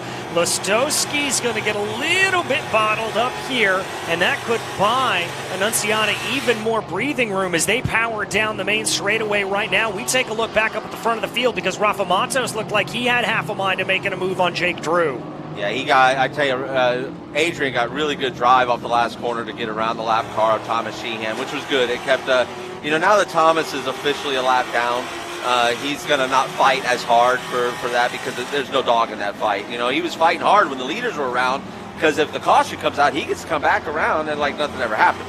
So yeah, no bad blood there at all whatsoever. But yeah, it seems like we kind of sorted out the top 10 at this point, DJ. They're out there making the laps now. We're only 11 laps into this 37-lap race, so we're barely to that. We're almost getting to that third of the race, that first third of the race to be under the mix here. Oh, we got a lead change. Rafa Matos has found the lead around Jake Drew. So we don't have that caught right now, but maybe we'll get a replay on that. But Rafa Matos has found that lead around Jake Drew, and he, ladies and gentlemen, has checking out. Yeah, he is. That gap about, let's call it 7, 8, maybe even 9 car lengths in between the two. And I've got to imagine that was a little bit of a sneaky maneuver from Rafa Matos, probably down into turn 3 or 4 to be able to get that to play, as we saw Matos take a peek to the inside down into Cube 3 turn 1, but didn't get it to work out.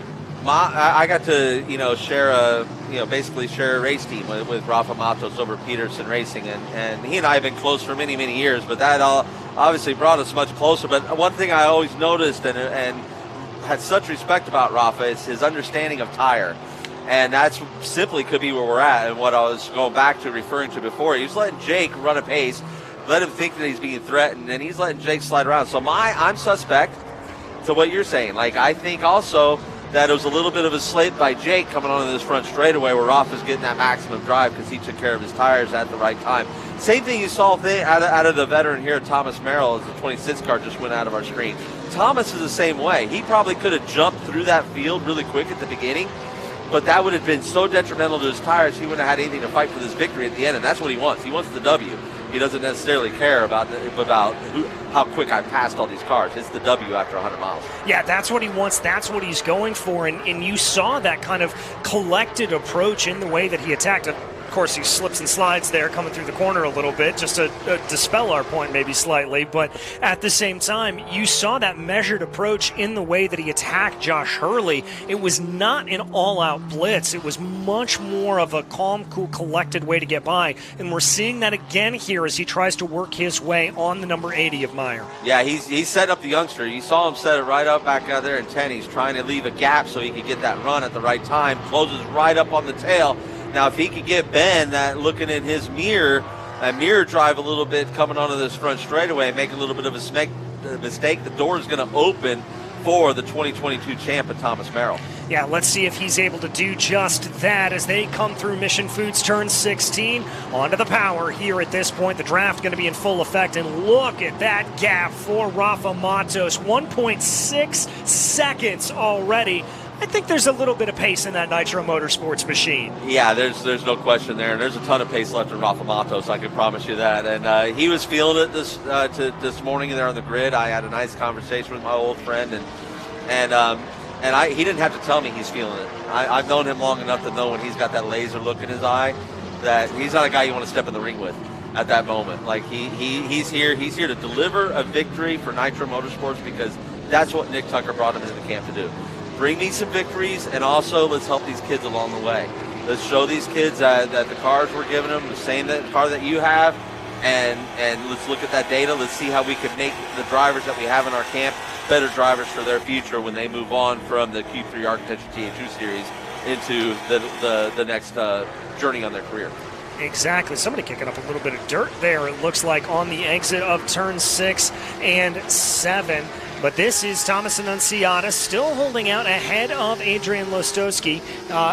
Bacon's actually been able to get by Lostowski here at this point, so we're now resetting that battle a little bit. Yeah, and again, Rafa's 0.8 of a second a lap per lap on P2 of Jake Drew, so why we're not really watching what's going on up front. Not much going on up front, but some dominance. But the race is right in this group right here. We're seeing kind of a little bit of a mid-pack race. Ben Mayer's backed up Thomas Merrill to the what is that Mosack right there look like? And it looks like here we've had Lostowski lost a little bit of pace here at this point. He comes down into the corner. I think that may have been what we saw get kicked up. Here's our replay here. Here it is. Caleb Bacon right there trying to do over-under, trying to get underneath Thomas Sheehan. Here's Adrian following that.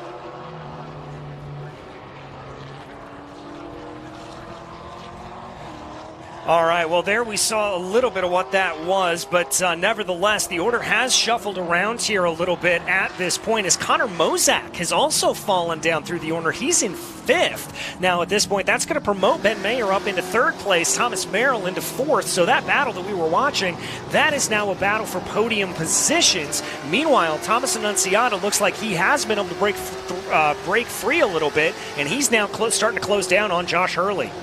I mean, absolutely right. And again, don't know what happened to Mosack. Don't know if Ben Mayer opened the door, and then that's how Merrill got through. And so there was a good battle going on up there. But the youngster of Ben Mayer, the 15-year-old kid, and how many times have you heard that in the Q3 Architecture TA2 Series? 15-year-old kid is up there on the podium and looking to have like his career weekend so far in this great series. And just again to reiterate, Evan Slater, that was the youngster that brought Q3 Architecture into this great series, and it was that passion is to launch the young talent, and that's what we're seeing right here. But all this young talent is being led by that crafty veteran of Rafa Matos.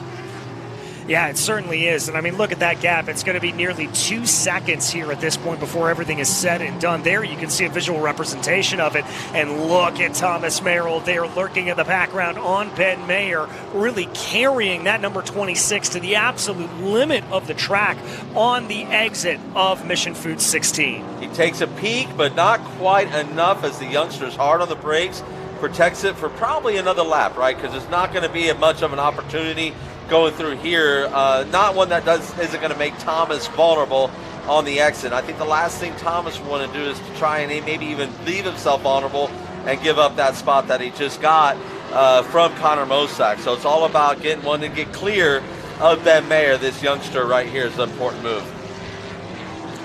And welcome back, MAV TV viewers. You join us as we continue to watch this battle play out for the 3rd place position. Now that Connor Mosack has had a little bit of an issue that we can't tell, but Ben Mayer right now trying to do everything in his power to hold off a charging Thomas Merrill. But it looks like Merrill, after that move, has lost a little bit of ground, and now it may be Mayer that's got a little bit of a run on Jake Drew before we know it. So it's what I'm seeing out of the 26 and the 80 of Mayer and Merrill. What I'm seeing there, DJ, what I've been observing is Merrill's better on this half of the track, the S's and the faster stuff, and it seems like Mayer in the 80 car is better through the tight stuff.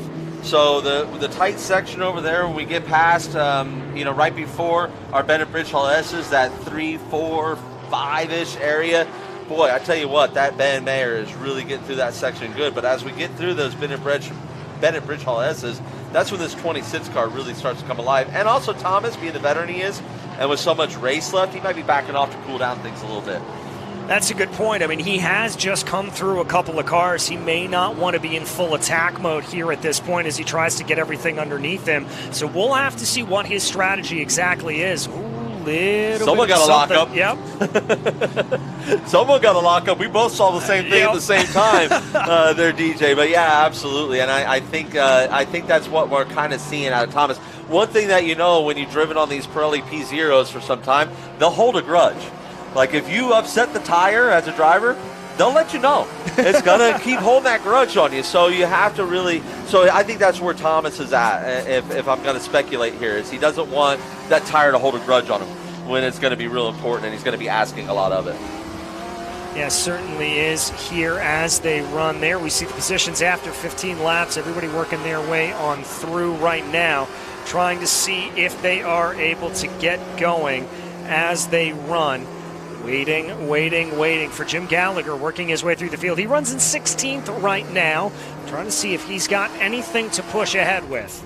And for the Barry Bowes fans out there, you might be wondering what happened to Barry Bowes, but he is out with power steering failure. So He's out with a power steering failure, and I'm going to promise you, folks, the 16 turns around NOLA Motorsports Park are not going to be any fun without some power assist. So I don't care how much time you spend in the gym. I don't even think Jared, with those 18-inch biceps that he's got, would be able to wrestle one of these things around NOLA Motorsports Park for 100 miles with no power steering. So sorry to hear that. Hate to hear that about Barry and have his day end prematurely there. But this has been a clean race, DJ. Other than the little bit of skirting around that we saw at the beginning and the scuffle that we saw, no one has been putting a wheel wrong. The racing has been super clean. The passing has been super clean. They've been patient with traffic.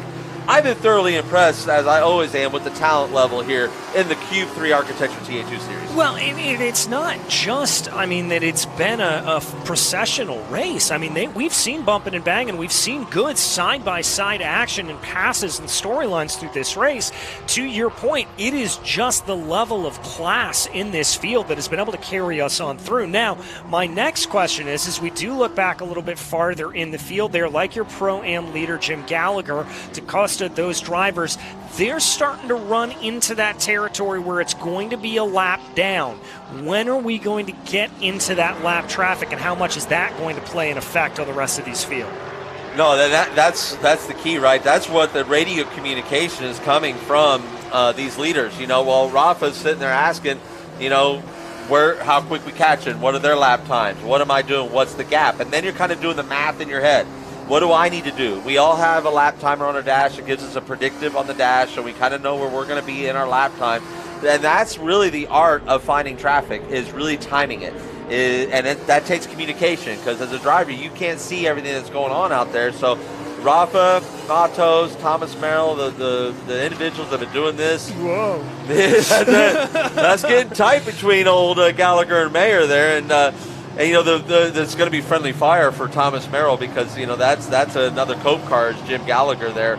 So I'm sure that Mike was on the phone there with Jim, like, hey, that 26 car, make sure that they get through there nice and clean and easy as well. And but yeah, this is you could throw a blanket over this top four right now because of that traffic. Rafa hit Jim kind of at the wrong place. He caught him in a kind of a bad spot. The timing was a little bit off, but it was not the worst spot you could catch him either. The worst spot you could catch that traffic is entering those Bennett Bridge Hall S's by far. Well, we just saw it there. Caleb Bacon trying to make a run on Thomas Annunziata, not able to get it play, as Annunziata's stellar defensive drive here at this point continues on. He just knows how to place that car, and welcome back to the party, Adrian Lostowski. He is now in a position to be able to fight again here at this point, courtesy of Bacon trying to be able to get that move and it not going off into Cube 3, Turn 1.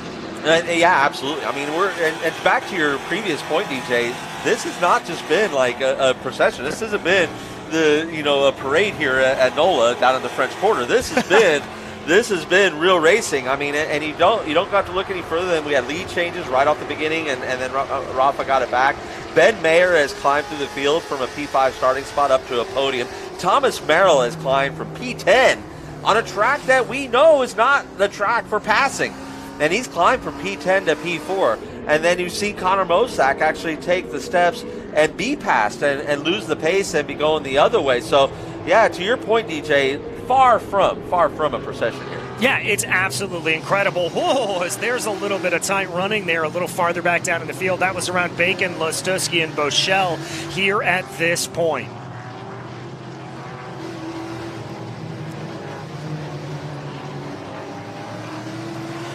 And welcome back, drivers. Excuse me, our top three, I made a mistake earlier. Our top three pro drivers is Keith Prochuk, Jared Odrick, and Jim Gallagher. So great running there for Pro-Am. Really good to see Prochuk up on his 101st race in that top position. And then Jared Odrick, this would be his first podium. We've been talking him up this race. I tell you, that's going to be the awesome look on the podium, right? Because no matter what step you have him on, he's going to be the tallest guy. Right. He's going to be the dude there. But no, it's just the wonderful personalities we have in this series, and Josh Hurley here is holding a really pretty wheel up there in P6, and I think honestly that Connor Mosack has backed Hurley up to Annunziata and that battle that's going on there. So when they all kind of caught the 16 at Gallagher there, it bottled that all up, and it brought Mosack into Hurley, and then this has all kind of accordioned everything together and made again some great racing for us and the race fans at home. Yeah, I mean, it's put some great racing as now we see that battle with Hurley and Annunziata. I think you're right about that. I think Mozak has kind of backed him up a little bit. We'll have to see what tricks of the trade here that Josh Hurley has in his back pocket. You know, he was telling me yesterday, he was on the broadcast saying, I've got some good lines here, but I'm not going to tell you what they are. Well, Josh, we're going to see them now here at this point, so he's going to try to keep rolling that around. That's Mozak right in front of him, who was running up in that top 3. Not quite close enough here to get a run down to the corners. No, he's not been there for the fight just yet. And again, some of this could be some really crafty racing, really smart racers all around this field, and this is kind of crafty at this point in the race. You have 18 laps left of this event, 17 laps left of this event. There's a lot of racing left. There's a lot of tire that you're going to have to consume. A lot of brake you're going to have to consume, so there's some people playing the long game. And welcome back, MAV TV viewers. We ride on board with Thomas Annunziata, trying to take a look on the back of Josh Hurley. Not quite close enough to get it to play down into Cube 3, Turn 1. They've got to watch out, though, because Caleb Bacon behind this has looked very, very spicy as well. And if I'm Annunziata, I've got to have a little bit of chameleon eyes, as there you see the 20 of Hurley going a little bit wide through Turn 3. Is that going to open the door for Annunziata? No, the door is shut. I think we just saw Josh Hurley's line. I think we did. I think we did. Just saw Josh Hurley's line. It was a pretty one, too. No, he did a nice job there of making sure the car is wide at the right time. He's a very crafty racer, Josh Hurley. I've been so excited for him and Blaze to be hooked up. Look at this sneak down the inside. Thomas Annunziata doing a job there in Turn 6. Not your conventional passing zone here at NOLA Motorsports Park. The youngster throwing it down. Great job, Thomas. Nice, clean pass right there. That was textbook. That was absolutely remarkable. I did not expect that at all, but he just snuck it down the inside, and Bacon followed him. Yeah, he brought a little bit of a train with him, and I tell you what, right there, as a driver, Josh Hurley's not expecting a pass right in that moment, and that Josh had to hold the wheel straight longer than he needed, longer than he wanted to, and that would have left the door open for Caleb Bacon. And Caleb's a shark out there. He's an opportunistic feeder. He's coming after you. Looks like we're going to be able to go back and take a look at the replay here at this point. Yeah, you just see, I don't think Hurley did anything wrong there. Annunziata just snuck it by him. Yeah, Thomas just got a really, really good run through that section of the course and just took advantage. Yeah, absolutely perfect. As we take a look on board. Yep. Beautiful shot. I mean, beautiful pass. I mean, you can't get any better than that. Controlled the whole bit. So it's Thomas is really coming into his own with this racecraft. That was some flashy Q3 architecture coming at you. But yeah, very, very good stuff here.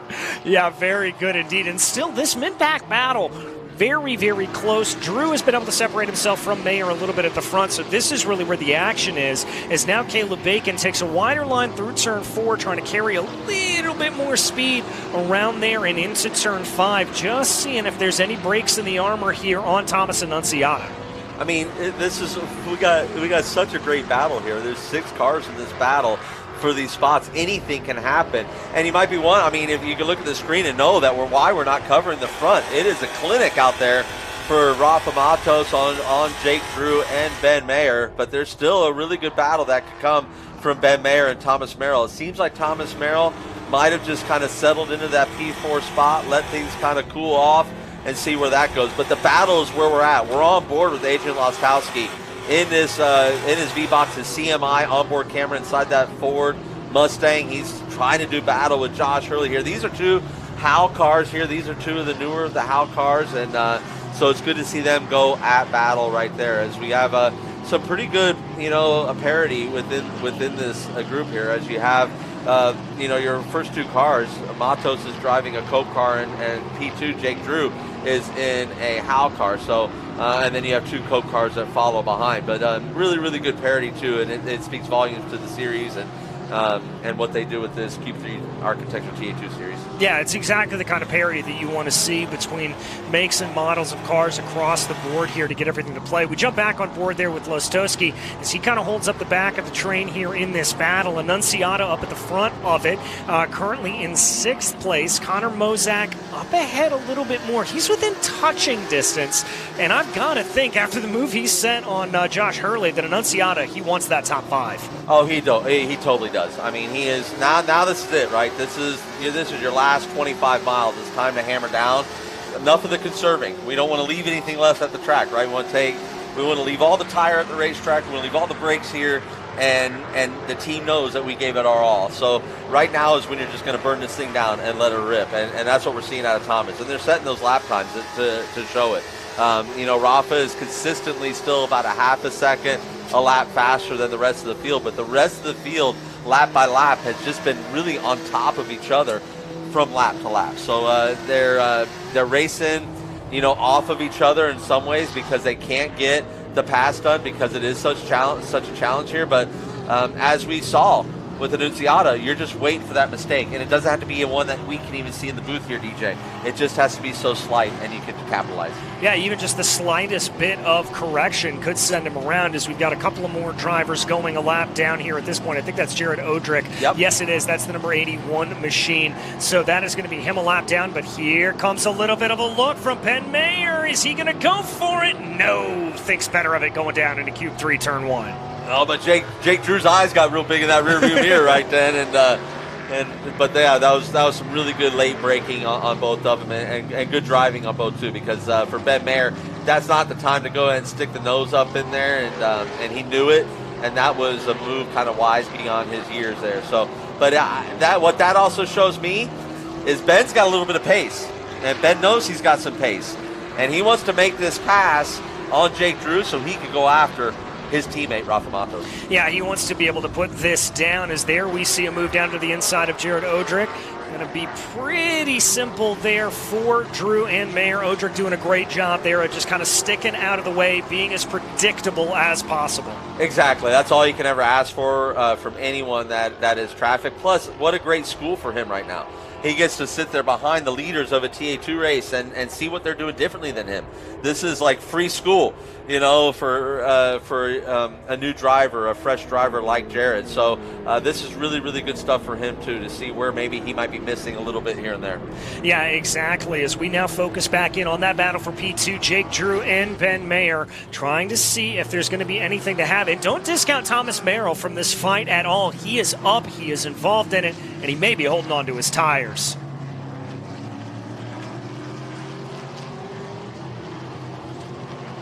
And so now, as you said earlier, Adam, this is going to be the point where if Merrill is holding back a little bit, trying to save that rubber, now it's go time. Now it is go time. Now it's drop the hammer and go. But at the same time, too, he's seeing a couple of eager youngsters in front of him, so he might just want to, slide by while they're crying about what just happened and not slip on the tears, right? So there's a lot of things going through a veteran's mind like Thomas Merrill because of what you're seeing unfold in front of you. So if these two get to racing, that's going to bring him right up into it, and it's going to bring him up into it with arguably maybe a little bit fresher stuff. But at the same time, Thomas had to drive through a field. He had to make some moves. He had to use some of that tire when he maybe didn't want to. So he may be just settling in at that P4. And again, looking at the long term of the championship and where the championship sits. Jake Drew, not a championship competitor, hasn't done all the races. Same thing with Ben Mayer. Rafa Matos is a different story now, so if he can just kind of minimize that damage and kind of take whatever's given to him today, he'll take that. He's a smart racer. Yeah, another smart racer here, Adrian Lostowski, currently into a little bit of a battle with Gavin Bushell right now as they try to sort themselves out a little bit. It looks like Lostowski has lost just a little bit of touch with Josh Hurley. He has. Seems like he's been kind of struggling here throughout the weekend. He's had some glimmers, in practice and stuff like that, and really kind of shot, but it looks like he's really struggling with the car, especially on the change of direction through here. It tends to want to toss, and I see a lot of roll in the car as well as compared to some of the faster cars up front. So they just might have missed it by just ever so slightly. And in this competitive of a field in Cube 3 Architecture TA2 Series, you can't miss it by that much, DJ, because it shows up on the racetrack as being much bigger. Yeah, it certainly does. But here at this point, Lostowski still trying to close on in.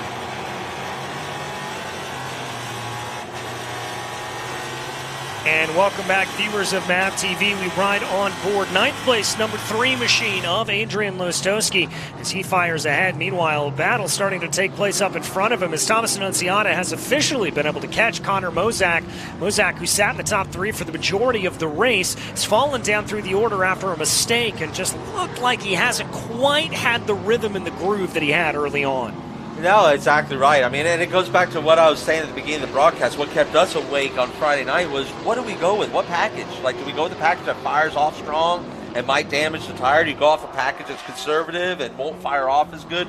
You don't know. Again, these are all those crazy intangibles that NOLA Motorsports Park brings us, that very few racetracks we visit will bring us. Actually, what's up next here in the Q3 TA2 Architecture Series, Worldwide Technologies Raceway, same thing, tire deg race. So it comes down to that knowledge and that understanding and getting through and getting it to the end. Yeah, it's going to be very, very tricky to see how they're going to be able to handle that as well. Everybody going to have to keep everything together there. As you mentioned, we do head to Worldwide Technology Raceway, and then, of course, we bring the big show back together for the Memorial Day Classic at Lime Rock. Very much looking forward to that one. Very much so. Very much so. We love our Lime Rock. We love our Memorial Day Classic. And yes, and my mistake, folks at home, Ben Mayer is full season this year. So my mistake. I thought that maybe he had missed one already this year, but he's been full season all year long. So that is another definitely points competitor. So this is something that's a position that Thomas won. And Jake Drew seems like he's gone ahead and separated himself. All he needed was that little bit of a look from Ben Mayer. And by Ben Mayer looking, he's like, okay, I'm going to drop the hammer, and I'm going to go ahead and leave this one behind me. Yeah, and we just saw there kind of a poke in line. We see another one here at this point from Annunziata on Thomas Mozak. I can tell you as well that Ben Mayer had to withstand a little bit of an attack from Thomas Merrill. So we certainly said it's go time. The drivers know it's go time. They are pushing ahead. Everybody is in full attack mode. Yeah, you said it right there. Full attack mode is no joke. We're going to see this. Thomas Annunziata wants to get by Connor Mozak here, like you said, wants that top 5 position, and I've noticed his chill out box is sitting there. It's not chilling out. It's just sitting there kind of bouncing around out there. I was hoping that wouldn't come loose, because that comes loose, starts flying around the inside of the car. You can't keep taking that risk and driving around with that out there, so you can see it kind of flopping around. So hopefully that stays put and doesn't end up costing him something crazy like that. That's just so frustrating when something like that happens. But that shows you how violent this place is. I mean, these race teams, they spend tireless effort to make sure everything is fastened down, everything is as clamped down as could be. And when you're around a track like this, Sebring, where we started off the season, I'd say this is like Sebring times 10. Because Sebring, you at least get a break, right? 17-1 is when you're bumpy. The rest of the track, you're pretty well smooth. Here, you're rough everywhere. It's just that Louisiana wave that we got going on. Yeah, and that was one of the things that Josh was talking to us about yesterday, was the difference in the bumps as well, that at Sebring, it's much more of that going from concrete patch to patch to patch, and here they come at you in those waves, as you just mentioned. Yeah, they do. They come in the waves. It almost equates, I'm a huge Supercross fan, almost equates to, the ruts, and it's like right where the cars, like I said, I don't know how they got the bumps in all the wrong places, but it did. And you can see Caleb's a little bit warm inside the car. You see him scooping the hand out there? That's to get some air inside the car. So Caleb's a little bit warm. It is a hot day out here, folks. And that's another intangible. You got to have your fitness all the way up. You got to be conditioned for this humidity, conditioned for this heat, and the physicality of this track. I'm going to go ahead and throw this out there, DJ. Out of all the tracks that we'll visit this year, this is the most physical we go to. Well, is it a combination of the heat, or is it also just because of the frankly flat nature of it that you're not really having any camber or elevation change to sort of help you get through the corners? Yeah, and you just don't get any rest time. Like this straightaway is the only time that you're like, oh, I can finally just kind of relax. But you're still working a gearbox all the time you're there. You're still fighting the acceleration forces of the race car. Once you get through turn 1, you have 2 right away.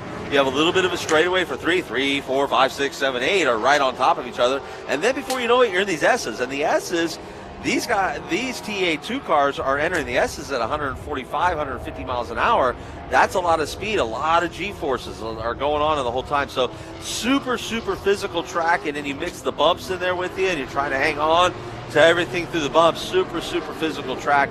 For me, it was the most physical track that I'll be on all year long. Well, all right, there you go. I learned something new today. I would have thought it was Sebring for sure, but nevertheless, we ride on board with Thomas Annunziata as the battle is on, not only for 5th place with Connor Mozak up ahead of him, but Caleb Bacon behind, as Bacon has been sort of a sneaky competitor here today. He's constantly been looking like he could make a little bit of a run and maybe steal a top 5 before everything is said and done. And that's been Caleb Bacon's game since he's come into this Cube 3 Architecture TA2 Series.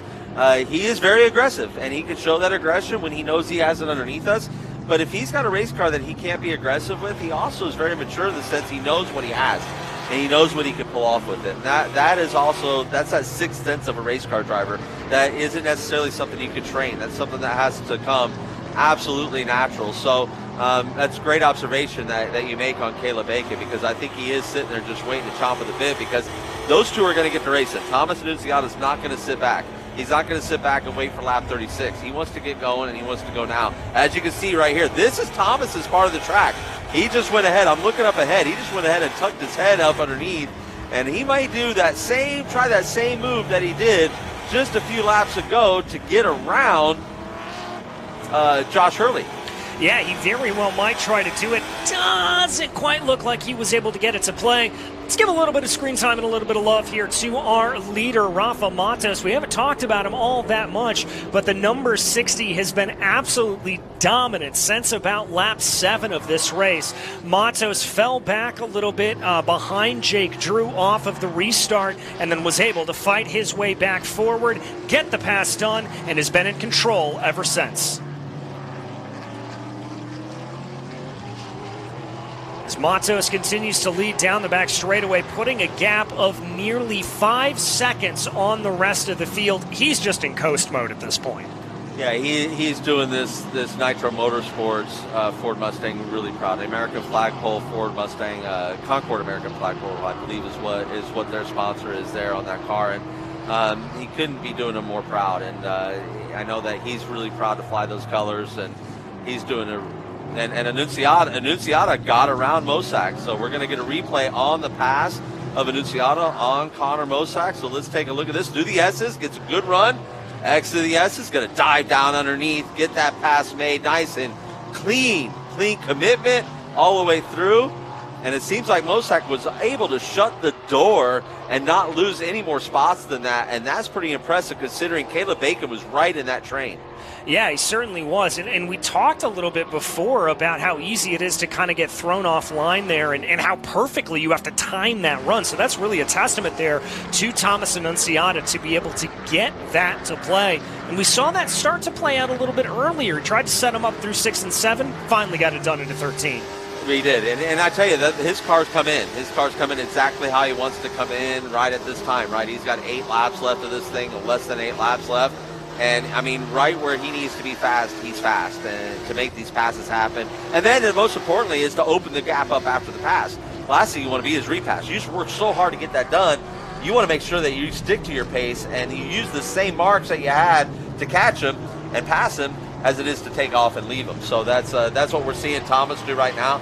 But he's secured himself a good, solid top 5 position right now. And I've noticed the gaps open up within the 2nd, 3rd, and 4th place, where Merrill has kind of lost touch a little bit with Ben Mayer.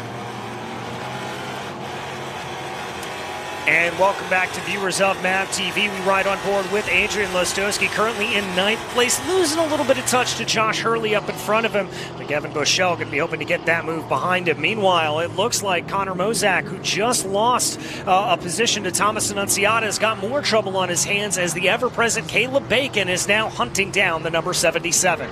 Yeah, and Caleb's hungry. He sees that the 90 got around and took off, and he wants a little bit of that, right? Like, so he's really, really fighting and wanting to get that. And don't count Josh Hurley out.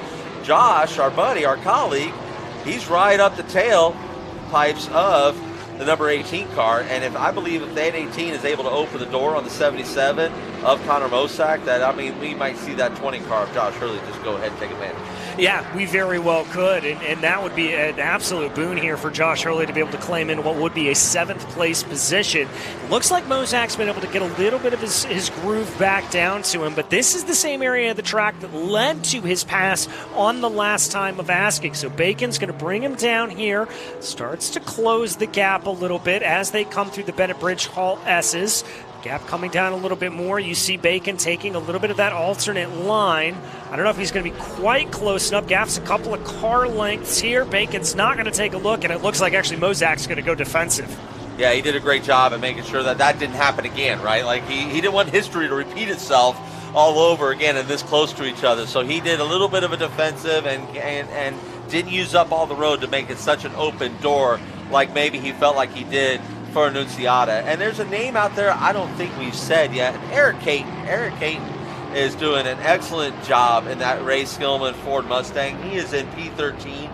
He is having himself a career weekend here as well at NOLA Motorsports Park. A shout out to my fellow Hoosier and Eric. So really, really proud of him and the job that he's doing here this weekend as well. So great job, Eric. Well, we got 3 Hoosiers then we're talking about. So there you go, my friend. But I also want to give a big shout out here to Julian DaCosta. Remember, we saw him go off on that opening lap down and around turn 3. He's been able to regain the car, get it back together, and he is still on the lead lap here at this point. And for this young driver, that is a huge boon as we've got side-by-side here. That's Lostowski and Boschel. Boschel trying to make the move on him, looks for the crossover going down through turn 4, but Lostowski shuts the door. I tell you, it's like Adrian went ahead and put the move on Gavin that was done to him earlier, right? Gavin shoved it underneath. And earlier, it was Adrian doing the same thing. I forget who Adrian did it to, but it was that great over-under move that happened right afterwards. So Adrian kind of stuck that back in his notebook, and when Gavin made the run at him and did the same move, he's like, oh, I know what to do here. Got to cross that sucker over, and I'll get you cleared. And that's exactly what happened. And that's the thing about it. When you're over there in that 3 and 4 complex, DJ, you can make that dive bomb move, and you feel like a hero for about a second and a half. And then you see them cross underneath, and you're like, oh, no, I just let that open. What a great pass by Caleb Bacon up underneath. Moves aside. Connor Mosak a little bit, used up a lot of the road, left the door open, and our buddy Josh Hurley was there to pick up the pieces. You called it. You absolutely called it. And look at that. Hurley taking one of his lines that he very well protected yesterday, and now he's going to be on the attack on the back of Caleb Bacon here at this point. Going to push ahead, tuck up right behind in the draft. He's going to be very close here at this point. I don't think he's going to be close enough to get the run, so let's go back and take a look at the replay here of exactly what happened and how they set this up. And same thing, I really believe that Connor is struggling big time, especially with change of direction. So this is not classic Connor Mosak here, to where he goes backwards in a field. He's an extremely talented driver. He's won a lot of Qs of your Architecture TA2 races. So that was just, I believe Caleb's working better at this time of the race and set it up perfectly. That was absolute textbook by the youngster of Caleb Bacon and that group there. He timed it out right. He knew where he was quicker. He identified that and went after it. We're side by side here. Gavin and Adrian doing their thing. Yep, they certainly are. That's going to be Lostowski to the inside, Boschel to the outside. Bochel's going to carry a little bit more momentum, and that's Lostowski trying to see if he can hang in around the inside. It's not going to work out for the moment. Yes, it is. My goodness, big twitch out of Lostowski, and that's finally going to cost him the position. Wow, what a pass by Gavin. And I can also say this, racing against Adrian as much as I have, and he and I had an awesome battle last year at Nashville at the Music City Grand Prix. When you can run side-by-side like we did last year on a street course, corner after corner, you know Adrian is one of those drivers you can trust. You can trust. He's at the limit, but he's not going to sit there and overstep it and ruin your race. So that was great racing by both of those. Hats off to both of you gentlemen. Really, really good stuff. Yeah, and I mean, I talk about at the absolute limit. I think Adrian was a little bit sideways there coming through about turn 6, and to be able to control that and not create a bigger incident there, massive, massive credit to him. Now as we look back at the front of the field, Drew Meyer and Thomas Merrill here at this point running 2, 3, 4. We've been waiting for this fight to kick off a little bit. About let's call it 4.5 laps left to go. I've got to think that we may see a little bit of fireworks in this part of the track before everything is ready. Yeah, I mean, we did last year. It looks like it's brewing up to be kind of a repeat of last year here, and with second through fourth places here. It's not going to take much, right? Like Drew could easily go from Jake Drew could easily go from second to fourth on this last lap. Merrill could easily go from fourth to second, and all this mix in between. So this is something, and it's really coming out to be a really great battle. Rafa Matos has basically had a lapping day. He took lead of this thing and has just controlled it. He has got himself, once he hit himself like a 3.5 second gap, he just went ahead and went into like cruise mode. He just went backed off his own pace by about 3/4 tenths of a second, and let that thing just kind of settle to that 4.5 second. But what we're seeing here between Jake Drew, Ben Mayer, and Thomas Merrill, this is going to be a special race. Yeah, this is going to be the part to watch out for as this race winds down.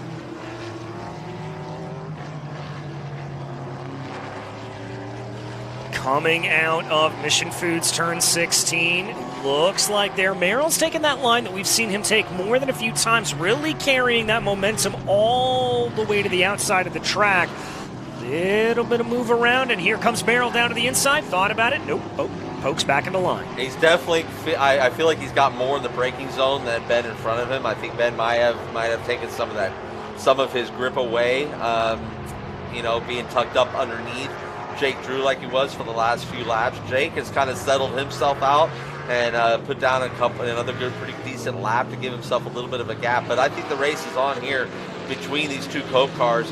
One's in the Nitro camp here, but it's still a Cope race car as far as the chassis goes, in the 80 of Ben Mayer. But also right here, Thomas Merrill, he's in the factory Cope car out of that stable. He is their 2022 champion, and he is definitely one to be reckoned with.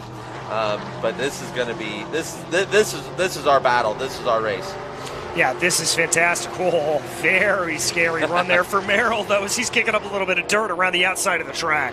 Yeah, and then over there, that's kind of part of it, right? You slide the front a little bit. You're not going to give up on the throttle because you're not losing momentum, and you're going to drop a wheel. So as long as, and Thomas knows what to do, he straightens that wheel out right before it's going to drop, and you don't lose any of that momentum. You don't cross-correct over the track and have a bigger incident happen. But these three drivers right here, they're at 10 tenths right now. They know that there's 3 to go, less than 3 to go, and they're just giving it their all, like we talked about. There's nothing to be spared. You're going to leave everything you have right now on the racetrack. Yeah, we certainly are. Rafa Matos continues to lead here, though, as they come out of the final corner, looking to see what they're able to build up here, working down the main straightaway. Little bit of a defensive line. And welcome back, viewers on MAV TV. You join us with about 3 laps left to go from NOLA Motorsports Park. It is Rafa Matos with about a 5-second advantage over the rest of the field. Then it's Jake Drew, Ben Mayer, and Thomas Merrill, second, third, and fourth. And this is the battle to keep an eye on. I think it's going to be a just opportunity of who blinks first here out of this group of drivers. Yeah, I mean, it's certainly... From right now, if a caution came, it would end our race. So we've had a clean race all the way through, DJ. So it's not like anything's bunched them up. So everything is at its maximum wear. Like the tires are at the maximum wear right now. The brakes are at the maximum wear. Pedals are starting to get soft. You're starting to pump the brakes to get the pedal back up to you. You're running off track a little bit because you don't have the grip that you once had. You're overshooting the braking zone because you just don't have the grip that you had in the braking zone. The only one out there in this top 4 that's not experiencing that right now is Rafa Matos, because he hasn't had to abuse his stuff to do what he's doing. Everyone else has had to kind of use up their stuff. And I believe Jake Drew, it came a little bit earlier in the race for him. He was very aggressive, and he learned, I think, a very valuable lesson about his Cube 3 Architecture TA2 career is you got to kind of take it easy on this Pirelli P0. As I mentioned earlier, it will hold a grudge on you, and I believe that tire's kind of held a grudge on him for most of the race. I mean, it has, but I've got to give him credit here as well. There hasn't been really an opportunity for Ben to make an attack here at this point. It looks like Jake Drew, yes, he got beat by Matos. Matos was able to get the jump on him, but I think after that happened, it looked like he did a great job of just kind of recycling, resetting his system, resetting the car, and he's been driving very consistently. Oh, he's been brilliant. He's been absolutely brilliant. Please don't. Yeah, I mean, I don't want my comment to get misunderstood. He's been brilliant what he's done, but he's still learning. He's still learning the nuances of what 100 miles on that one tire is, what 100 miles of fuel burn off does to a car, what heavy fuel does to that tire. You know, if you're abusive to that tire when you've got 35 gallons of fuel in the back, that's another thing too, because you just went ahead and accentuated it. So these are all things that he's picking up and learning, and they got the best one in the camp there. They got the leader of this race, the dominant leader of this race, and I know Rafa's an open book. He'll let them know where they could have been better, and not necessarily to Jake Drew, not a teammate, but to definitely your Ben Mayer out there. Yeah, and that's, as you said earlier, part of the reason Rafa was brought into that Nitro Motorsports camp, not only to win championships for Nitro, but to be that driver coach, to be that mentor to these young drivers, to build them up and to help them have a better understanding of everything. Absolutely, and while I mentioned Matos, I got to give a huge shout out too to Tyler Casera. Tyler Casera is definitely a driver that should be inside one of these Cube 3 Architecture TA2 cars right now. We should be talking about him right now. He's coaching at Nitro as well, so he's backing up. I mean, he's part of that information, and he's also overlaying the data that they have of the Rafa Matos as he's coming to the white flag here with one lap to circulate around our NOLA Motorsports Park here. But that's also, Tyler Casera has been a huge piece of the puzzle. That's why we've seen Ben Mayer. Oh my gosh, Ben Mayer's slowing down. Ben Mayer is slowing down. I don't know if that could have been fuel. He could have I mean, that's just, what a shame for the kid. And I was just getting ready to give the credit from Tyler Casera, because Tyler Casera coaching that young man and having the race of his career. And, I'm just gutted for you. I'm gutted for you, buddy. That is such a shame. As we see Boris Head Jr. leaving pit road, so he's had himself an issue here today, folks. If I can get any kind of information on what happened there, you know we'll be certain to share it with you, DJ or myself. Yeah, we certainly will. It looks like their Mayer has been able to pull off into the runoff at the exit of turn 1, so we will at least stay green for this final lap here at this point, so that's good news. There's a look conveniently parked right underneath our camera. Yeah, not sure if that's fuel or what exactly that was there for Ben Mayer, but heartbreak for the young driver. And I only say fuel, folks, because when you go green to checker without a caution, yep, you've been wide open the whole time, been fighting, and you sometimes you can be gone. You can run out of fuel. Yeah, it just happens on these green to checkered races like we experienced here at NOLA Motorsports Park. Again, huge hat off to our competitors here. At a place like this, that's this challenging, to go clean, to be caution free. I'm just really, really proud of this series. It's absolutely incredible here, and it's a testament to the Cube 3 Architecture TA2 Series.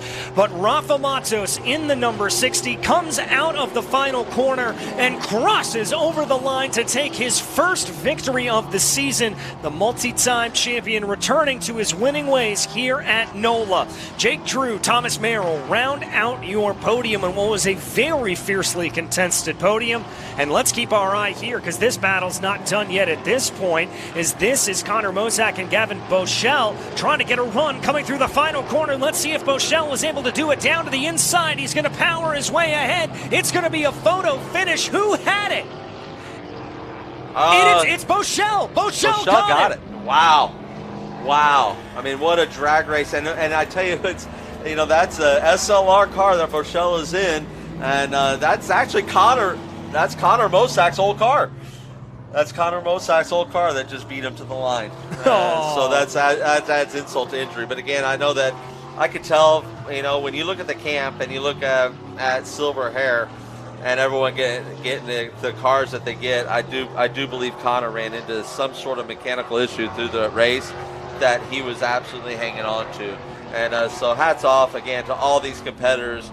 And what an amazing job they did over 100 miles at NOLA Motorsports Park. Such a physical place. As taking his victory lap, here is Rafa Matos around this 2.7 mile facility. He is bringing his way along. And this could very well be the start. He's always a title threat here, Adam. He is always a chance to win the championship. And I think this can be the start of a very beautiful thing for Rafa Matos. It is, and it's dangerous, right? Because, when he gets a strong start, I mean, mid-season is when we come into his wheelhouse. You come into Mid-Ohio, Road America, Watkins Glen, where the guy is almost unstoppable. And then you have him in this Nitro Motorsports car, which proved last year to almost be unstoppable at those places. I think this is where, when I looked at when I saw this deal come together over the winter, I was like, ooh. I know who my picks are if I'm going to Vegas, because this is Rafa's a generational talent. There's no other way around it. He does stuff with a race car that you just admire, and he raises the game, the level of everyone around him. These youngsters I don't think the young drivers that come in here will realize it until much later on in their career, how important it was for them to race Rafa Matos at this point in their career, because you just usually don't get to race someone at that quality at this level. Yeah. At this point in your career, and so Rafa has found his home in Trans Am. He loves this series. This is the Rafa Matos series almost to him. Like he loves being here. It's a family to him. So yeah, really big hats off to this Brazilian. He's American actually. He's an American citizen.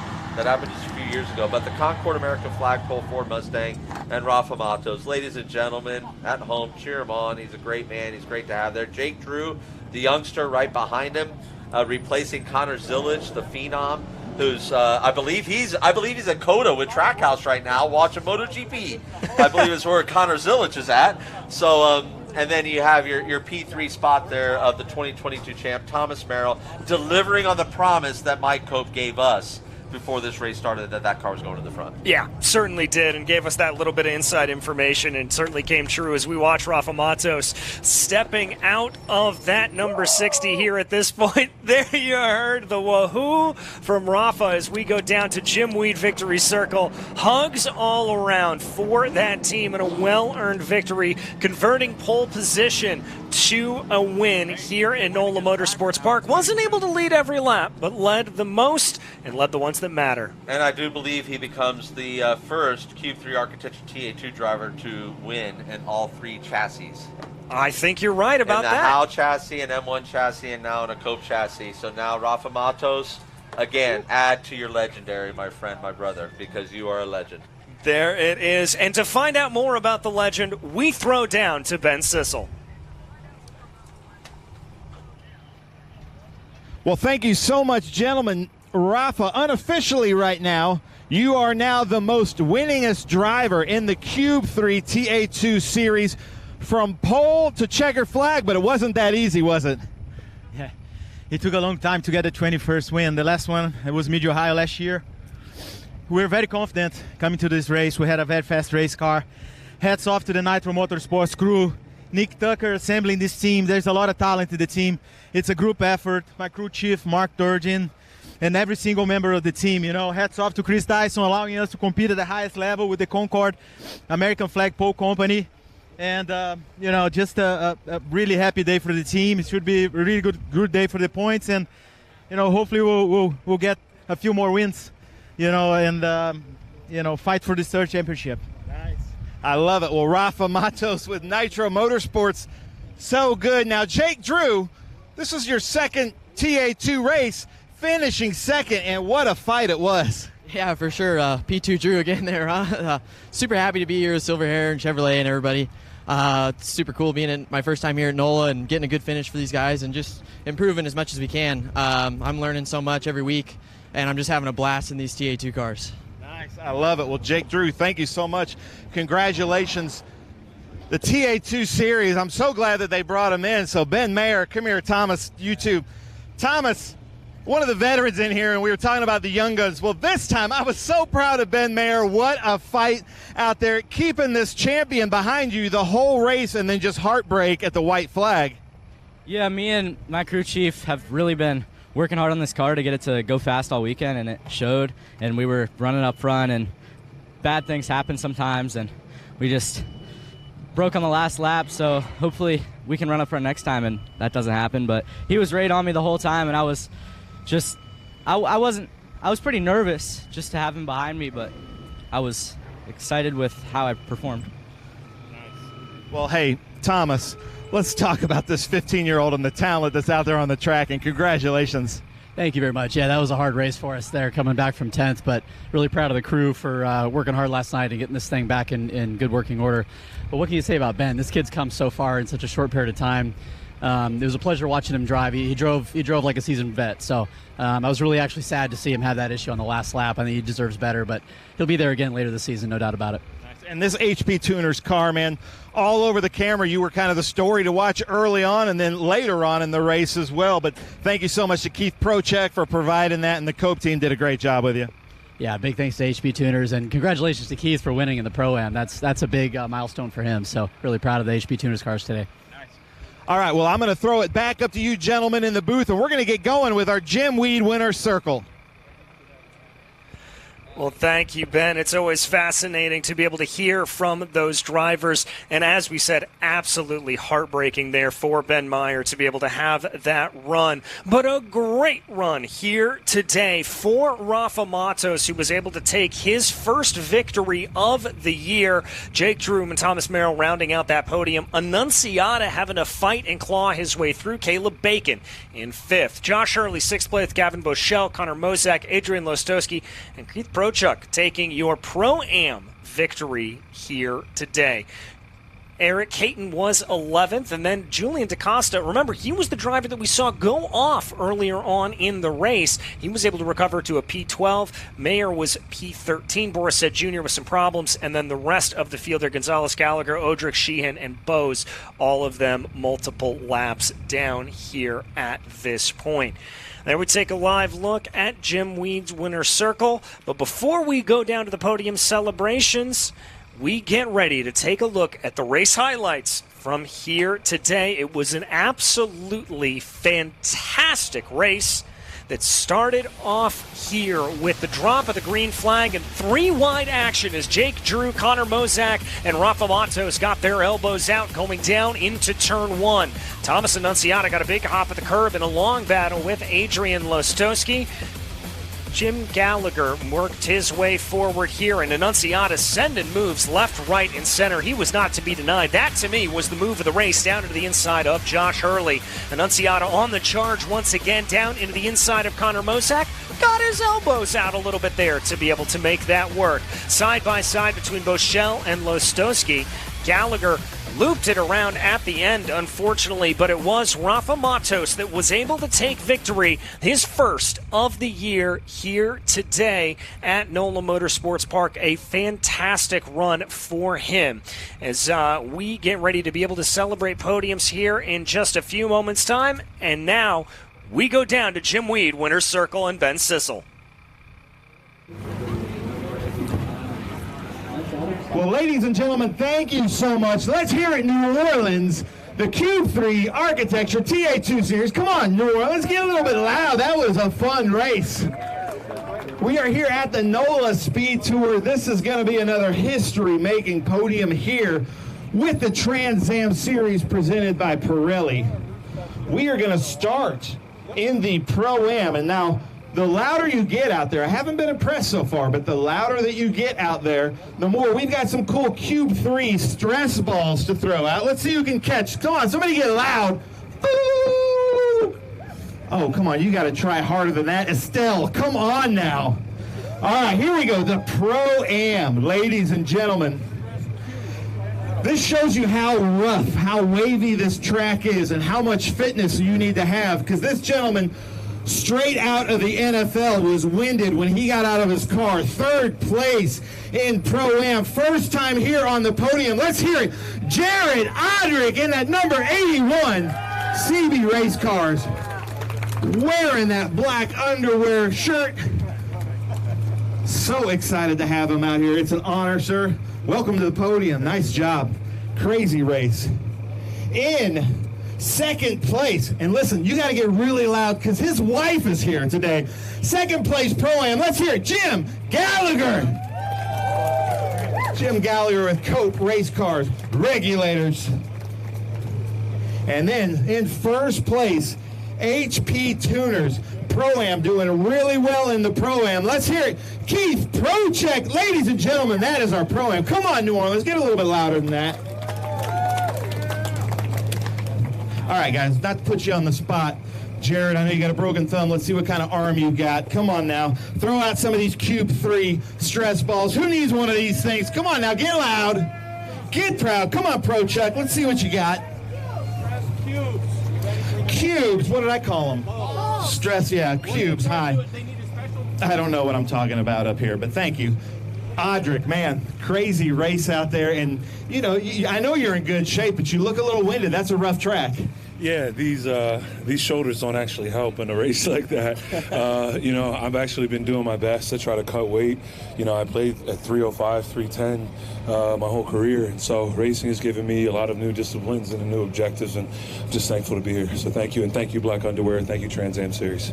Nice. How about that, ladies and gentlemen? Jared Audric showing us how it's done. First time in Pro-Am. I'm tangled up here, sorry. There we go. Jim Gallagher, you know, we spoke. You started at the rear of the field, worked your way up. Now you're on the podium here at New Orleans, and your wife is here. That's good stuff. Super cool. Glad she's here. I want to thank Regulator by Waypoint. I want to thank everyone at Cope Racing, especially Rebecca, who I listened to for 75 minutes every race. And congrats to Keith. Nice. He was a little grumpy before, so hopefully he's in a better mood now. Keith Prochek, HP Tuners, you still grumpy, or how was your race? Here, take the mic from me.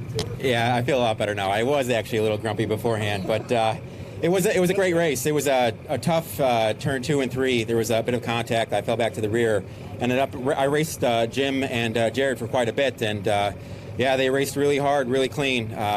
It was really cool to have a full green race. It really tests you. These cars are really hot. So I just want to say thanks to Mike Cope and the entire team. Thank you guys, 10 years. And congrats to Thomas Merrill for third as well. Great HP Tuners representation, so thank you. Nice. I love it. Ladies and gentlemen, hold on now. Let's get loud, New Orleans. Come on. Jared Audric, Jim Gallagher, Keith Prochek, and Adam Andretti in the booth was saying this may be the most physically challenging track on our circuit. There's no rest. There's waves everywhere. Hold up the cube 3, stress cube. Sorry about that. All right, come on now, New Orleans, let's get loud. Jared Audric, Jim Gallagher, Keith Prochek. Now throw those out, throw those out. Throw them out. There we go. There's an arm. I love that. All right, now we'll change hats.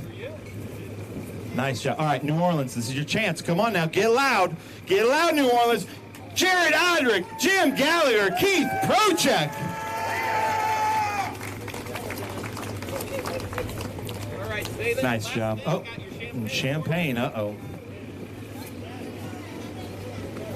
See what they do. Oh, they're going for it. Oh, look at that. Keith Prochek, who is a Bears fan, right into Jared Audric's eyes. Hey, nice job. Thank you. Keith Prochek, nice job, man. That's going to help out the points in the Pro-Am. You're good at NOLA, man. Nice job. Jim Gallagher, nice job. Have fun. Are you presenting the trophies? 1, 2, and 3. 2. Gentlemen, now we've got the National Series. I need New Orleans to get really loud because we've got some history here. Our 2022 Cube 3 Architecture TA2 Series champion back up here on the podium, hard fought in his beautiful HP Tuners Mike Cope Ford Mustang. Let's hear it. Thomas Merrill, third place. Oh, New Orleans, you got to get louder than that. Come on now. Second place. Second race in the Cube 3 Architecture TA2 Series with Silver Hair Racing. I was talking to Laura with Silver Hair Racing just last race, and she was talking about the talent that he is, and she was absolutely right. Let's hear it. Jake Drew, ladies and gentlemen, second place, second race. Unbelievable. And then, presenting our first place, ladies and gentlemen, John Claggett, president of Trans Am, the person that has resurrected it, worked for Trans Am for 40 years. This is his last race with us until the Circuit of the Americas. So let's hear it for John Claggett, first of all. Come on up here, John Claggett. John Claggett is here to present the trophy to the Concord American Flagpole, two-time Trans Am TA2 champion, Rafa Matos, for winning the race. Let's hear it for Rafa Matos. And it's my distinct pleasure to be able to hand this out to the Cube 3 top finisher, 21 wins in history. Congratulations. Thank you. Nice. How about that, ladies and gentlemen? Let's hear it. John Claggett, yeah, when the champagne comes out, yeah. So, Thomas Merrill, you had a battle there, and you were comfortably in fourth. I thought, honestly, you were going to finish fourth. Ben Mayer had the best race I've ever seen. So proud of Ben Mayer. Went out at the white flag with a mechanical, and then you were able to take advantage, which the veterans do. Yeah, I'll take it today. We made life hard for ourselves by not showing our best in qualifying there, but full credit to the co-crew for putting the work in and getting us back in good working order. And yeah, shout out to Ben Mayer. That was the best race I've ever seen him drive, like he said, and he didn't deserve that. So I'm sure we'll see him up on the podium very soon. Nice, I love it. Well, Thomas Merrill, HP Tuners, Mike Cope Race Cars. Come on, get loud, come on. A little clapping, yeah, there we go. Jake Drew, you know, the whole Silver Hair crew were telling me the talent that you are, and to be up here in your second race, second place, nice job. Yeah, I just got to give a huge shout out to Maurice and Laura. We wish they were here with us. They're having a weekend off, I guess, but we're having fun out here in NOLA, and I'm just super happy to bring home a clean car in second, in my second race in this series, and just having such a good time in this car. Nice, I love it. Thank you very much, Jake Drew. And then Rafa, take the mic. Tell us about your race out there. Well, the race went pretty well. We felt we had a very fast race car since the beginning of the weekend, and hats off to the NOLA Motorsports team. I think Nick Tucker does a fantastic job assembling a fantastic team. There's a lot of talent in the team, not only on the drivers, but the mechanics, the crew chiefs. There's a lot of talent, and the race went well. You know, I had a pole position, obviously, but got past in the beginning and waited until I burned some fuel in the car. Gained some balance, and you know, went to overtake Jake. It was a clean pass, and you know, build up a gap and just managed the gap throughout the race. And you know, just a really good day. Proud of the team, proud of Concord American Flag Pole Company, you know, allowing us to compete at the highest level. And 21st win, baby. I was waiting for that one for a long time, and you know, it's been a minute, and hopefully we'll be the first of many this season, and we'll hopefully pave our way to our third championship here. Nice, I love it. I love it. And just talking about history, I believe that makes Rafa the most winning driver in the Cube 3 Architecture TA2 Series. So let's hear it. Thomas Merrill, Jake Drew, Rafa Matos. What a race here at the NOLA SpeedTour. All right, I need you to hold it. Uh-oh. Hold up those cubes. Make sure it has 3 points. They kind of look like Mario Brothers cubes. I like that. Little pixels, yeah. Cube 3 Architecture TA2 Series, Thomas Merrill, Jake Drew, Rafa Matos here at NOLA SpeedTour. Come on, NOLA, let's hear you. I thought this was like a party city. You guys sound like Salt Lake City. I thought this city liked to party. All right, now New Orleans. Yeah, who wants a hat? Thomas Merrill says, who wants a hat? Let's go. Oh, Nick. No, all right. Oh, Jake Drew. Oh, look at that boomerang hat. There we go. All right, he said the wind's going. Oh, Rafa can throw a hat. There we go. Rafa wins the hat throwing contest too. All right, New Orleans, last chance. Let's get loud. Thomas Merrill, Jake Drew, Rafa Matos. We've got 3 championships up here and probably a future championship. All right, wait, before we get going here, where's John Claggett? No, come on, John Claggett. You might go to, he doesn't want to go to the airport smelling the champagne. You want to sit out on this one? But you're getting to be armed too. If you behave. You get to be armed too. So, John Claggett, I have absolutely loved working with you. Such a mentor to me. Thank you so much. And that's the checkered flag on you. How you feel?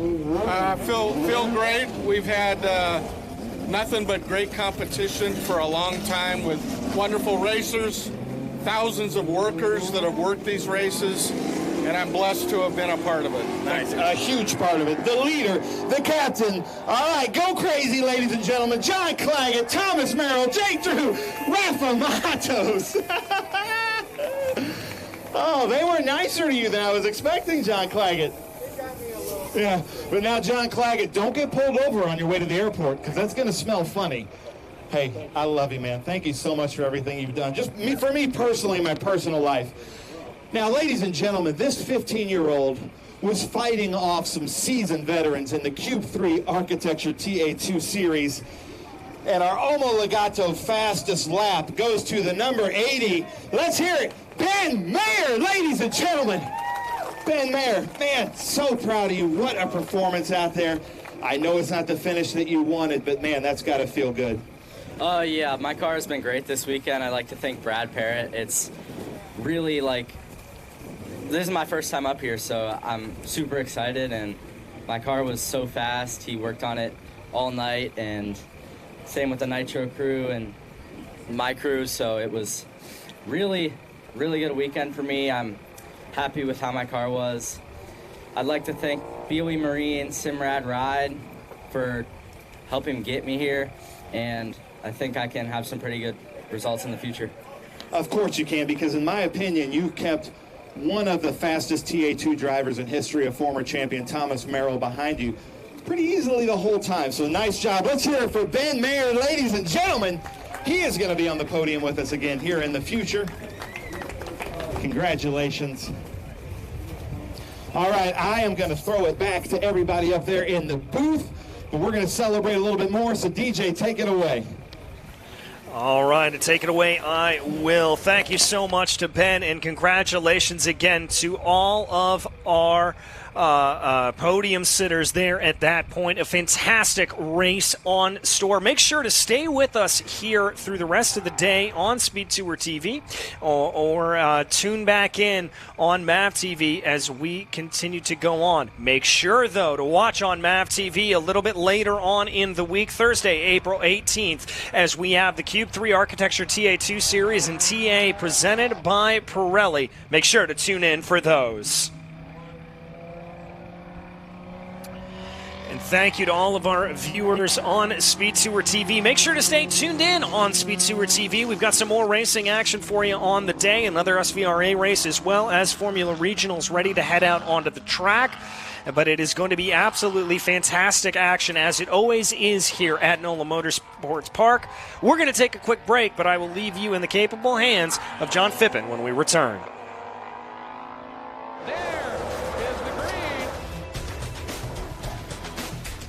Kind of surprising things, and he rockets by Simo. There's Boris said. One of the ways you overtake here at Sebring is really good in the braking zone, like this one right here.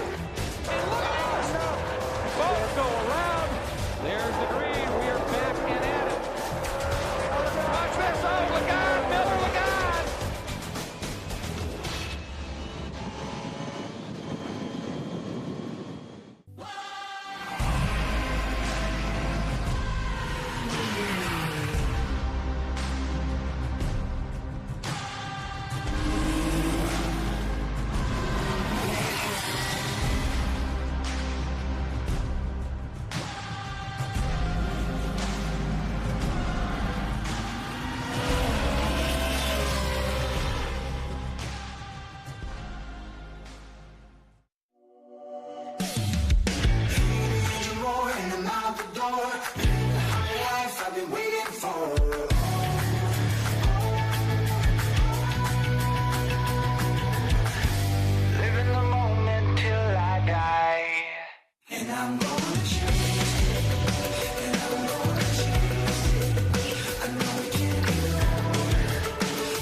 Welcome back to NOLA Motorsports Park as we are about to kick off our final race of the weekend, at least for the FR Americas Championship. My name's John Phippen, spokesman for both the FR Americas and the Ligier JS F4 champion, as we've got one more race to go to kick off the weekend. It's been an eventful weekend, and we've got two drivers who just finished their last race in the JSS 4 championship, Kekai Hawanio and Brad Majman.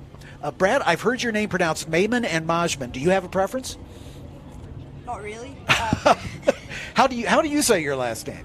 I say Majman. My dad says Mayman. Okay, so you say Majman. Yeah. Majman it is. We'll do it. Kekai, I know I pronounced your name wrong until VIR last year when you corrected me, so thank you for that. But nonetheless, we've got a great race coming up. There's the 02 car of Jet Bowling, who scored his first points in this last race. Get my screen back on here. The 02 of Jet Bowling, racing for the Crosslink Kiwi out of Dallas, Texas. There's the 11 of Cole Kleck. Cole has done very well. He leads the points coming into this round. In fact, he's tied for the points lead coming into this final round. He and Patrick Woods-Toth are tied for the points lead after the second race went official just a few minutes ago. So Cole's going to be a factor to be reckoned with. Hayden Bowlesby, perhaps the surprise of the season, as he has come out very, very strong. The local team based here in Folsom, Louisiana, is now third in the points coming into this third round. So Hayden Bowlesby had his first podium of the year in round number 2, finished 6th in round 1, and that puts him right in the thick of the points battle.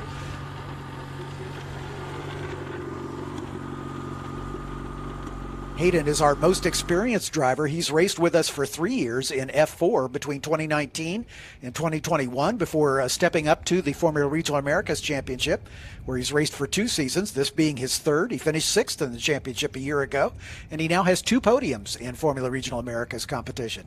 These beautiful drone shots give you a sight of the Big Easy in the background and this beautiful motorsports facility. We had flooding rains earlier in the week, but it has been just Chamber of Commerce weather ever since. There's Kevin Jansen, one of 2 drivers who's vying for the Masters Cup in the number 24 car.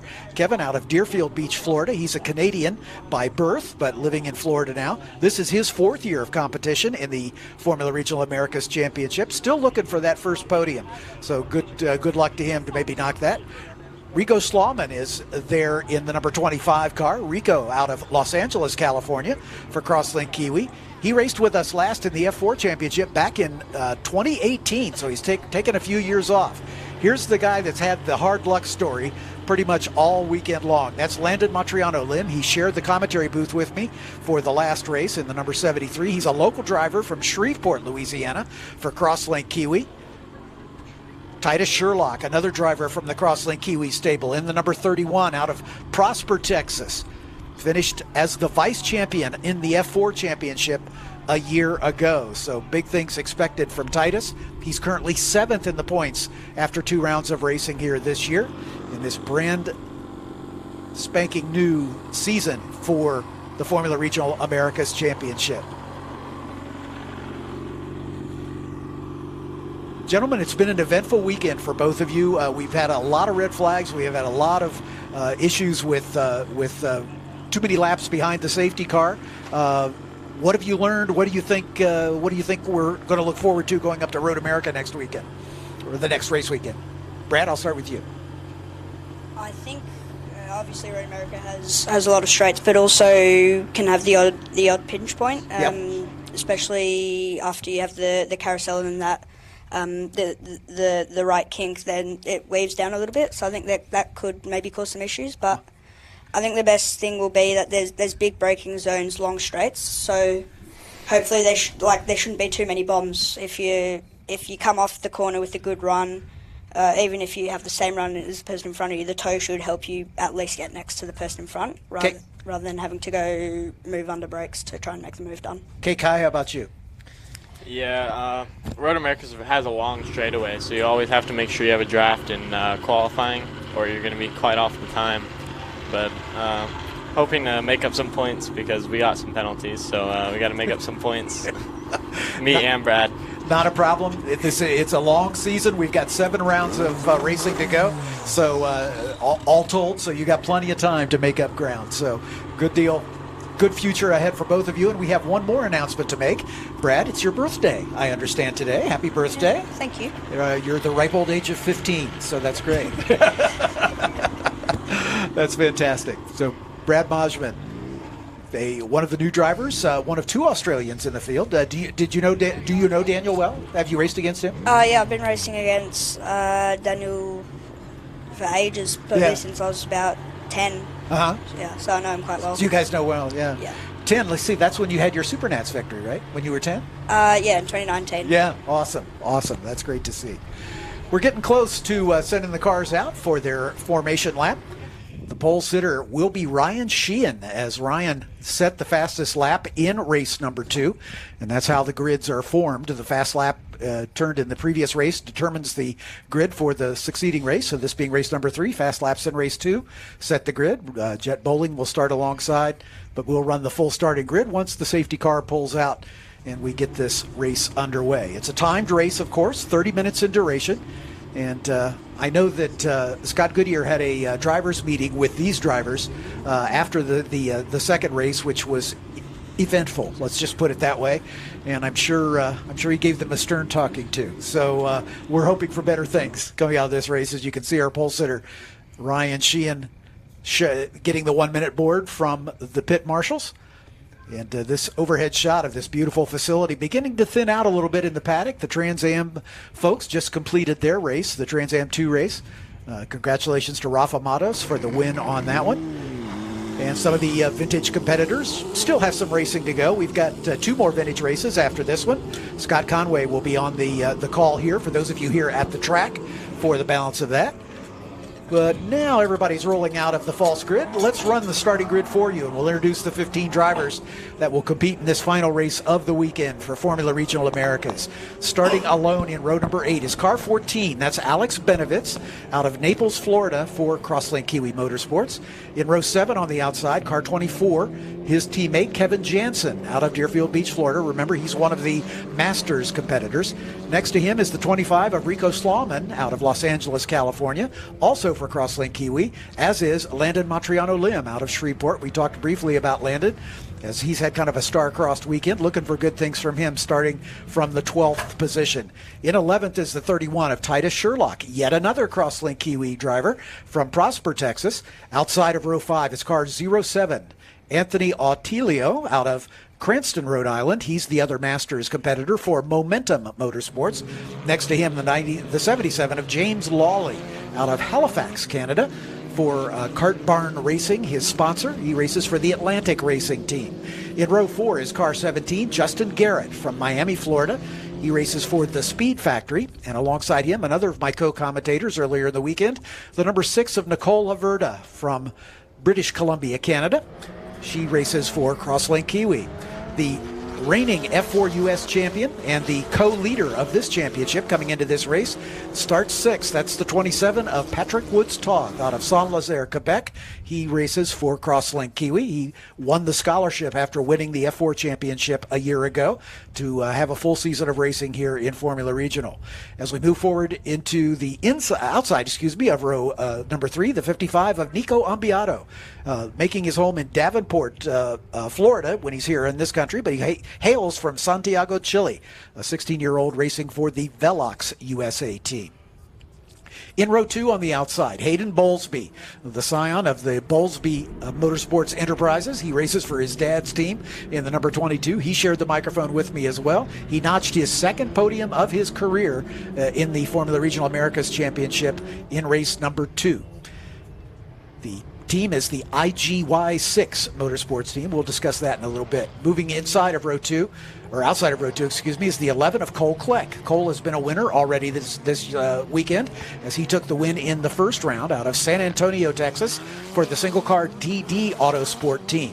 And now for the front row, their teammates, both from the Crosslink Kiwi stable, the 02 of Jet Bowling. Jet got his first points in round number 2, I believe, and he's up in 8th place in the points coming into this race out of Dallas, Texas. And your pole sitter, who is the vice champion of the FR Championship a year ago, carried that championship battle right into the last race of the year, but eventually had to succumb to his teammate at the time, Patrick Woodstoff. Ryan is out of Horseshoe Bay, which is near Austin, Texas, in the 66 car. And like we say, Ryan Sheehan not having the start this weekend that we expected from him, but he's still 4th in the points and only 1 point behind Hayden Bowlesby for 3rd. But we've got a tie, a dead heat at the top of the points championship coming into this 3rd race of the weekend and of the season as we're making ready to get this one started. You can see the cars lining up in their grid positions here on the front straightaway. Yes, it looks like we have a missing man in the formation there. I'm pretty sure that's Alex Benovitz. He had gearbox issues in the last race. Got it. That would explain it. So Alex Benovitz not able to be in the field, it looks like. The field is lined up. We're waiting for the light sequence to begin. And there come the lights. The engine's on the rev limiters. We wait, and they're away. Good jump from Ryan Sheehan, but the 0-2 of Jed Bowling gives a good run. It's 3 wide. Inside them is Hayden Bowlesby, who slots up ahead. Then the 11 of Cole Kleck. Right behind them is the 6 of Nicola Verda. As everybody tries to funnel down through turn number 1, the battle at the front between Ryan Sheehan and Hayden Bowlesby. Bowlesby going for the lead here with Cole Kleck in the orange car. Going to try to go around the outside. A little bit of a lockup from Cole as he was a bit late on the brakes, but he's going to try to take them both, is Cole Kleck. He's got a nose ahead as they head toward turn number 4. Through the turn they go, and it's still going to be Ryan Sheehan with the advantage. Cole Kleck trying to collect that 2nd spot. Hayden Bowlesby trying to decide who to follow, and he decides he's going to go behind Cole Kleck because he's had some success. But Ryan is going to hold him off as they go just a little bit wide into the Gators' teeth there at turn 5 through this very tricky turn 6, and that's exactly what you try to avoid. Cole went a little bit too wide, dropped 2 wheels off, and that cost him some momentum. That gives Ryan Sheehan a little bit of breathing room as they open up the throttle and come down in through the Bennett Bridge Hall S's for the first time. That turn 6 has been a bugbear for a lot of drivers this weekend. Kekai, has it caught you out yet? Yesterday in the race, I think I dropped the tire a couple times once the tire started to fall off. But it's a very deceiving corner. Yeah. And it seems we have one off. Indeed we do. We've got a spinner here just in front of our commentary position. We'll sort that out as the safety car already exiting pit lane. So not even half a lap before our first safety car here. As Ryan Sheehan will bring the field across the line. Hayden Bowlesby in 2nd, Jet Bowling in 3rd, Patrick Woodstoff 4th, Cole Kleck shuffled back to 5th after dropping those wheels off at turn 6. Titus Sherlock in the 6th spot, Nicola Verda in 7th, James Lawley in 8th, Justin Garrett and Landon Matriano Lim. Anthony Otello is missing in action, and I think he was the spinner, but it looks like he may have been able to continue under his own power. He's got front wing damage, so he's going to be in the pits. Yep. Most likely we'll go a lap down. There you go. Nico Ambiato and Alex Benovitz did not take the start of the race. We mentioned Benovitz with a gearbox problem, issues for Ambiato as well. While we've got our first full course yellow, let's take a brief pause to thank some of the sponsors that make the racing possible for us here on SpeedTour TV. Okay, so pretend this is your race car. It's on the trailer, and you have an accident. Ouch! At least your truck's insurance will pay for another one? Yeah, not so fast. Standard insurance won't replace your race car, whether it's in the trailer, in the paddock, in the garage, or the repair shop. But at Hagerty, we can protect it for what it's really worth anytime it's off the track. No matter what or where you race, offer less than a set of race tires. Hagerty, let's drive together. The NOLA SpeedTour returns to Sonoma Raceway April 19th through the 21st, featuring the Trans Am Series presented by Pirelli Western Championship, the Sportscar Vintage Racing Association, Historic Trans Am, the Toyo Tire 2.5 Challenge, PSSA, International GT, and Saturday you can take part in the Hagerty Cars and Caffeine Car Show. You do not want to miss the Sonoma SpeedTour April 19th through the 21st. For tickets, simply go to speedtour.net. We're back with our first full course caution of the weekend, certainly not of the weekend, but of this race for sure, as Anthony Autelio had a problem and had to retire into the pits, we believe, with some front wing damage. We'll see if they've been able to get that car repaired, and he might be able to get back out if they've got a spare nose handy, but we'll check that out. The lights are out on the safety car, which indicates we're going to get the restart right away here, so it's a brief full course yellow. Again, it is a timed race. We're at 25 and a half minutes, thereabouts, remaining.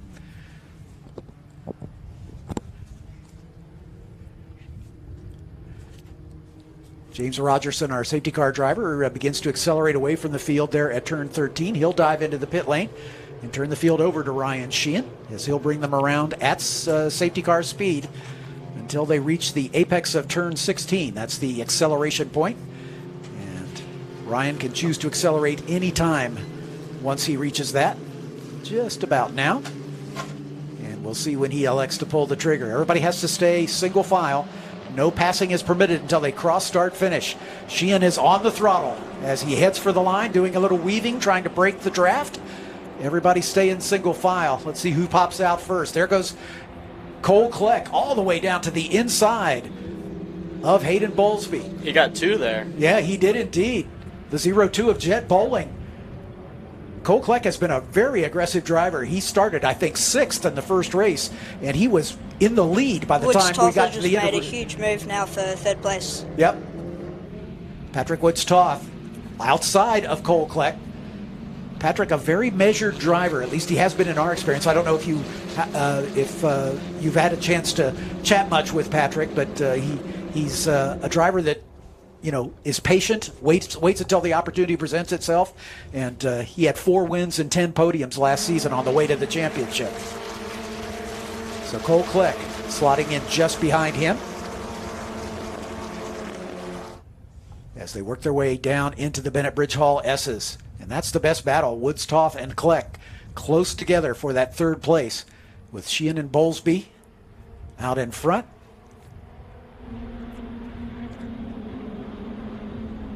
Kleck in that brilliant orange livery of the DD team. It's their first race weekend with us, DD Autosport.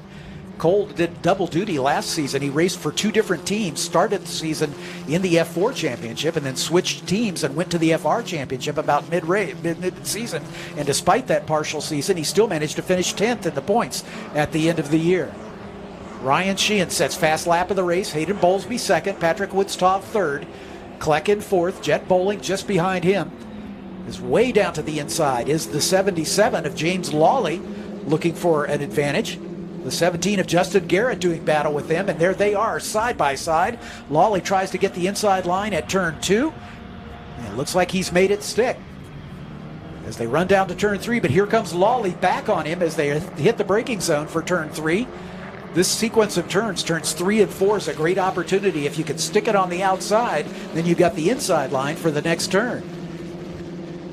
Landon Montriano Lim up there in the thick of it. He's come up from a little further back. He was 12th at the start. He's up to 10th right now. Looking for a good, clean weekend as he's had a troubled first 2 races here. There's the 77 of James Lawley out of Halifax, Nova Scotia for the Atlantic Racing Team. And the 25 of Rico Slauman out of Los Angeles for Crosslink Kiwi. Good battle at the front. Sheehan and Bowlesby pulling away just a little bit. There's Bowlesby now coming under pressure from Patrick Woods-Toth. As Hayden Bowlesby on the strength of a podium in race number 2, looking to back it up with maybe another podium here. He's already doubled his podium total from all last season. But Ryan Sheehan getting away at the front.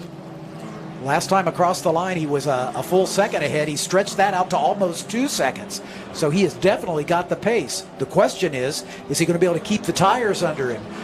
This being the last race of the weekend, these new compound Hankook tires are wearing a little more rapidly than their predecessors. K-Kai, you raced on the tire last year.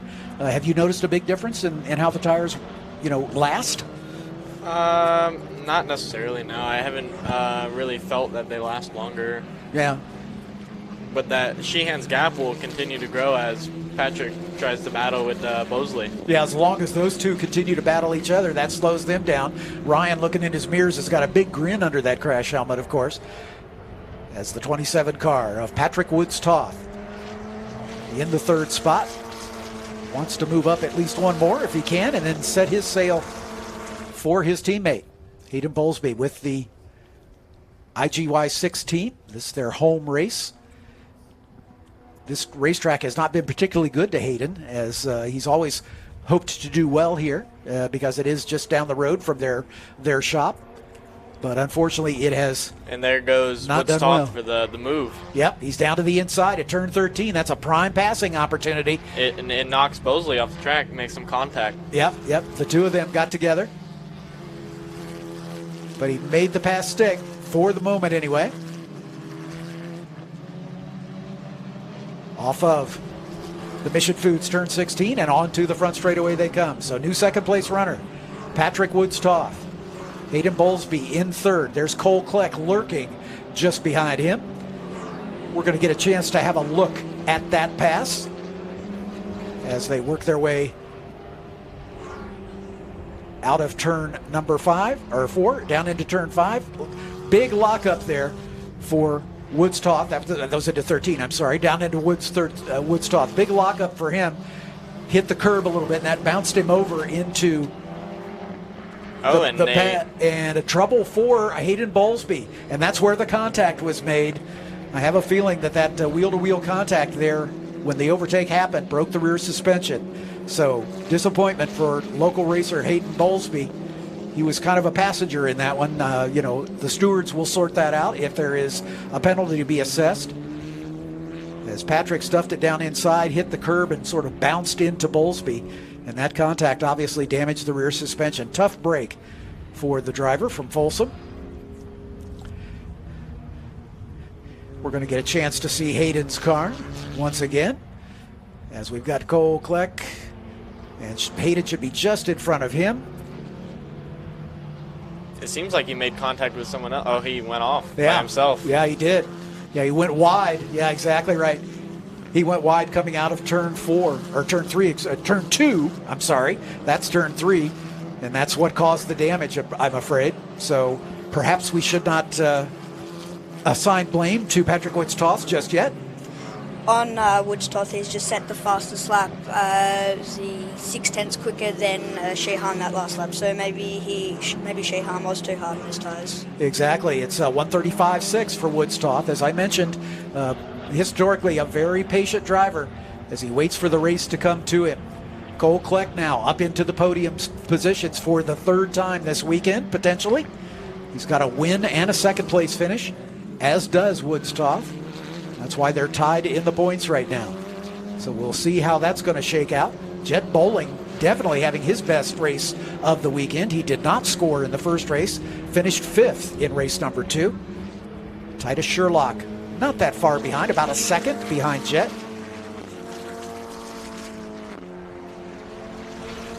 As we get a good look at Cole Kleck, the 17-year-old from San Antonio. But Sheehan has built up a very comfortable cushion. It was 2 seconds at the line, or Sheehan. It was 2 seconds at the line, but Woods-Toth, as Brad mentioned, set the fast lap of the race. And we'll see if he's able to close that gap down next time they come across the line. There's Ryan Sheehan. I'm sure he's been disappointed. He didn't have the results that he had hoped for. A 5th and a 4th so far this weekend. Being the vice champion a year ago, he was sort of the odds-on favorite to be near the front for this weekend, and so far it's not been the case. This is the first time he's led all this weekend, but he has got a pretty comfortable lead right now. But Sheehan responded to Woods-Toth with they both set the same lap time of the 36.0. Yeah, just about the same lap times, within a couple hundredths of a second. There's Jet Bowling in the silver livery number 02.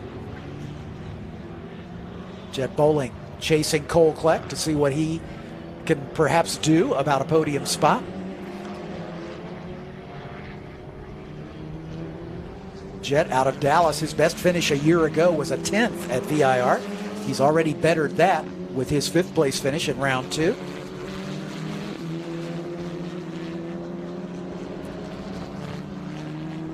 He, of course, raced in the F4 Championship a year ago, so this is a good beginning to his career in the Formula Regional Americas Championship. He's staying right with Cole Kleck. As we look at lap times on the last lap, he was marginally quicker. Kleck was a 37.2, Bowling a 37.1.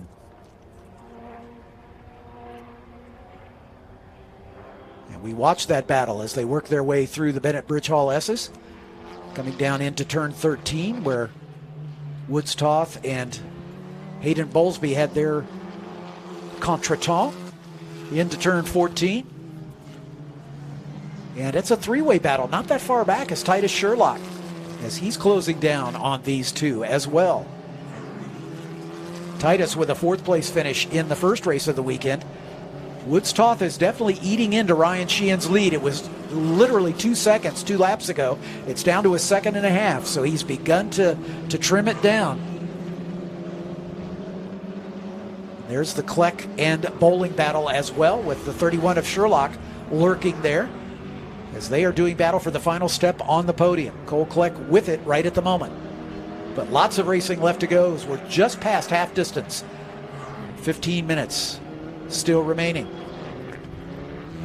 So far, with the spin of Anthony Autelio, we've had a pretty clean race. So fingers crossed that we can keep it that way. We'd like to see green all the way to the end.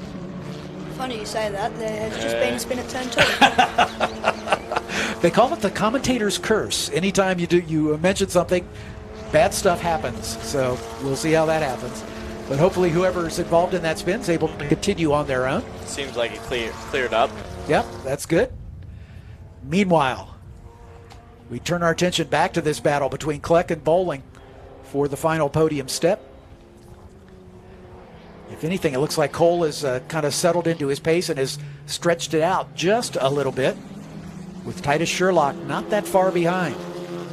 Big gap behind Titus, though, almost 3.5 seconds back to the British Columbian Nicola Verda. She's the only female in this class. But back to the front we go. Here's Ryan Sheehan and Patrick Woods Toth as they cross the line. Once again, almost identical lap times as they stay right at 1.5 seconds apart. Kleck, Bowling, and Sherlock also very similar lap times. Kleck was the quickest of the 3. Jet Bowling losing just a little bit of ground. It's about 0.7 seconds at the line. Patrick Woods Toth, the reigning F4 U.S. champion, after a competitive but not dominant season a year ago. As I said, he only won 4 races out of 18, but he was on the podium in 10 others. So 14 podium appearances out of 18 races is a formula for pretty good success in any form of racing. Let's see if he's able to continue to eat away at that lead. Like I say, the last time by, their lap times, meaning his and Ryan Sheehan's, were virtually identical. The 0-2 of Jet Bowling continues to try to mount his challenge as we watch that battle. That's Cole Kleck in the orange car at the lead of this threesome. As you can see, they're just about equally spaced, with Bowling and Sherlock just behind.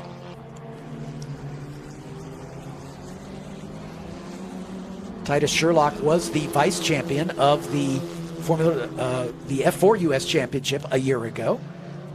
Ryan Sheehan, the vice champion of Formula Regional a year ago. Our 2 leaders across the line. Woods Toth continues to eat away at the lead. It's down to 1.2 seconds now, and the 2 of them have pretty much dropped the battle we've been following, as Kleck, the 0-2 of Bowling, and the 11 of Titus Sherlock, or 31, excuse me, of Titus Sherlock, holding station. You can see how bumpy the track is there at the braking zone for turn 1. Same story here with turn 2. You can really get the suspension working. I'll ask both of you gentlemen, is there a turn or a section of this track that you find especially challenging? Well, being my first race in cars, there's They're all challenging. Yeah, they're all challenging. There's a lot to learn in all of them. The most important is definitely the last sector, and like especially when you look at it on the data, it's very hard to say maybe look at turn 14 without looking what's happened at 13 and what's happened at 15 and 16. Obviously.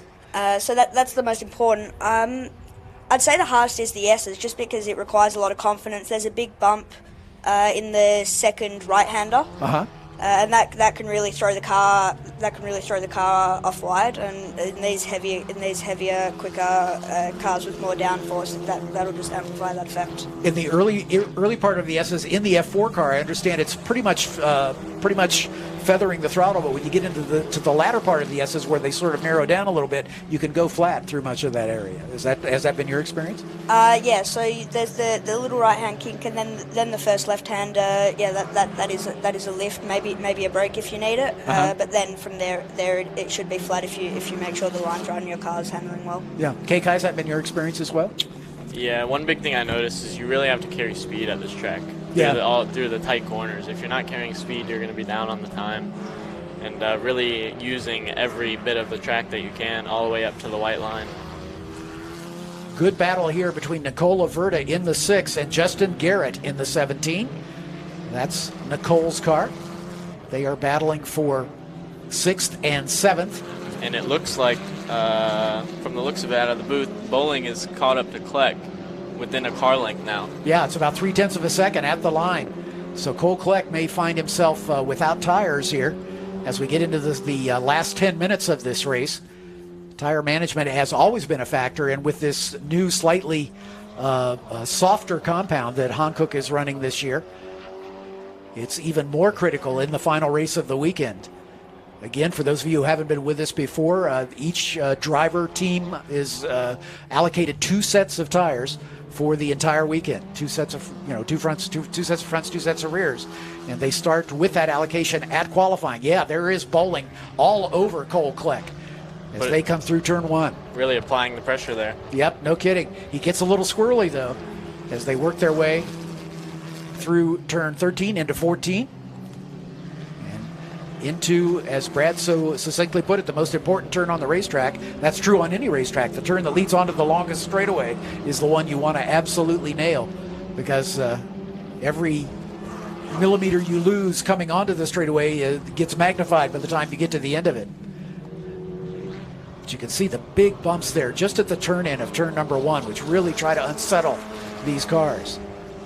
Yeah, that's one thing I noticed this year compared to last year. The track has gotten a lot bumpier. Yep, I could believe it. With all the torrential rains and the flooding that they have to deal with down in this part of the country, I'm surprised that they don't have more problems.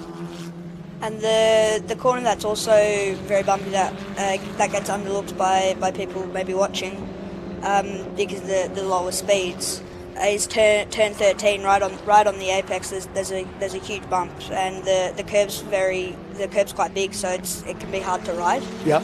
So the car can be very hard to handle there, and half the time you just need to ride the bump. Yep. As bad as it is. I can believe it. So here we go once again with this battle for third. Cole Kleck, I think, sensing the pressure from behind, has maybe upped his pace just a little bit, as Jet Bowling at the line was about 0.4 of a second behind. There is that bump at turn 13 that Brad was just talking about. Leaders approaching the line one more time. There's the battle between Nicola Verda and Justin Garrett once again. Nicole doing a good job of holding her own here. She's had 2 points finishes. She's had a 7th and a 6th so far this weekend. Right now, they're battling for 6th and 7th once again, so that's right in the area where she's finished. Titus Sherlock seems to be dropping back from this battle just a little bit as we're getting into the closing 7 minutes now of this race.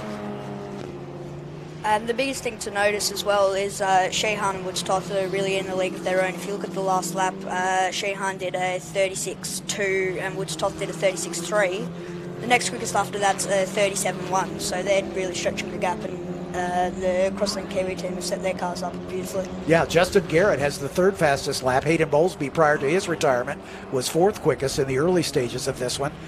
But they've opened up an 11-second lead over this battle that we've been watching. So there's really not much in it for the third place battle. These two right close together once again.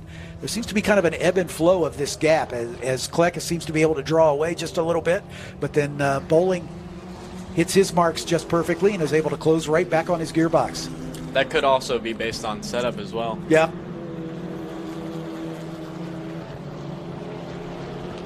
And the other thing with it is Kleck and Bowling need to be careful because Sherlock's right there, sorry. So, you know, make one wrong move, make one move that's too defensive or run a little bit wide, and then it becomes a three-car battle. Yep, exactly right. And it looks like Cole lost maybe a little bit of ground. It's tough to tell from that camera shot, the little foreshortening. But here we come down into turn number 1, approaching 5 minutes to remain. And Sherlock was fourth, was the quickest out of that group. Kleck did a 38.0, Bowling a 37.9, and Sherlock a 37.5. We understand a problem for Nicola Verda. We've been alerted that she might have had an issue of some kind. We'll get a shot of that as we've got Jet Bowling doing his best to keep the pressure on Cole Kleck, hoping for a mistake or perhaps biding his time until we get a little closer to the end. But Titus Sherlock, after he fell back a little bit, you're right, Brad, he has come right back against this battle. Just when it looked like Kleck and Bowling were going to be able to pull away, Sherlock has made up the ground he lost. These Formula Regional Americas cars, of course, significantly more horsepower than the F4 cars that my two guest commentators drive. Almost double, just north of 300 horsepower. They also make significantly more downforce. The underbody tunnels are much more aggressive. There's a big diffuser at the back of the car which accelerates that underbody air, which generates that negative pressure, which pushes the car down to the ground. So it's not only the horsepower, but it's also the improved aerodynamics which make this car a bit more of a handful. They're a little more stuck to the ground. And because of that, as true with any downforce car, the more downforce the car generates, the more it disturbs the air for the cars following. So it's really a tall order, as Jet Bowling is finding here. It's a tall order to run close behind this car. It's much harder to do it with this car than it is with the F4 car, because the F4 car is not quite as heavily aerodynamic. But Jet's doing a good job of sticking right with. There he goes, dives to the inside at turn 3. That's been a while coming. Let's see if Kleck could do the over-under and get the advantage back. He's got a nose ahead, but Jet should have the advantage here into turn 4. And he takes advantage, but the over-under goes again. This time, Kleck will have the advantage coming into turn number 5. At the beginning of this very high-speed 3-turn sequence. And these two need to be careful with what they do here because Sherlock's now going to be right on them. So little contact. There was off. Yep, a little. And now Sherlock's right on them and can possibly make the move for Kleck. And it looks like the safety car is rolling out of the pit lane here. Yeah, we had heard that Nicole Haverda might have had a problem, and she has fallen down the order. She has not come by to complete race lap 15, so she is stranded somewhere out on track. I don't know the timing of the yellow flag to know if Titus will have to give that position back. If he made the pass after the yellow came out, he'll have to give that position back as they work their way. We're going to see that overtake as the drivers work their way through. There we go. You can see as they're coming into turn number 6, Titus goes just a little bit wider. Kleck goes just a little bit wide and touches Bowling, and that opens the door for Titus, and he took advantage of it. And if you look in the background of that shot, that there is a yellow flag waving at the stand. Yeah, that may well be a position that he'll need to give back. In fact, you could see the stalled car of Nicola Verda just as they were passing that area. It looks like, is that Nicole's car? No, that's Anthony Autelio, I believe. That's the Momentum car, yeah. He's currently a lap down. Yep.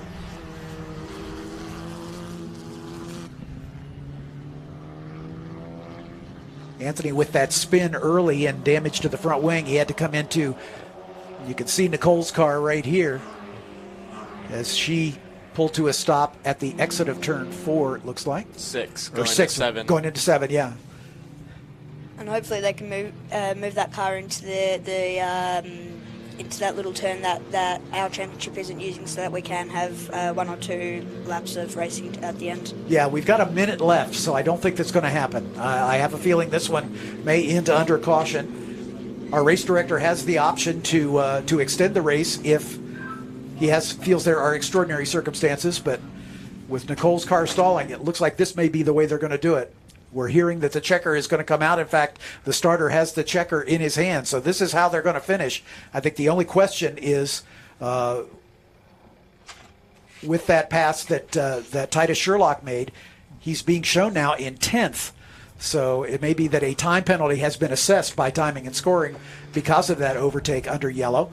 So unofficially, at least, we have Ryan Sheehan as your winner, Patrick Woodstoth in second, Cole Kleck in third, Jet Bowling, Justin Garrett, Landon Matriano Lim finally getting a points finish, Rico Schleiman, Kevin Jansen, James Lawley, Titus Sherlock, and Nicole Haverda, your top 11. Gentlemen, I have to make my way down to the podium to interview the top 3 finishers. I'll turn it over to Ben Sissel to wrap up the coverage. Thank you both for being here with us. Great job, and a happy birthday, Brad. Thank you. All right. Thank you for having us. We'll see you both at Road America.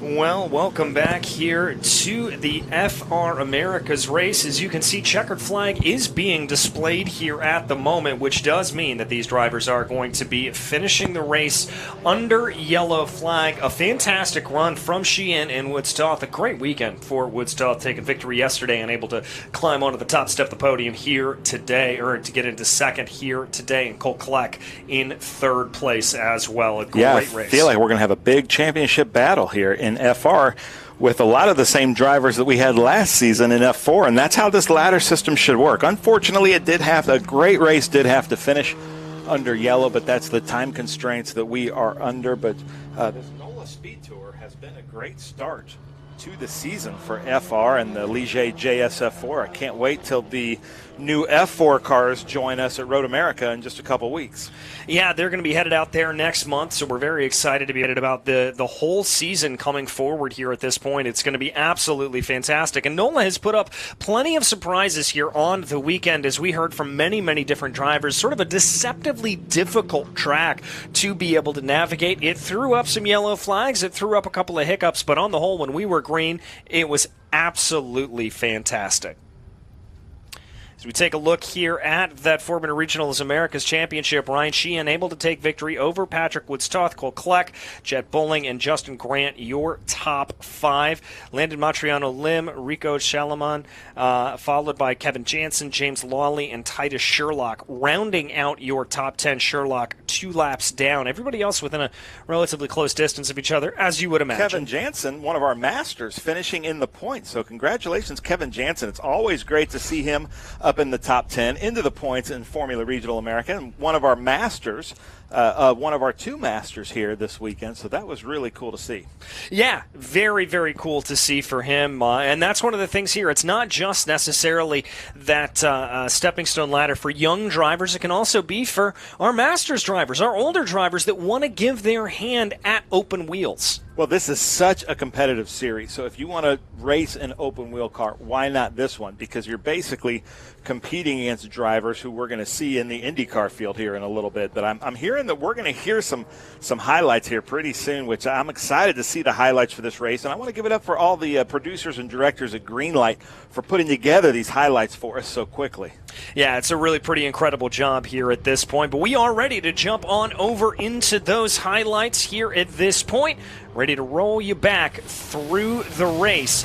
As there you see, it was a good standing start, 3-4 wide as they tried to finagle themselves out. A big run through the gravel there for the number 11 machine. That was Cole Kleck, barely able to hold on to it. Kleck also trying to make some moves down into the inside, coming off of the next lap. Big lockups down at the corner, almost leading to contact there with the number 22. And then a big off again for that number 22. It was just a rough day for Hayden Bowlesby. But up at the front of the field there, you saw the number 6. Some more close action. It seemed like Cole Kleck and Patrick Woods-Toth were absolutely battling this out the entire way through. Jet Bowling getting involved in it as well. And Ryan Sheehan, though, able to cruise to victory up at the front of the field. Well, you can see New Orleans there in the background. There's the Superdome and the Smoothie King Center, the NOLA SpeedTour. Just such a really fun event here. All right, and if you want to be able to come back and check out the highlights from the NOLA Motorsports Park action, remember, tune in on MAV TV this Thursday, April 18th at 8 o'clock and 9 o'clock p.m. Eastern Time for the Cube 3 Architecture TA2 Series and Trans Am presented by Pirelli. Again, that'll be 8 and 9 o'clock this Thursday, April 18th. So you're not going to want to miss that, folks. Make sure you jump on over and check that out. You'll be able to see a quick recap of all of the action that took place this weekend. And it was a lot of spectacular action, believe me, particularly in that TA2 series, the Cube 3 TA2 series. Very, very exciting to see up and down through the field.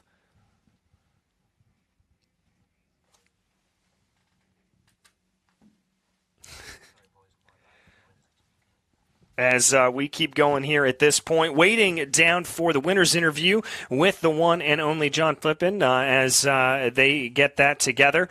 Just got to wait for the time for the drivers to get out of the cars. There they are down on pit lane. Big hugs all around, as is always the case there. Ryan Sheehan, very, very happy there. And got to say, that livery pretty fantastic as John gets ready to be able to take over for us here at this point. He'll be able to talk us through and see what the winner is feeling here at this point. Gloves come off of that machine here as they go. As we take a look, there goes the helmet, that big gulp of air coming in now that they are free and ready to roll. And John, you are down with Ryan Sheehan.